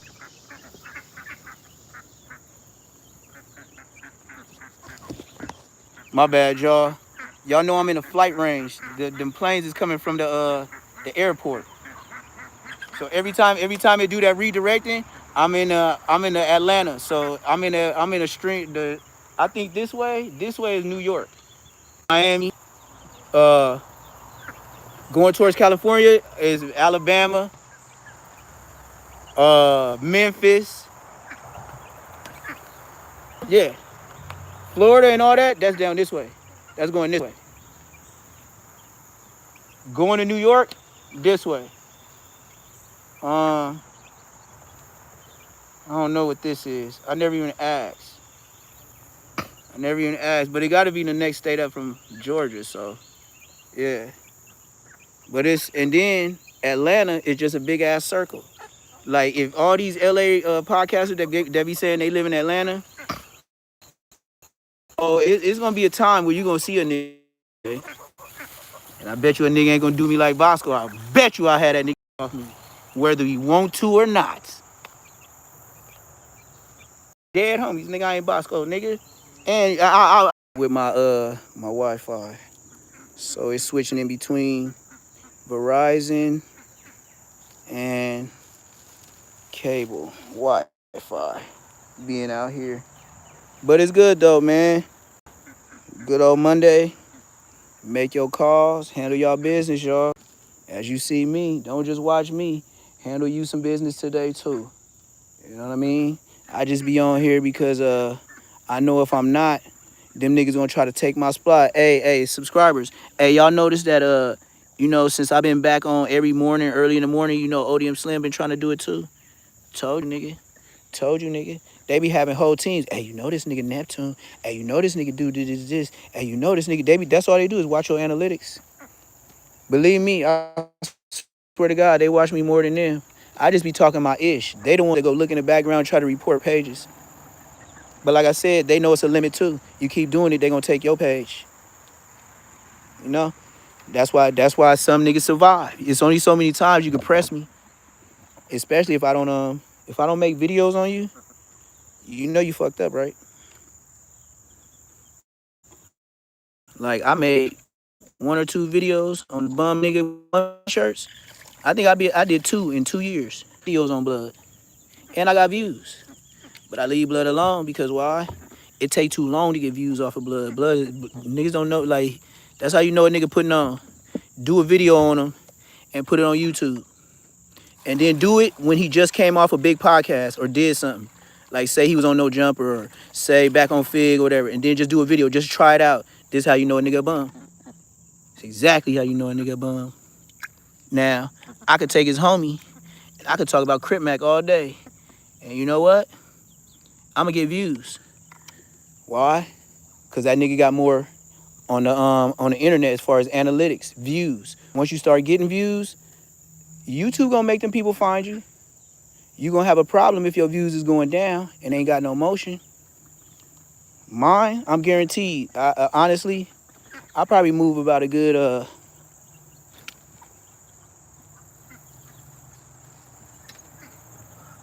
about 500,000 in views a day.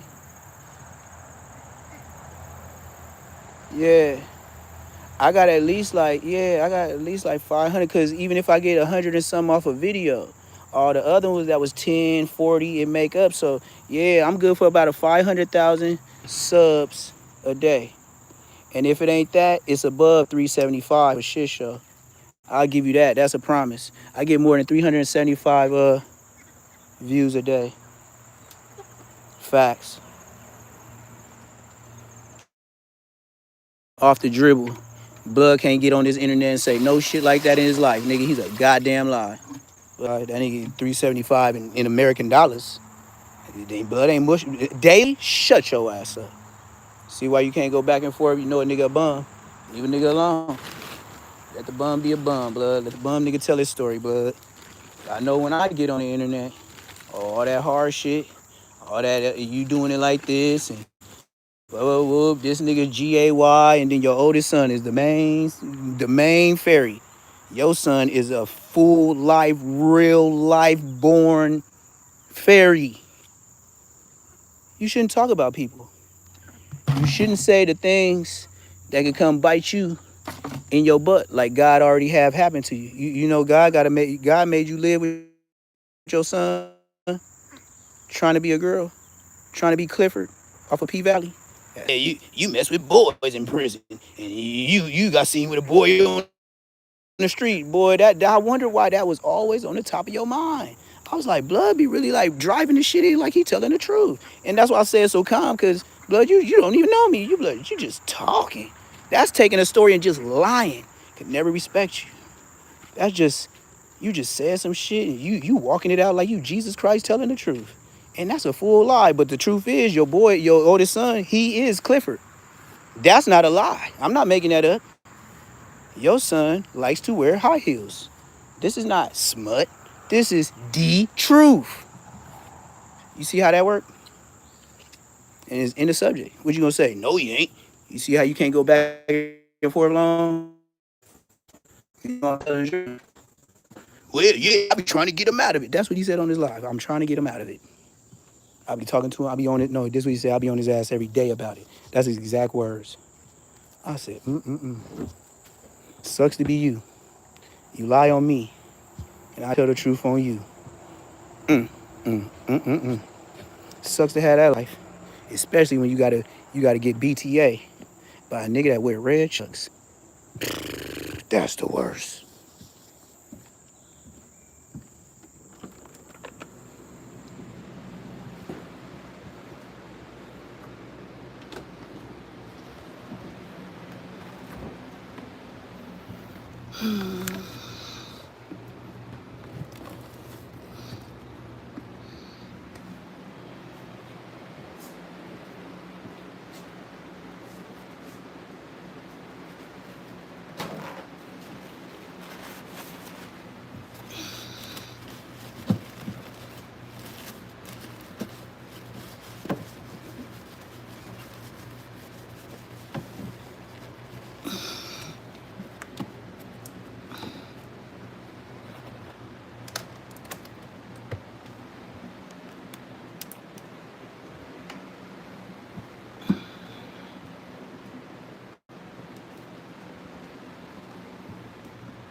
Ooh. Well, like I said, I know a lot of y'all be going out to eat and all that. I don't go out to eat. I be making my own burgers. That's how you don't get skinny. Stay out of jail, y'all. Stay out of jail, y'all. Eat real burgers. Make them yourself. Just how it go, you know? Like, and then, like me, when I actually put the burger together, you know what kind of lettuce I'm gonna use? Spinach.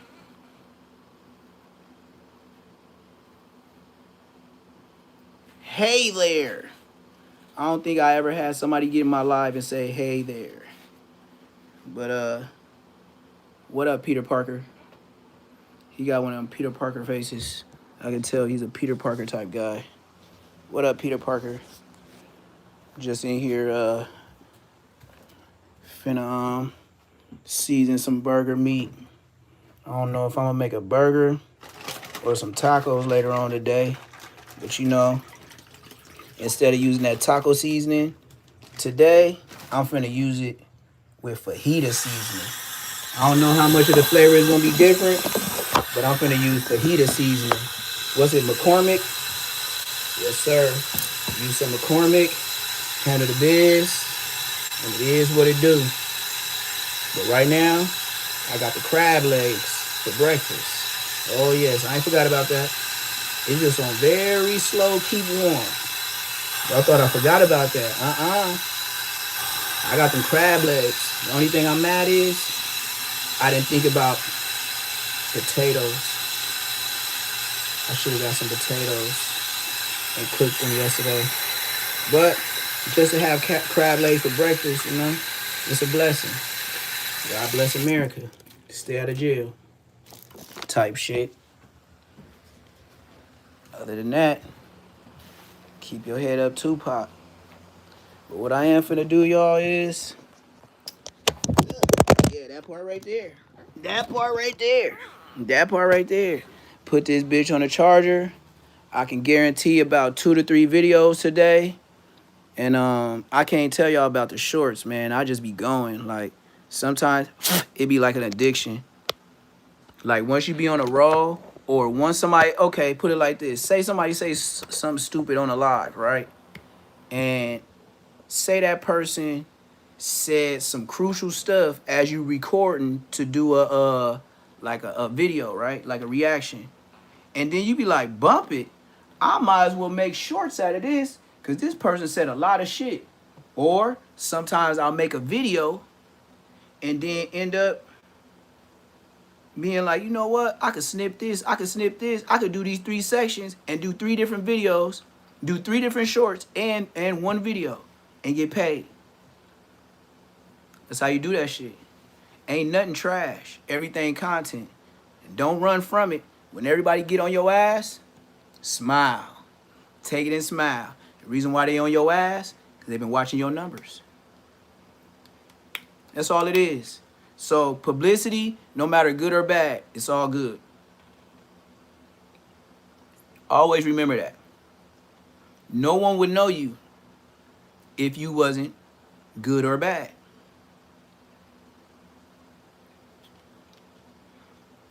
This would make it all good. So say that snippet made somebody start following you, right? So once they start following you, the next thing you know, now, which once was, I don't like this dude, out of that clip that they didn't like, now you got a real subscriber because now they want to know who was trying to do that too. Now they going to know you got more facts than the person they've been listening to.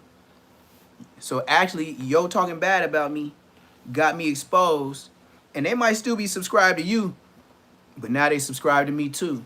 See why a lot of niggas play on the upper levels with YouTube, they don't say your name? Because say if you jump because of that. Say if you just, you know what I'm saying, just get them views like me overnight. They gonna be like, oh man, he would have never did that. He ain't never had no views like that. You see why I can go on any platform and tell even no jumper, bro, I had millions of views before I met you. You see how Adam 22, he won't have nothing to say about you. You see how that's a whole different conversation than anybody else. Munchie B, it's a fact. You wouldn't have been known to the internet at all if Poetic Flacco didn't bring you to No Jumper. And that's why you don't want to leave it. Because you was trying to get on No Jumper for a year and a half. Flacco said he literally begged. And he said this before y'all was beefing. You see how it worked out? He said he begged Adam 22 for a year and a half to get you on there. And then when you finally got there, he can kick your chair, disrespect you, and all the ish. And you know what's gonna happen? You're gonna go right back. You gonna tell us on one show, yeah, I ain't going back, I'm through with that. And you know why Munchie B and Sporty Face beefing? Cause Munchie B said, yeah, if you leave, I'ma leave. And then Munchie went back. And then if 4Extra wasn't from 40s, he would have said something about him going back on there. But he ain't gonna say nothing because that's his relative. Now we could talk about picking and choosing on YouTube. But you know what works better? Shit, I wasn't even supposed to be up there with Cuz anyway. He from families. So what'd you do it for in the first place?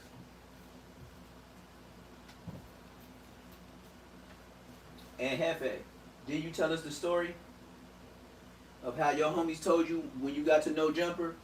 And you up there with the police station? He was like, nah, I had to tell them dudes, like, nah, you know, Adam just be doing his thing. And Hefe, if your homies addressed you when you first got on No Jumper about, damn, man, you really mess with bro, the police be up there, woo, woo. Do you think it was time to go? No, you pressed for it because he was paying you.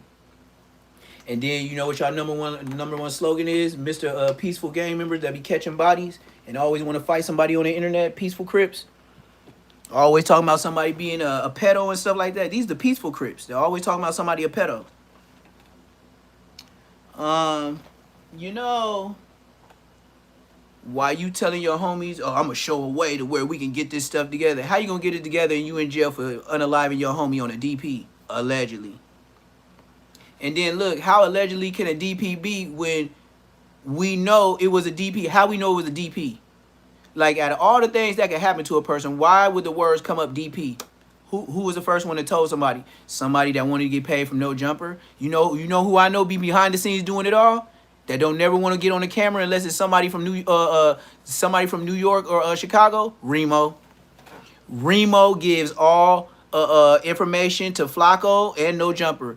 Flacco pays Remo. Remo gets all the information. I don't care if it's about YG, anything. He gets it from Whack 100 and he stay and play in the background. Remo get all of it. I'm telling you right now. You see how he's so quiet in the background?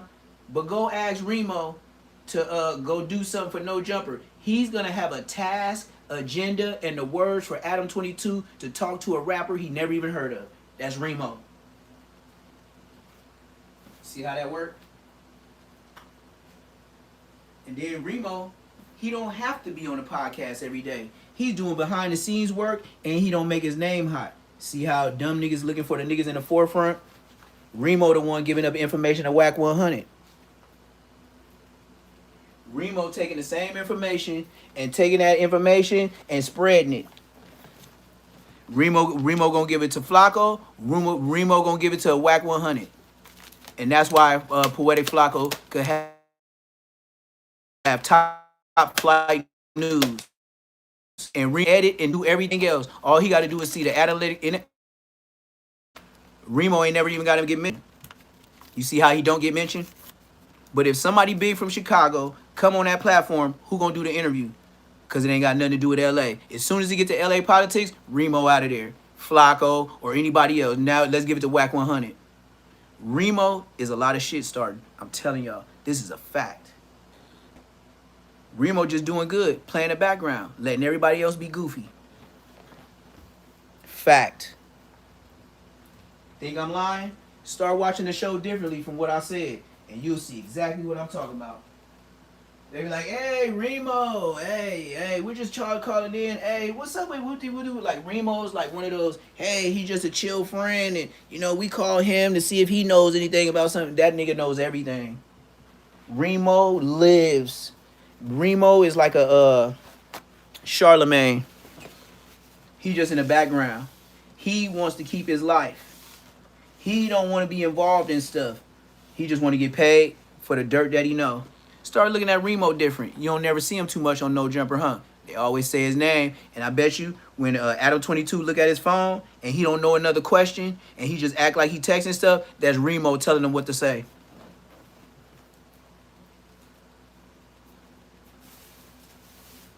Nine times out of 10, these people that get on No Jumper and he be like, hey, this is a new up and coming rapper and nobody heard of him but No Jumper. Yep, Remo. And then he'll have all these fun facts and questions about him. And we be like, who the fuck is this nigga?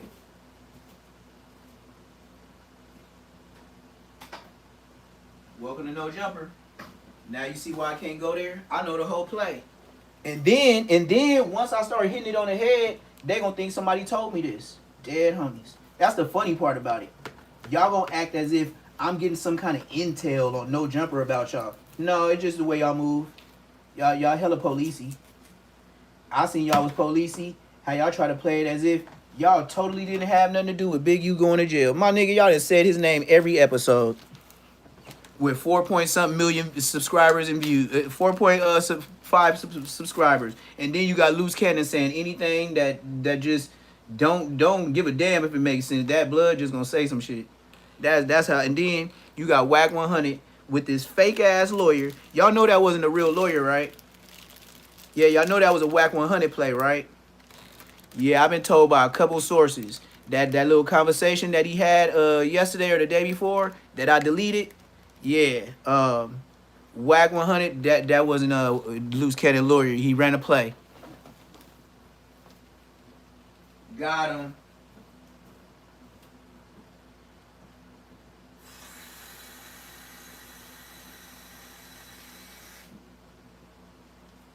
Mind you, he already told us how he was running the play by what? Bringing Loose Cannon up there. We know he was lying, but we just like to hear him talk. That's what he told that fake lawyer. You see what I'm saying? See, Whack knows the internet. Whack knows Young and the Restless and Days of Our Lives is real. Just like everybody was running home to go see Jerry Springer. Jerry Springer took over the whole podcast. I mean, show, TV show stuff with Jerry Springer show. Once we seen the first nigga get woo wham, everybody thought Jerry Springer was the greatest. Nigga, you had niggas in jail talking about, oh yeah, nigga, next unlock, nigga, I'm gonna have to end this. We gonna have to hurry and do these sets right now because my show about to come on. What you talking about? Jerry Springer, cheaters. What? Grown man. Yep. Grown man. Was calling themselves big homies. In there watching, just like Aunt Hefe, in there running back to the cell to go what? Watch Wendy Williams. For real? Dead homies. What you doing? On Bloods, they was watching that shit. Weird. I used to be just shaking my head like, blood, y'all for real? Yeah, man. I'm finna, shit, if you finna go in, nigga, I'm finna watch that shit too, man. That shit be bracket. Alright. Nigga still be on the yard buffing by myself. I'll probably stay out of like another unlock or two. I'll go in too. But I ain't going in just, you know what I mean? I might go in and take my shower. I'm not finna go run to go press the TV for some goddamn Jerry Springer. Y'all niggas was burnt for that. That's how I know times were changing. Niggas was running. Wendy Williams. I was like, blood. This nigga, did you hear what blood? The big homie, the older than me, be like, you heard blood? You heard what blood said? Like, yeah, we can't hit him with no fruity shit, but damn, nigga, like, you serious about Jerry Springer? Like, nigga, that's how you doing your time? Sheesh, so if you go to the hole, nigga, you gonna be hot, huh? You go to the hole, you ain't got no TV to watch that shit, blood. You gonna be hot, huh? You gonna do something dangerous, huh? For real, man. I'm laughing about it, but niggas would do something dangerous if they can't see that shit. You think it's just jokes? It is jokes, but it is the truth. These niggas would do something dangerous if they can't watch Jerry Springer. And the police know it too. Addicted. Shit true. It's funny. It's true.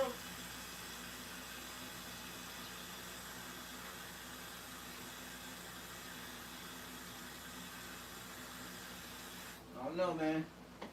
I don't know who gonna save him, who trying to save him. But like I said, man, I'll never let up. Munchie, them words right there. The first alert, I knew we could never be booed. Is when you said them famous words. I get paid to be from IF. Oh, blood, you blew a gasket with that. I'm talking about you blew my motor gasket when you said, do you know how fast we would have got you up off the yard? Say you get paid to be from IF. You know how many homies, they would have been opening their ears. You know how the canines is, nigga. We real dogs, wolf, hyenas, and all that, nigga. The homies would have been intrigued. Blood, how you get paid? I'm trying to get paid too, blood. I be shooting. Allegedly GTA. Like, nigga, you ain't the roughest, toughest, nigga. They'd be like, nigga, I know how the homies get down. They be like, blood, how you get paid? I want to get paid for being the hood too. Oh, I work for the grid program. What's that? Right when you hear grid program, program, what's the program? Oh, you get paid by the city. By the city? Who you get your paycheck from? The city. Who you got to report into? Oh, these officers and ex-gang members. Officers? That's telling. Oh, no, all you got to do is go over there and check out the scene and make sure, you know, and just let them know you calm shit down between the two hoods. Put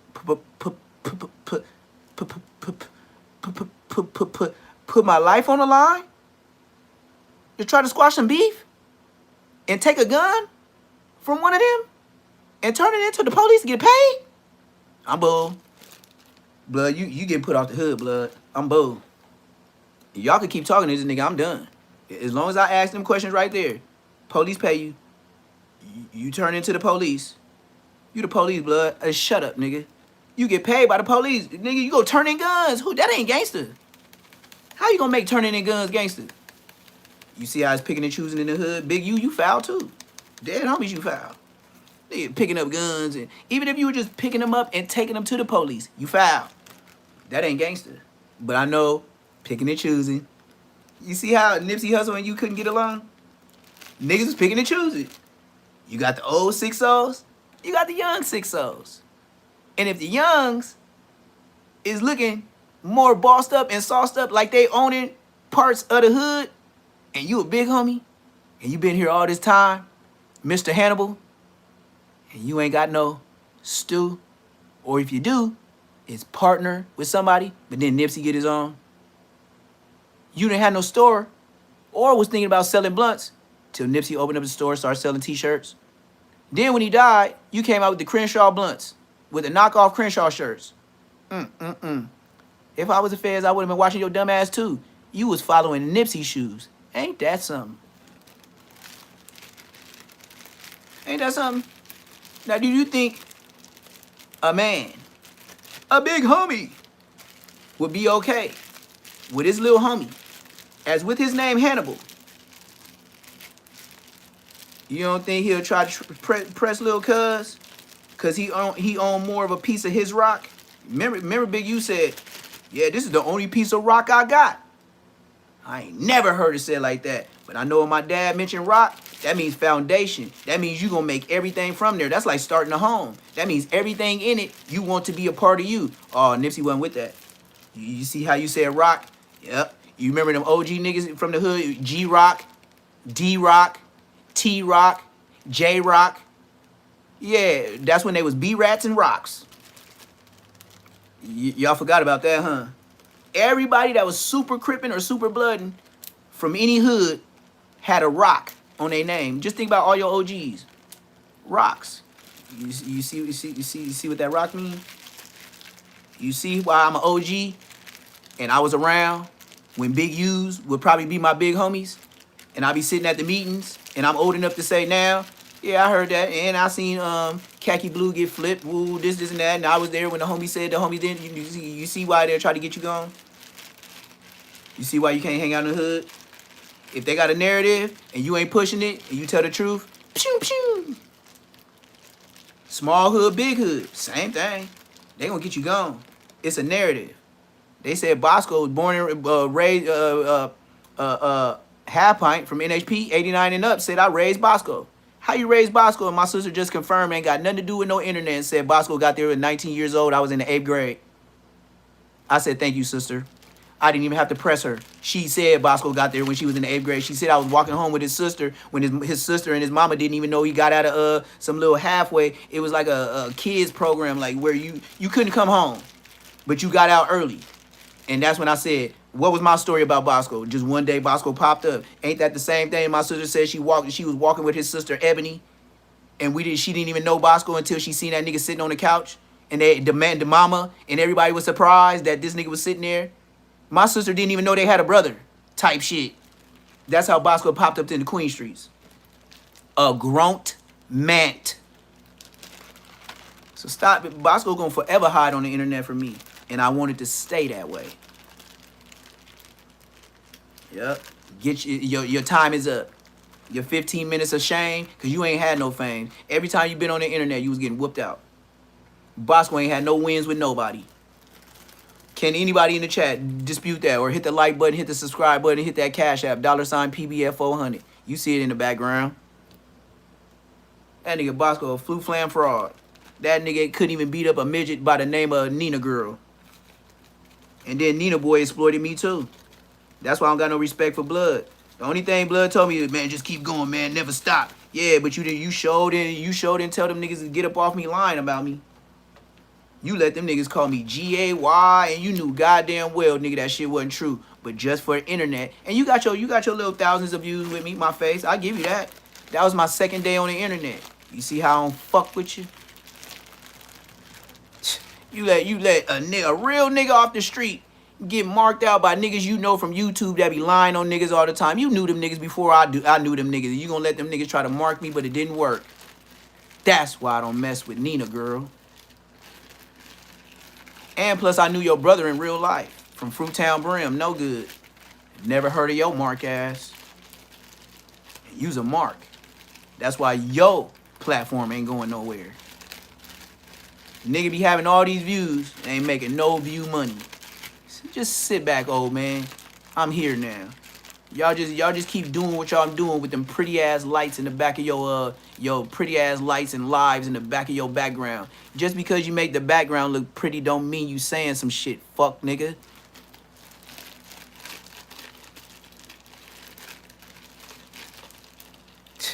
Nigga be having all the lights like they just really entertaining. Nigga, no, the entertainment is in the background, not them. The only thing you doing for me is, man, maybe I should get a live that say less live on the back. You know, touch it up a little bit. That's the only thing I get out of your content, nigga. I do not be listening. The jokes is so retired old nigga in front of the liquor store. You know what I mean? Yeah, give me that shit. You know them old niggas be out. Yeah, boy. Them old niggas be on them young tenderonis. Don't play with me. Get that old ass 60-year-old voice nigga that be in front of Century and Avalon nigga over there, nigga trying to ask young niggas can they buy alcohol for them and they underage, can I keep the change ass niggas? Shut your ass up. And they got the straight voice of a wino in front of every hood liquor store. And that nigga be using that voice like that shit is really funny. You know what I mean? Like, yeah, man, you know what I mean? Y'all know what I'm talking about, man. Them young niggas be acting wild, boy. I ain't invited in. Shut up, nigga. Low view getting ass nigga. And then Nina Boy, your views is so terrible. I don't even know why you still on YouTube. Dead homies, Nina Boy, your shit the same.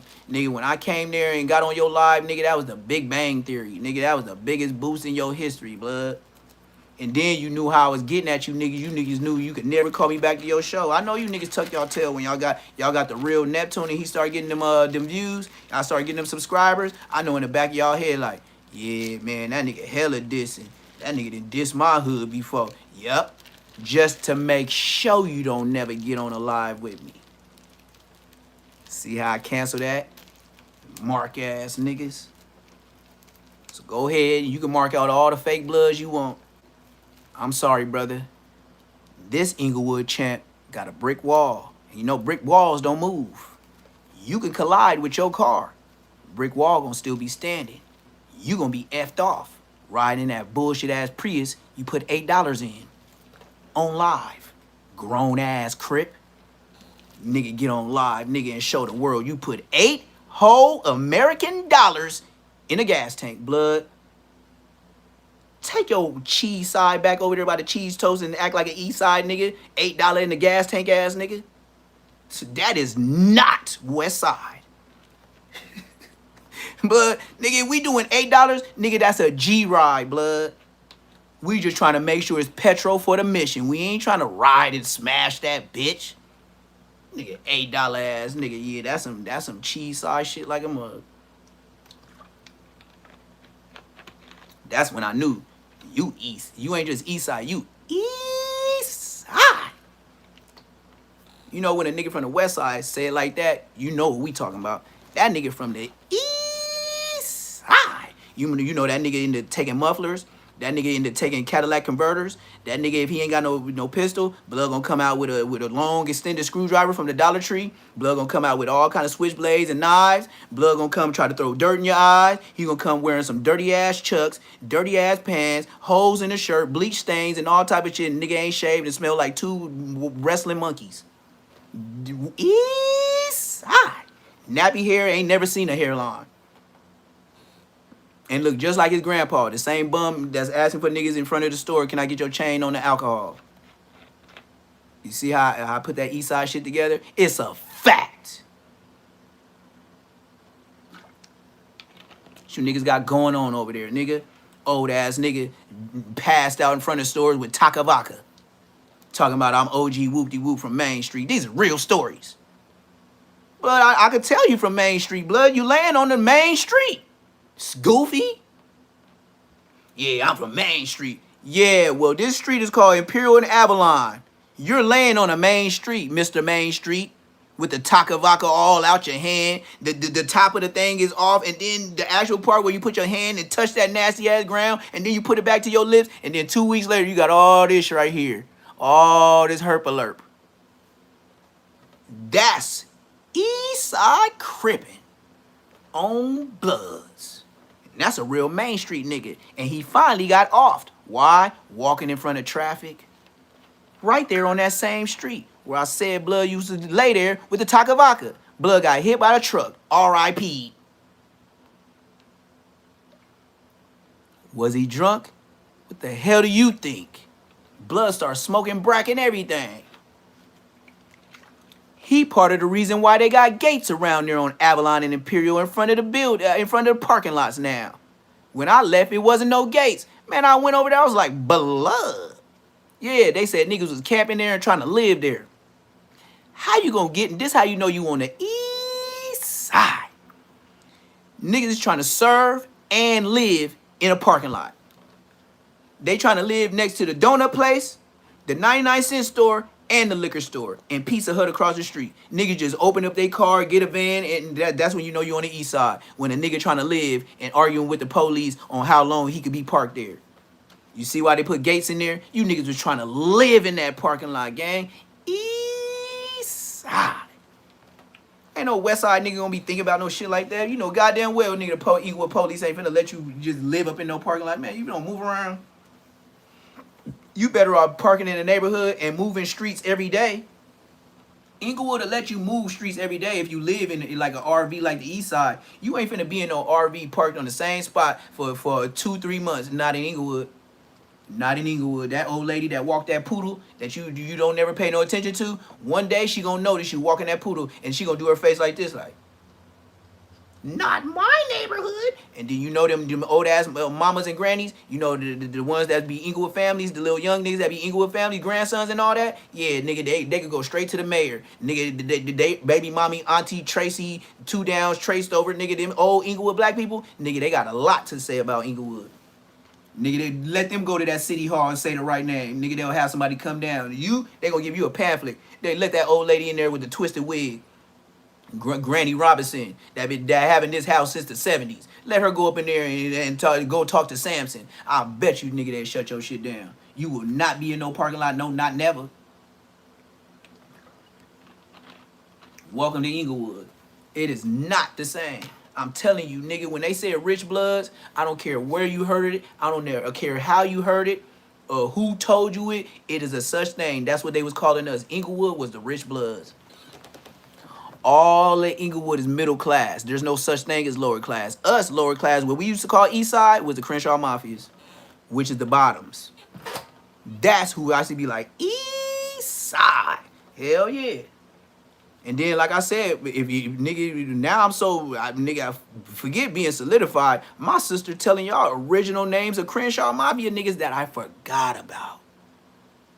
So keep telling me how much of Inglewood I am or how much of a rat I am. Don't you know my sister be like, yeah, man, I remember you. I don't even think my sister would mess with me if I ratted on somebody. That's real shit. And that's in my own family. She would not be answering my calls if I was a rat. But you know the internet, a nigga that don't know you, they'll say you a rat all day. You know? And that's serious shit. Cause if my sister on here dissing hoods, why would she think I'm fake active and she on here just being a Christian, just coming back from church and just dissing hoods? Why? Cause it was just regular.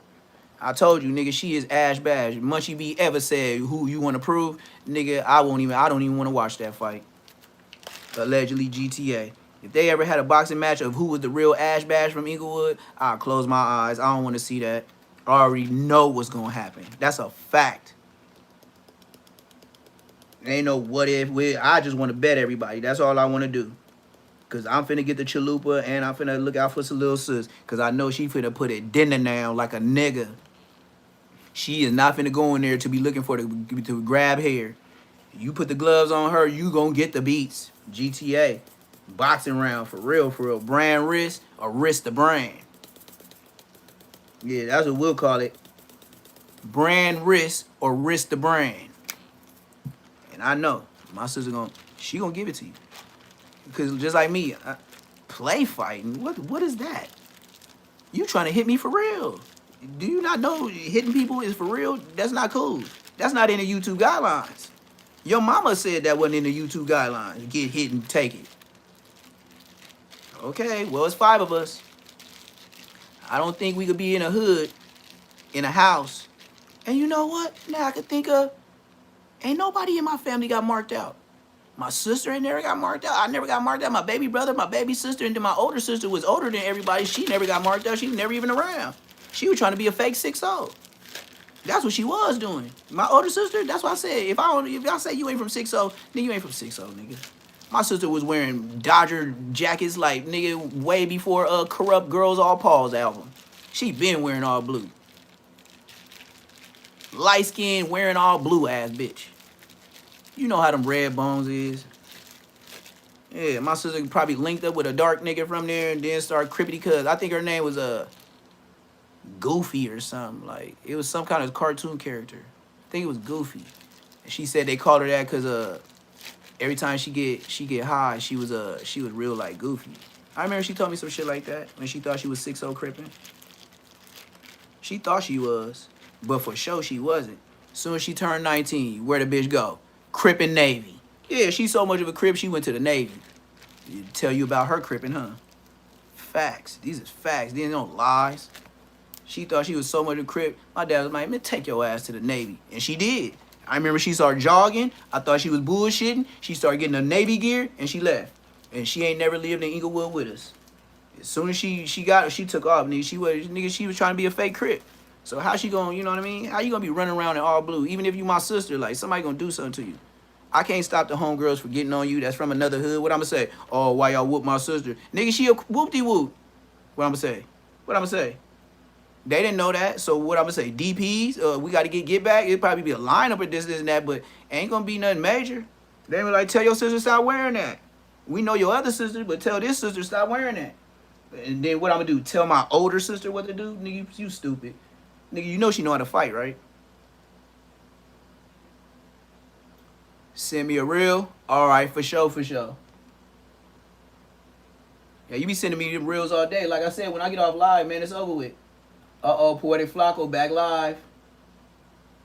Poetic Flacco, man. Nah, man, I don't really do that too much. Hey, tell me why, old boy, All these people been putting their shit on private. See, Wig TV, you from up north. I really don't like to listen to. Okay, no jumper clips. Munchie B, Sporty Face beefing. We'll get to it. Here we go. I gotta put this stuff in the fridge. I gotta put this meat in the fridge, man. You know how the meat go, especially burgers, man. You can't be playing with no burger meat. You know, him is Sporty Face. And what I don't like about Sporty Face, you attack DC Baby Draco. And now that you're mad about whatever you're mad about, and I think he was mad that Munchie came back, now you go to Dijon them show and speak about what he shouldn't have did and act as if he never knew nothing about it. Well, now we was loud as hell with that. I was loud as hell. Now Spody and Munchie are like pretty much fully beefing. Because he went and said what you shouldn't have said. Okay, why you didn't say that when you was at the table with him? Right. You knew about it then. Ain't no way you didn't know about it. Mm. But again, this is the difference between a Spody Face and a Four Extras. Four Extras just ain't sitting at the table. Yeah. You see, everybody you just sit at the table with, claiming to be cool and this, that, and other. Now, whatever some shit happens, now you claiming, what about this, what about that? But these are the same things that was already there when you was claiming to be cool with him. If you ain't gonna give it no time or attention when you cool with him, don't mention it or discuss it or bring it up when you fake fall out with him. Right. And I think his issue is because Munchie came back. I think Munchie kind of convinced him not to come back, and then Munchie came back. Because I think that's how that went. Yeah, it's a weird thing between them, but you can definitely tell that Spody Face feels a little bit of a way about Munchie coming back without necessarily saying anything to him. It's like, I don't know, I think Munchie, like, maybe Spody Face thought that they were closer than Munchie felt like they were, because Munchie didn't think twice about it. But I also just feel like with both of them, honestly, like, I've had a lot of different hosts leave the podcast over the years, but that was just like the least important reason for people to leave a podcast ever. I was scared. That J Hood shit spooked him, bro. It just was like not necessary. Like it just didn't. Nothing that like that situation did not go that left. I'm telling you, bro. He started to think. He's the type of dude. I'm gonna go in and get this out of them, and then do this, that. He started to think he didn't need it no more. Not understanding how this worked. Not understanding that people know you because of these cameras, and they still don't know you yet because you're still not a proven solo, independent product. You're not that, right? So when he made his move and quickly found out, I ain't gonna lie, I contributed because at the end of the day, Jay-Z said, shit, you made it one time, make it again. Right. Since you know it wasn't no jumper, had nothing to do with it, and this, that, and other, make it again, okay? We vanish your page. I'll make it exactly. again. See.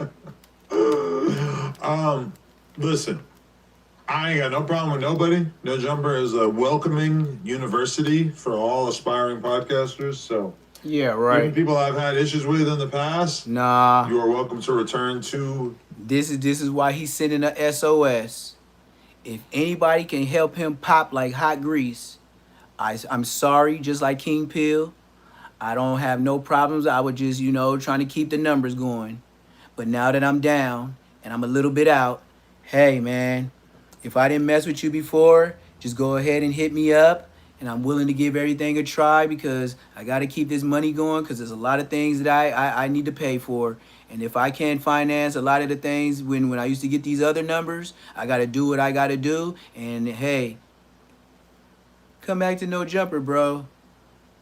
Spody Face. This prestigious university. What is an inspiring podcaster? You know what that is? That's a moose.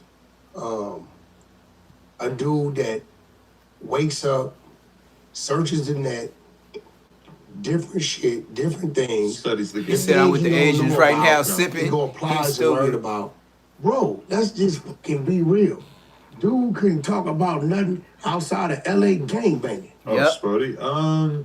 If you came up and started saying, yo, so, Joe Budden, whoop-de-whoop, he got to see. Everybody even wanted to know what Spody Face was even up there for, besides just being a peaceful crip. What did Spody Face contribute to life? He just got out of jail, and he pulled up with 4 extras. looking for Brick Baby when DW Flame said pass the nap. That's when we found out about Spody Face. Then he came back after looking for Brick Baby to probably put belt to ass. He comes back as a peaceful Crip. And now he's chasing niggas. He getting into it with Jalik. You damn near finna catch a fade with J Hood. Beefing with Whack 100. Beefing with DC Baby Draco. How long was you on No Jumper to be beefing with all these folks? The peaceful Crip, huh? Yeah. Peaceful as hell. Right there with his lip like this. Not say nothing. He don't know nothing outside of fucking LA all gang gangbanging. banging. Yeah, If it ain't, but he was trying to grow. bro, listen. He was bro, trying to grow. What? Grow what? Going to Rick Rock neighborhood? That's LA gang banging. I feel like, yeah, I don't know. This is where I He look said, at him and yeah, I tell don't him, know. hey, Sporty. bro, I'm not Nobody sure. knows why You're he a was there. dumbass gangbanger. Why you say that, Whack?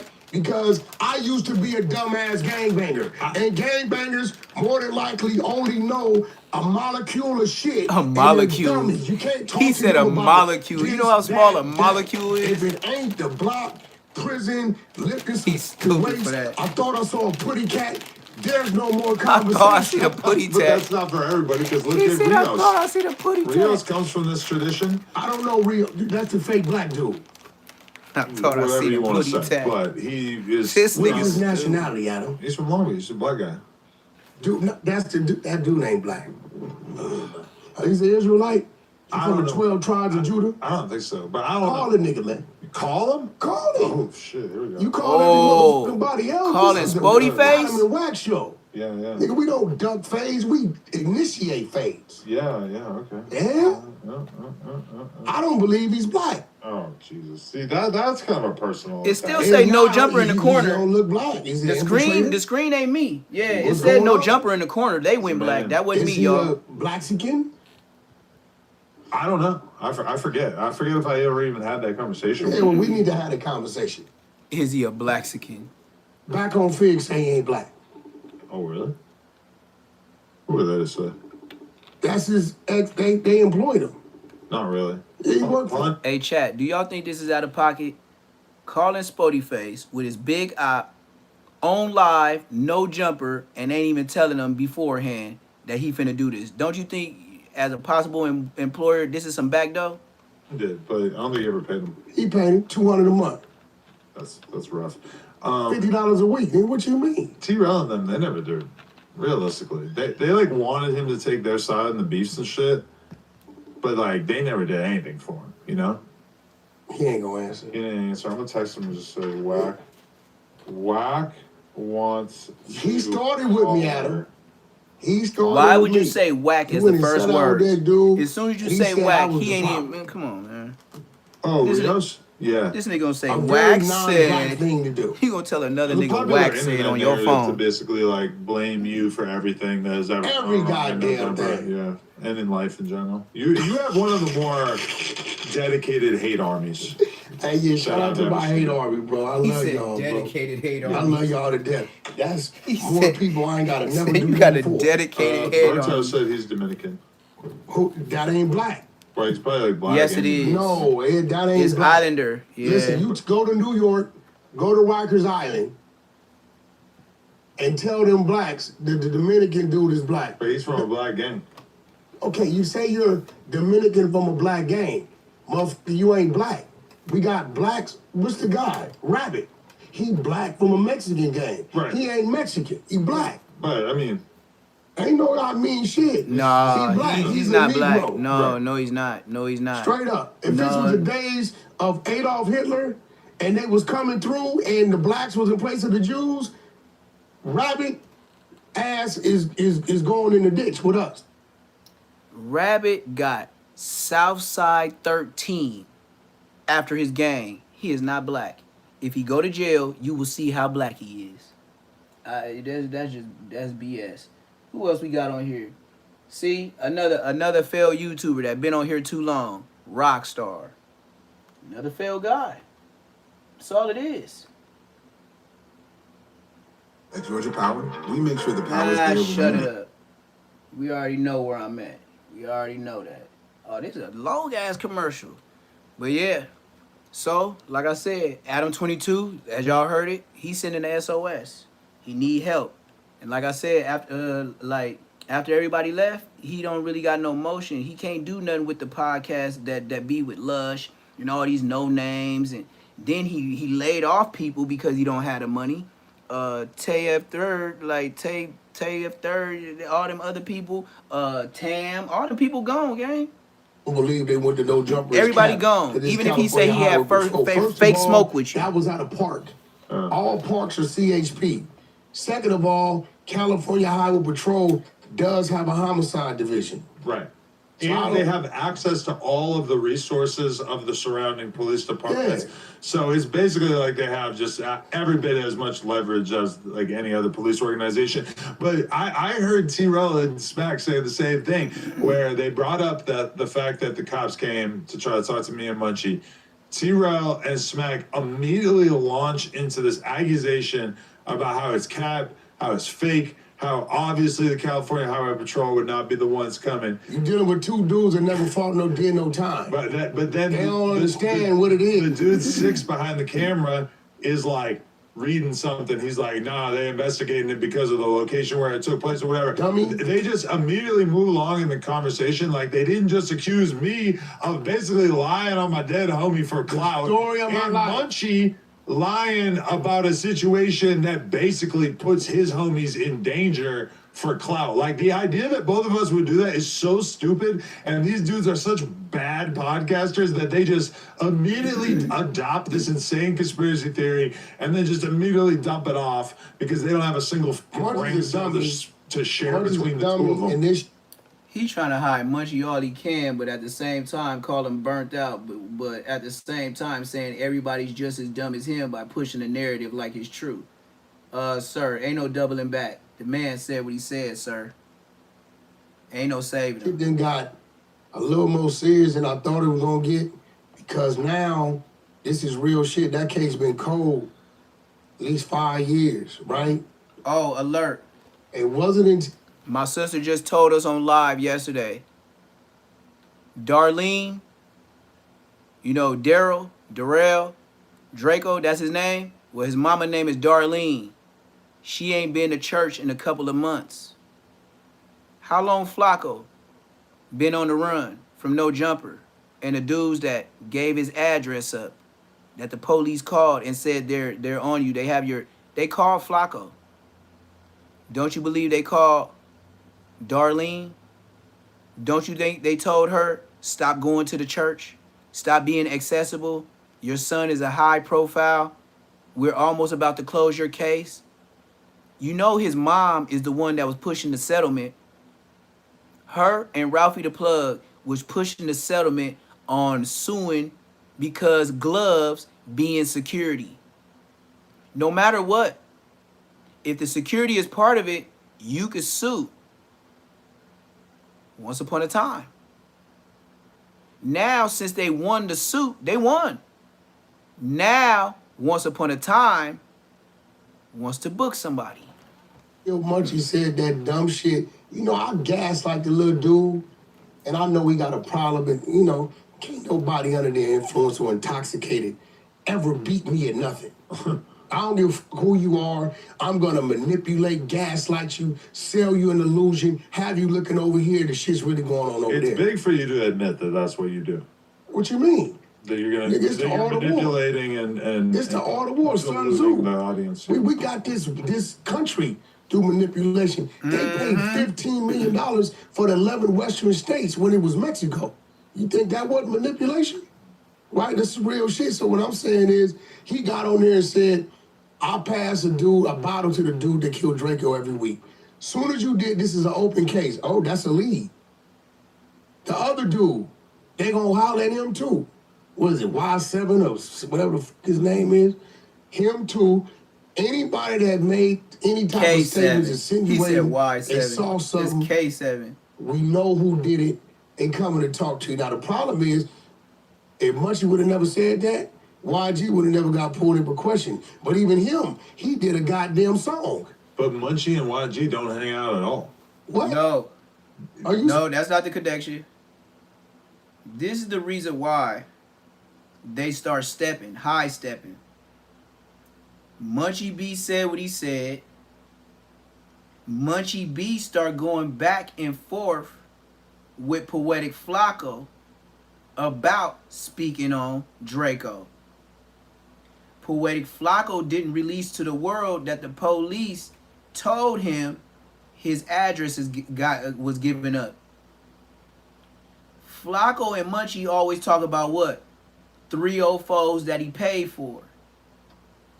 So, if he's paying for 304s, don't they gotta have an address to go pull up at Flacco's house?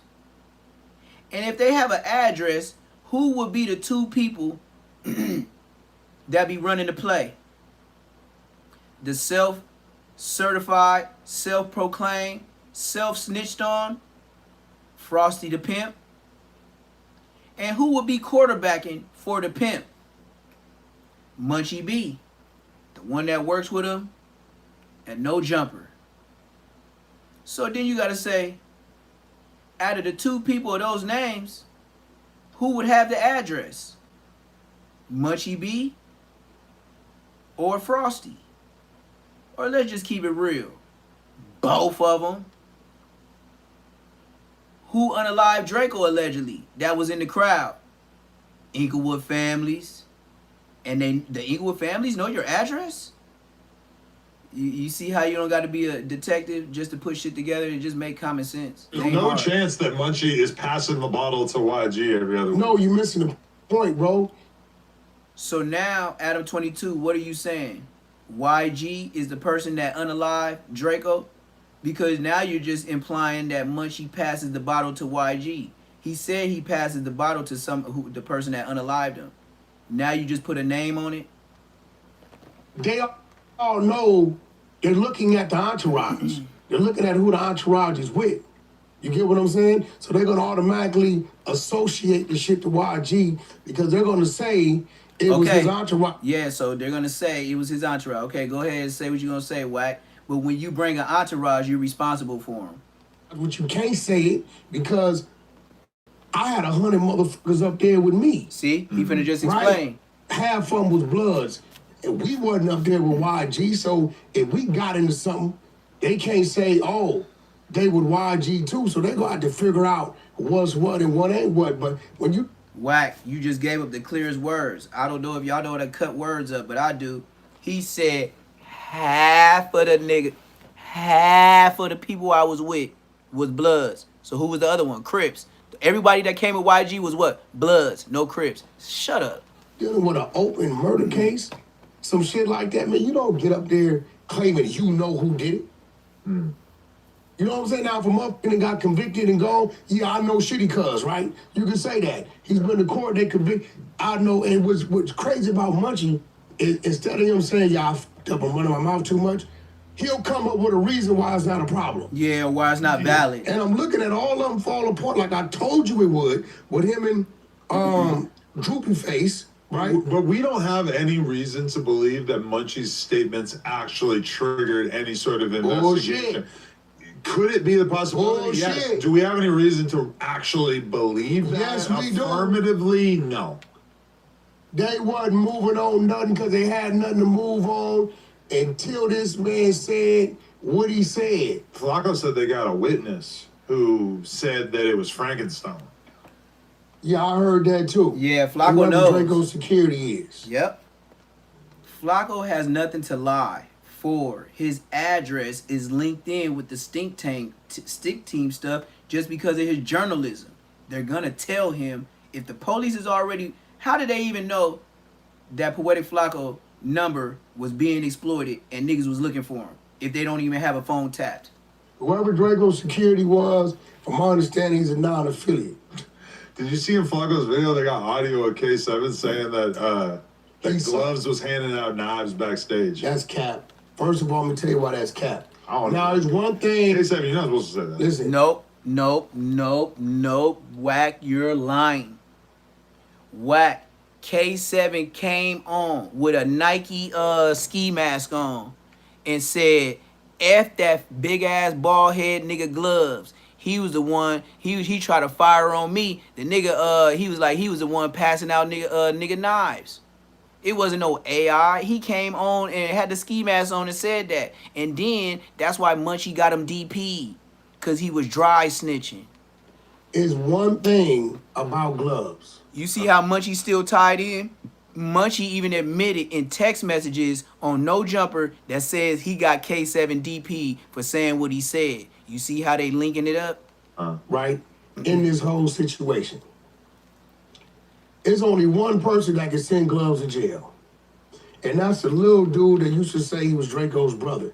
He was up there with us earlier in that day. Like when I said Draco's brother was up there, that's what I was referring to, the dummy. Shout out to my sister too yesterday getting on this live talking about Draco and his mama. We just found out Draco got another little brother that's fat that nobody even speaks about on the internet. Draco got a baby brother that's younger than Ralphie the Plug, and nobody even mentioned that on YouTube before. Nobody's mentioned that on No Jumper. My sister just said, yeah, he got a baby brother. He real fat. She said, I don't remember his name, but that's his blood brother. He used to come up to the church with his mama. The internet. Boy, y'all don't even know who people is. That nigga Draco got a whole little brother that the internet ain't even spoke on. All you respectable rap news street TV, y'all ain't even mentioned his little brother. Little dude that used to be Draco's. He's part of the state team. He used to do all a bunch of shit for him, right? If you look at the video, you see a big dude, kapow, a little dude. Front line. Yeah, he got himself That's DP by Gloves saying and that. him. See, the great thing about this situation is Gloves is front and center on camera, doing nothing but what he does, throwing his hands. So for this dude, K7, wherever he is, to say, I saw Gloves passing out knives, we're all looking at Gloves doing what security guards are supposed to do. He's keeping the fight from getting to his client. You get what I'm saying? We're watching him on the video. The same video that... So YG was that close to it? Well, I mean, he was in the vicinity. If Gloves is there, YG's in the vicinity. That's a security guard. You know, dude is legal security. He quiet, he don't be on no BS. So for dude to say, I saw Gloves passing out knives, why you see Gloves passing out knives when we watching Gloves put niggas on their backs with his fists, with his fucking gloves on? Like we're watching him fight, right? Nephew, I can call him right now. He ain't pressing no charges. He like, whack, I did the best I could, maybe big nigga knocked me out. You know what I'm saying? You know, he ain't pressing no charges, so they gonna definitely talk to him, the K7 dude, the Y7, whoever he is. How many feet? Oh, that's what you meant before too. You meant K7 when you said Y7. Yeah, whatever his name is. How many feet away from Draco was YG? In the video, I personally couldn't see YG. I could see his security. Oh, okay. Right? I didn't even know that YG would have been like in the vicinity. Yeah, I couldn't see him. I could see his security, right? So he's in the area. Now, I didn't see YG throw no punches. Did he? I don't know. Me, I don't know. You know, when you looking at a bunch of black dudes, I don't know who ran into the crowd. I don't know who front line. I don't know who from this side rushed over here, rushed over there. You just kind of see two front lines and they clashing. And this is what Ralphie caught a lot of flack. Wack made me smile. Boy, Wack, you sure trying to save the B team game. I give you that on the dead homies, Wack. He like, yeah, cause why would Gloves do that? He be putting niggas on their back. Yeah, we understand all that, Wack, but that don't mean that nigga wasn't passing out no poker. But shout out B team. Whoa. Yeah, I started laughing. Nigga, I'm over there trying to wash my AirPod Max because they come off, and I be trying to wash the little, cause mine's mint green. They get dirty quick. Man, I start smiling like, this nigga Wack. He gonna say, why would he hand out knives when he be knocking niggas out? Because it's 10 to 11 to 12 niggas from the stink team, and he can only knock out what he can along the way. Niggas like he giving the niggas that be skinny, that be looking like Damo, GM, Baby B Braves built ass niggas. Yeah, they need one of those. Because we saw Ralphie What fighting, you see? This but nigga then it looked stupid. like he kind of retreated This nigga dumb. a little This earlier nigga than he wax should goofy. have. He goofy for that. Draco, That shit funny to me though. I don't know if it He was a his good fault YouTuber. because He of be the he type be of he security be, he he be had. playing with them words like a lawyer. He front line fighting. There's no way the client, the artist, is supposed to be front line fighting. Right. I had no problems with Stitches. I didn't know who Stitches was. I never heard his name or seen him in my life. But he had like minimal security. Who? Draco. Well, he only had 10 passes. I don't know. So, you know, I don't know if you recall, Draco was mad that morning because they changed the set date. Right. Time. From like 6:30 to like an 8:30 slot. He went on the internet like... Yep, I was just finna say, Draco went on the internet and was mad as hell. Like, man, these niggas switched my time up. Like, what the hell they do that for? Like, this never happened to me before, man. Why they switching the nigga time up? Like, he was like, man, that shit seemed fishy. I knew. The world knew. We all knew, man. When you made that Ingleweird, they was gonna get you, gang. And you know, you knew how they was gonna get you. You knew it was gonna be something that happened in LA. You knew by doing concerts in LA, you're gonna run into the homies. Now, I don't understand to this day why you had a lot of videos with the 6-0s in the studio with Big U and all that. Why you didn't tell them? Why you didn't tell the 40s? Some Harlem, some 60s. Y'all was only at Exposition Park. Do you know Exposition? How many Bloods, Crips could have got there? Metrolink, bus. Any hood nigga could have rode that bus for free that day. Every bus I ever been on as a kid, if I didn't want to pay, I just got on. They ain't finna call the police on you, nigga. There's so many people on that bus. They'll just be like, excuse me, you need to pay. I ain't got no money. Everybody else gonna say, make busted time. I gotta get to work. And then you gonna close the door and drive. Draco knew something was tricky already with that day. I did too. Not enough. Not enough. And then if you had them with you, I would have been so on it. After I made that, we can't make no excuses for a man that dissed the whole area, right? So even if I couldn't bring nothing but 10, that don't stop niggas from being in the parking lot.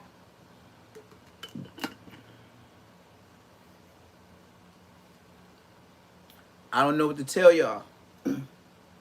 Now, there's another thing it said, as Respectable Rants broke it down. When they got to the hospital, you niggas was apologizing to the security. This the same security that told everything that went down with Draco, the only one that's telling like who RIP'd him, unalived him. The only nigga that's speaking up for him is the same nigga that told the police, when y'all came to the hospital to see Draco, when y'all seen him, y'all was apologizing. That's sad. Y'all knew y'all went out like busters. And it's just, the funny part is, whoever had the phone, they saved the unaliver, and they say they bought them some time. Because whoever was holding that phone, they showed the leading up, but when everything got cracking, it was facing the ground. That's what saved a lot of you niggas from going to jail quicker. Because they had to deal with them cameras that's way up top. And like you said, it was a sea of red. But you can't get around security saying he know who he know. And he could tell how YG walked because he did business with him. And, you know, he had the dude had the hazel eyes, but it wasn't like YG. Like, boy, listen, man. That security guard is the next best thing to a police account when stuff go on. Ain't no way in hell they finna throw whatever he say, just throw it out. He's next to being the police with Draco. That's why he's hired security. Mind you, he said he been around YG 400 before. I wouldn't care if I was around him before. I just have a nigga walk by and I'll be like, man, that look like, oh, that gotta be YG because it smell like his cologne he always wear. You see how the tail signs? That's what the camera from the event is what got Draco Mama the settlement. That's why they closing down on the Eagle families. That's why everything in court take a process. His mama and Ralphie sued once upon a time. Once upon a time just lost. So since they lost on the account of security and security issues, blood, it's over with. Niggas is going just like Suspect said. It's not if somebody's going to jail. It's when somebody's definitely going to jail. Suspect said that months ago, like a month or two ago. See how little small words and little like emphasis on certain things, it don't hit you till later.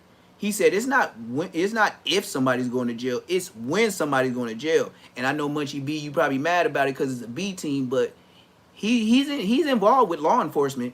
What kind of shit is this? That's what he told Munchie. Right then, I would have requested more passes. Right. Because if you seeing you going in and going to potentially be lined up with somebody you got an issue with, then you got to go right, or all money ain't good money. So Wax said that he was supposed to be helping Draco get in there safely. So if you knew he was coming, why you leave? Made that little 50,000, he would have lost back 1,000,000 times by now. And that's why Live Nation needs to burn Nigga died for 50,000. They not only changed the set time, but they put it closer to somebody 50,000 that he had direct issues with. He got unalived After for. telling him he could only have minimal amounts He had of people chains with him. on that cost more than that. I actually don't think that it was a setup. I just think it was just pure ineptness and like lack of planning that got him killed, and they need to be held accountable. Well, like I said, I think Nephew was a little arrogant because I was 100 deep. We was holding for it. Yeah. He told us 20 minutes like 4 times. You know what I'm saying? So it ain't every day I can get the whole squad to just hold like that. You know what I'm saying? By the time we end up leaving, we like, bro, we out. Like, this nigga, we've been here waiting on this nigga. We out. By the time we got to the 10 freeway, he was dead. Yeah. Carl came, he was dead. So, yeah, I just think it's been a little too much. Munchie B, he can say what he want, whatever he want. There ain't no man supposed to go on there talking about, the motherfucker that killed somebody, unalived somebody on an open burger case.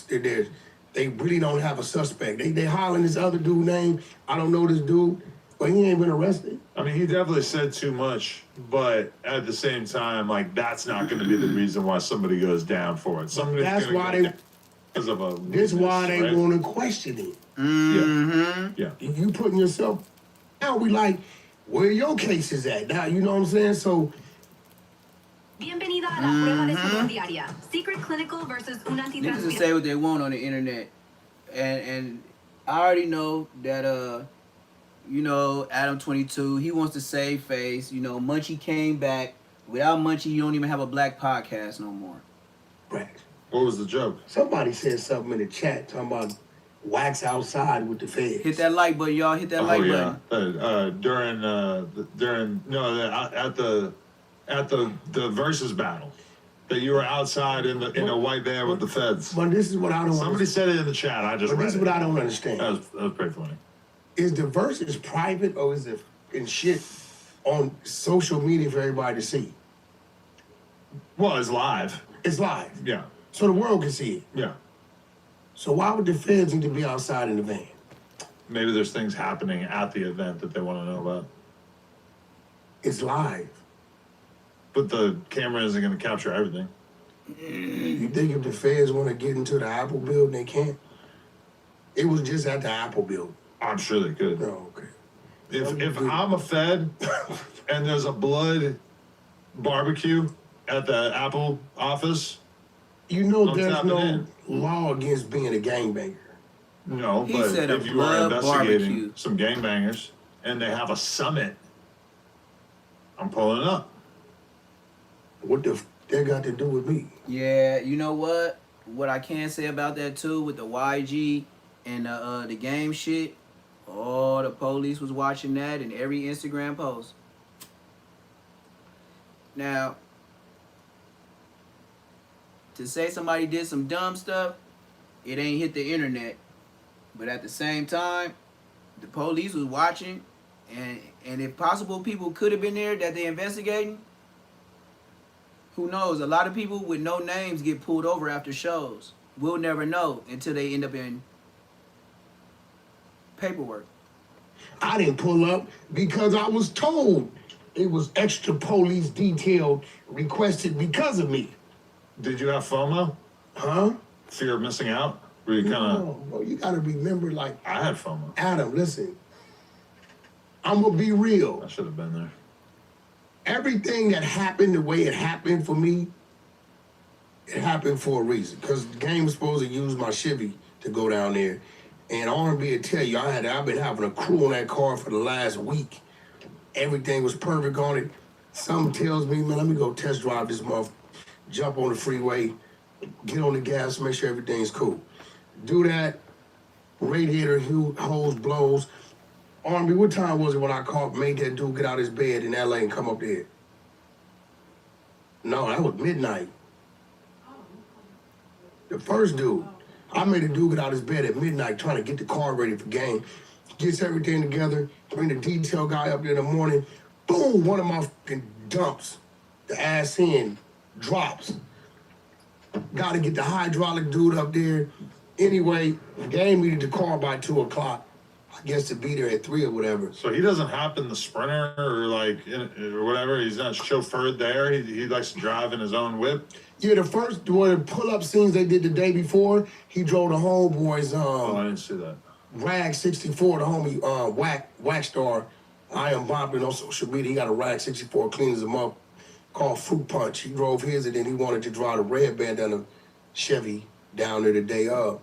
So I've been running so hard that when you sit down, you don't even realize your body just shuts down on you. Mm-hmm. So I didn't even get a chance to watch it live. Really? I didn't watch it till what, 11 at night, 10 at night. I watched your shit. I found your shit and watched it. Oh, yeah? And what, because they took it down off the official... I don't know. I just I remember you telling me, because you originally, I had your tickets to go. You originally said... Yeah, I went to watch the original, and on my mama, nigga, I was going to run it live the next day, and the original was down. All it was him, some other dude, hip-hop dude, and another dude just doing commentating. It was like 3 or 4 people that they let. I was like, damn, out of all the YouTubers, didn't nobody do the verses? I'm just gonna stream it. Yeah. I'm no jumper, so... Well, I had a couple of people comment on my live stream saying that the original version has been taken down from YouTube, which I'm not 100% sure if that's true. I wouldn't... Listen, some people got fired. For real? For a show. Why? Man, listen. Because it was a... That is Apple. Yeah.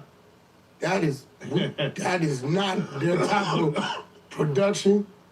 I'm pretty sure their security crew will not be working those things again. Whoa, I didn't think about that. And Chef Boy, I seen his on Instagram, he touching the Apple or it says Apple or something like that. Whatever it was Apple. And now that he did say that, them Chinese people at Apple, they not supporting no gangbanging, nothing. These is Asian dudes. They don't give a damn about no... Yeah, I can imagine a gang of people got fired because them niggas was like gang member blood. It was blood everything. And that was on Apple. That's why I said, when I looked it up, I was finna do live the next day. It was off the internet, and I sure wasn't finna run no Adam 22. I wasn't finna do a commentation off a commentation. You feel me? Like, what I'm gonna do is stand in front of Adam 22 and let him talk. Why? Come on, man, that's too much. It's been a long time since you saw something that gangster go on under the event that was put on by one of the biggest corporations in the world. Usually they try to kind of steer clear of that sort of thing, but it was a blood summit, and not only that maybe they could stomach, but it was a drunk blood summit. Like, Well, no, I wouldn't say it was drunk. It was, Really drunk by the end. nah, if it was a drunk one, it'd have been some fights. Game chugged a bottle of tequila on the stage. That's normal. He does this shit all the time. But He didn't finish it, but still, this nigga, like I said yesterday, Game is 6'5", 200, probably almost 300 pounds. He ain't 10, he ain't the size of Braves and little ass Munchie. That nigga can hold it with weight, drinkability. it causes him to become drunk. He was, No, he wasn't drunk. He was still functional. he was functional, but he was drunk. If you think so. Yeah, if you YG think so. looked like he was drunk to start the whole thing. And by the end, it was like they were battling against the alcohol within their own bodies by the end. It was a sight to be seen. It was a spectacle. You know when Game is drunk because he goes to sleep. Long as he up functional, he might be a little loaded, but he ain't drunk. I bet he had a good cat nap after that. Yeah, when he go to sleep, he's loaded. And because he'll get in his car and just go the fuck out. And when you get him where you at, I just got to sit security outside the car and let him sleep. Listen, Ain't no getting his big ass up. Dude, 6'5" with no shoes on, for real. I was excited to go, and when I actually watched it and I saw how loose everybody was being, I was kind of glad that I didn't go. Nah, you'd have been all right. Look, here goes the I thing. think I would have survived, Here goes the problem I got with you. but it might have got For you. some reason, you comfortable with the Crips and uncomfortable with the Don Moves. When the Don Moves, they don't never say nothing about no jump. No, because The only one he cool with is Munchie B. He'll defend him to the end. But he just said it. He hit it on the head. You talking like Crip Mac right? Well, yeah, the Bloods were just disrespectful with it. Okay. Then when Crip Mac be on different vlogs drinking them 40s and knocking them goop goop goop on his live, that ain't a drunk Crip Mac. You sure don't mention him, huh? Yeah. Now we see the compatibility. do you know what they're going to do? They're going to be looking at me. Okay, so number one, the subtext of the whole thing is that there's a whole room full of people that hate Draco. Now, That's not true. was I cool with Draco? Yes. Do they look Stop. at me like Draco's proxy? No. But you know who they do look at me as kind Stop. of the same as? It's Flacco. Stop. And Flacco is actively working against their organization. Just say they looking at you like the police. Don't say use Flacco because we already know police is Flacco. So just say they looking at me like the police. Don't say Flacco. Say the real word. Trying to put them all behind bars. Stop. You know it. Draco was going over there doing videos and all kind of Don Move's neighborhood. Bro, y'all act like the Don Move card is a spectacle, right? You got sections, you got different cities, different cliques. I don't think right? that was the right Now, word. did he get into it Spectacle? with some Don Move cliques? Absolutely. But I don't think, I know for a fact, the Don Move card, right, ain't like we all just fuck Draco. You get what I'm saying? They had a coalition. In my dreams, I am a Haritos. See, this ain't good for Munchie. Munchie, for this to be your employer and still trying to say your hood, and he's emphasizing that your hood has something to do with it.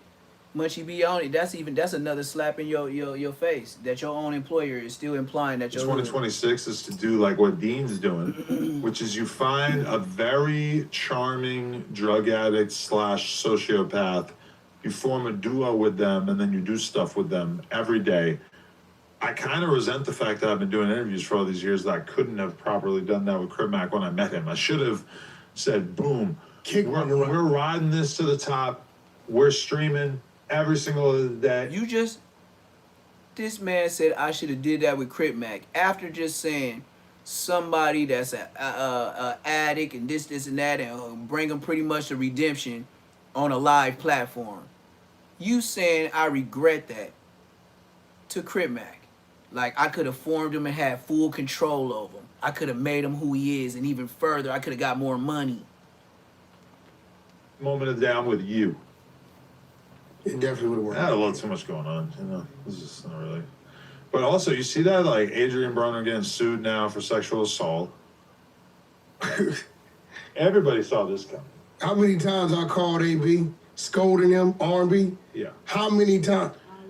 Brother, Yeah. I've been, I talked to AB a lot. She I heard said so a many lot. people want him. You be I'm seeing like, the bro, cases. you cannot do that. Cannot do that. You can't make content that's all about you getting drunk with girls and then having sex with them. I know this because I do porn. Guess what's the number one thing that you never see on a porn set is alcohol. Because everybody involved knows that it would be a really, really bad look if one of these girls was later able to say that she was too drunk to consent to fucking. So is anyone ever drunk? I don't know. Sometimes I have my suspicions, but you never see it.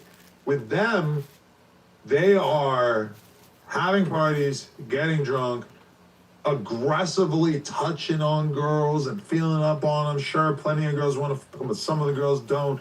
Or they're so drunk that afterwards they get to say that they didn't like it, the alcohol was forced on them, whatever. You get the girls to sign releases, but that's not going to solve them. I think this is a terrible idea. What you know, making content out of embarrassing girls is bad news, but at least on something like, you know, Fresh and Fit or the whatever. And that's the thing I don't get about Dean the Great. Sometimes I think he start acting sassy like a girl when AB be pressing up on somebody that he won't. He be pulling out like little girl tantrums, like emotion. You could be like, he'll roll his eyes or act like he mad and don't want to talk because he weird, man. It's weird. Plaque Boy Max type shit. That's where the whole idea is that you sit there with girls. At least it's all on camera. And there's nothing that's happening off camera and nobody's fucking. So yeah, the girls are getting drunk, they're talking shit, whatever, but you could get drunk as fuck. As long as I'm not feeding you the alcohol, I should be good. And as long as nobody fucks you, I should be good. Wow. With them, like, this shit was not meant to last. It's too much. What do you mean? They're just getting started. Yeah, they still going. What you mean, Man. meant to I last? think they 50% They of where still going. This I nigga foresee said some meant to big last like contracts they coming. over with I already. foresee Adrian I Brown don't like getting that. in the ring. I foresee Dean getting in the ring. I agree. I want Dean to fight our new guy, Valencia. You seen him? They Guy knocked can big do guy. big things, but this is what you do as a streamer. We've seen this many times. Look at that show, Speed. You start out edgy. You're doing weird shit. You're doing aggressive shit. You're doing stuff that's offensive and damn near illegal. You build yourself up like that. You make the people love you, and then you pivot into stuff that's a little bit safer, because this lifestyle that they've been living is just untenable. You can't be making said your this content lifestyle all they've about been getting living. wasted with girls. And I think they know that a little bit, because now they're like doing this exercise lock-in shit or whatever that I've seen them doing. That's I went probably- to see him the other day. Tuesday, I went down there. Oh yeah? Yeah, I checked it out. Who Everybody else was went there? You down on there. the stream? AB. I Tell seen, them AB was AD there. and OT hanging out Exactly. there. I was there before them. When I went, our guy Neon was there. Okay. So we started politicking about AB fighting Ryan Garcia. Ryan was in the chat and called in. So when he called in, I got him and AB. I'm like, Ryan, I don't know if you're scared or not. And I had my I don't know if Valencia, you the guy, scared see or the little not. youngster with the pink and red hair that knocked the big black dude out. You didn't see that shit? Valencia? Valencia. You Valencia? didn't, bro, ain't no way. Y'all didn't post that? I mean, maybe we did and I missed it. Bro, big dude. He don't even know like half the 140. culture. Valencia knockout? See? Dude, like 280 pounds. He don't even know. Who, See? Adam That's him. 22. Whooped his ass. but it was just like on Parking the lot. stream? No, How do I find this? no, you hold I on. don't know how to find it. Ain't no way you didn't. Yeah, it is. He don't know the culture. There's You no putting way him you on. didn't. If See Remo that didn't shit, give it to him, he don't I know. don't know. VALENC with 3 eyes. That's crazy. That's his Instagram? Yes, I know it's up. I'm talking about. I done lost some money on this one. We signed him as a fighter. Quick. It's, is this it? Here's this one. Oh, okay. Yeah, there you go. Is this a knockout? Bro, check it out. Yo, Check him out. Young. We might need to blur this for the non-members only version. Check him out. You can show Check it. him out. Little kid. Gets dropped. He 140. Oh, I 280. did see this one, yeah. Oh, yeah, he knocks out this huge monster mother. He's from Texas. Houston. Look at him. Look. Then they do some punk shit, make him bag up. Big man goes down hard. Oh, he ain't done with him. Oh, no. Man, Oh, look, he it, Doug. Oh, no. That was disgusting. Shout out Balenci. Oh. Follow Valenc with 3 eyes. So this is the new dude? Yeah, he fighting for Nothing But Sports October 24th in Miami. That post has 609,000 likes. Yeah. Holy shit. Yeah. Oh, he lit now. Yeah, so This how is many him? views he got? That's Whoa, him. whoa, whoa. Yeah, that's him. Oh, I think he gave me a shout out in this one. He loved this part. He gave me a shout out. You look like so fake. Yeah, did Ray J give you a shout out when he had that unicorn on his I'm head? here to do a huge shout out to a lot of people that's been helping me. Whack 100, you know, Dean the Gray, Adrian Broner, got me seeing, DJ Academics, man. Oh, wait. I wonder if this is even still fresh. How do I refresh this? Is we on? Is it still on? 3 people? Damn! Yep, I'm back on though, man. Hollering at them doctors. You know I still got to get paid from Uber, man. This shit taking a little bit longer. I had to fire some people, and I had to take that call. That call is mandatory. But I'm still getting paid by Uber. It ain't over with. That's why I said, like, right now, I'm just watch.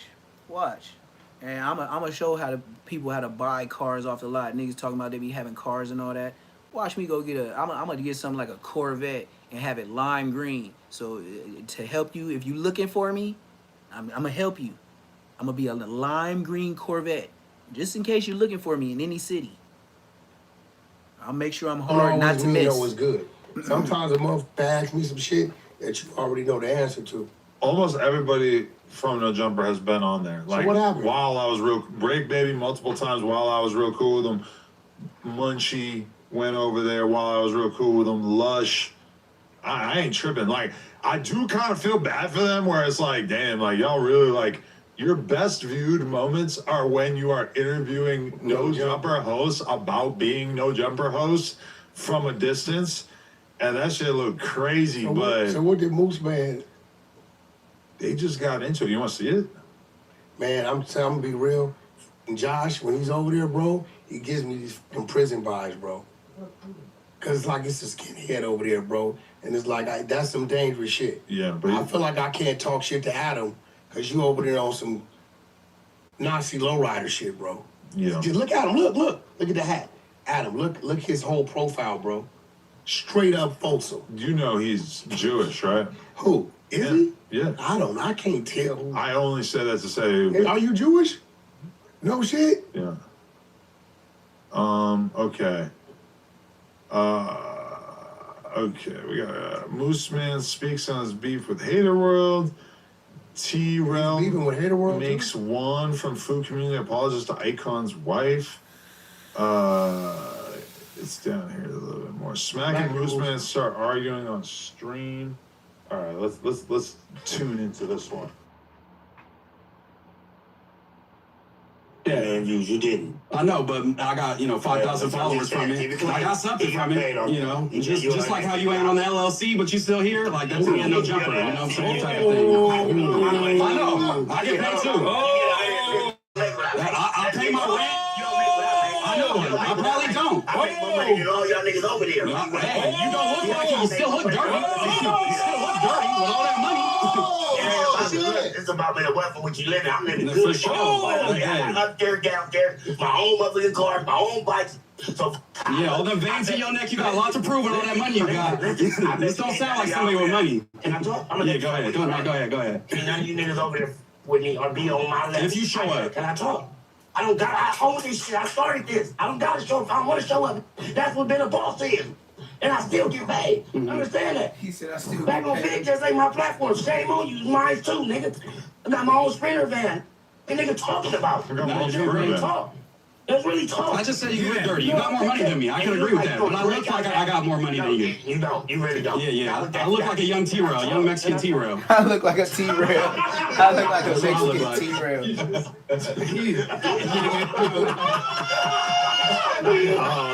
over Smack. W for Moose Man. Bro, Smack don't got no goddamn money. Smack, you broke as Nigga, he got his own Sprinter van, 1981 edition. Bro, is there anybody in the audience who seriously thinks that Smack has his own Sprinter van? Bro, just a Sprinter van can mean anything. It doesn't have to mean it's operable. You capping, bro. This shit is hilarious. Like, what the fuck are you talking about? Yo, because he ain't on the LLC. He's not one of the owners of the Bag on Fake business. But here's the thing about the Bag on Fake business. You're talking about a channel, and I swore I wouldn't talk about it anymore, but you're talking about a channel that gets like 1 million views a month. They ain't making shit. Like, owning part of that, like, once you pay for the cost of the space, like, you don't even want to own part of that. Like, these niggas don't even get 1 million a month. Because, like, owning part of that is bad news. Like, this shit ain't making money. Spank niggas this. Yeah. He's like fighting for like the wrong thing. Like, you would rather be a guy with a job. These niggas ain't even getting 1 million views a month. That ain't worth shit. You ain't making no bread. Speak on Rio's doing hoe shit. I mean, this is just pathetic, honestly. I watched a couple of these earlier. They were not really entertaining. I will say this to Moose Man. Yeah. Your ass is in Southern California. Stop being in the Norte. I don't think he understands our culture. What part? You get what I'm saying? Like, we come from the land of backdoor. This yeah, they gonna get you. City, and I think he needs to start understanding. Yeah, they won't be friends with you. Which part? You think that T-Rail gonna like? Not T-Rail, just like when you like, if he went back over there, he may want to go back over there a different way. He may want to take a security guard with him or something. True. Because some people don't forget. Yeah. So you think that was enough that somebody's gonna want to do something to him for real? Hell yeah. Well, T-Rail them ain't tripping. You gotta look at who been violated. But see, the thing is that when Moose talks shit to Smack, T-Rail is sitting there loving it because he hates Smack because of the fact that Smack doesn't take the business as serious as he wants him to. Like, what Moose Man is saying is what T-Rail wants to say to Smack. That's what makes it so funny. And at times kind of does. Because from T-Rail's perspective, him and Smack need to be like Adrian Broner and Dean, like a duo, going everywhere together, being on stream, doing the podcast. He's the funny one. I'm the smart one. Somehow T-Rail is the smart one. Like, you know, T-Rail, that's his vision. And at first, when they started doing the podcast, it was kind of like that. Like, they had such good camaraderie. But the thing about Smack is that he's like, he can't leave the streets behind. And when I say the streets, I literally mean like drinking outside of the corner store. Like, he's just like a bum. Like, he just wants to be, he wants to smoke Newports and drink in front of the store. Like, he's just like, he's a straight J-Cat. Like, that's not a good look. He like that motorcycle club shit a little bit, you know?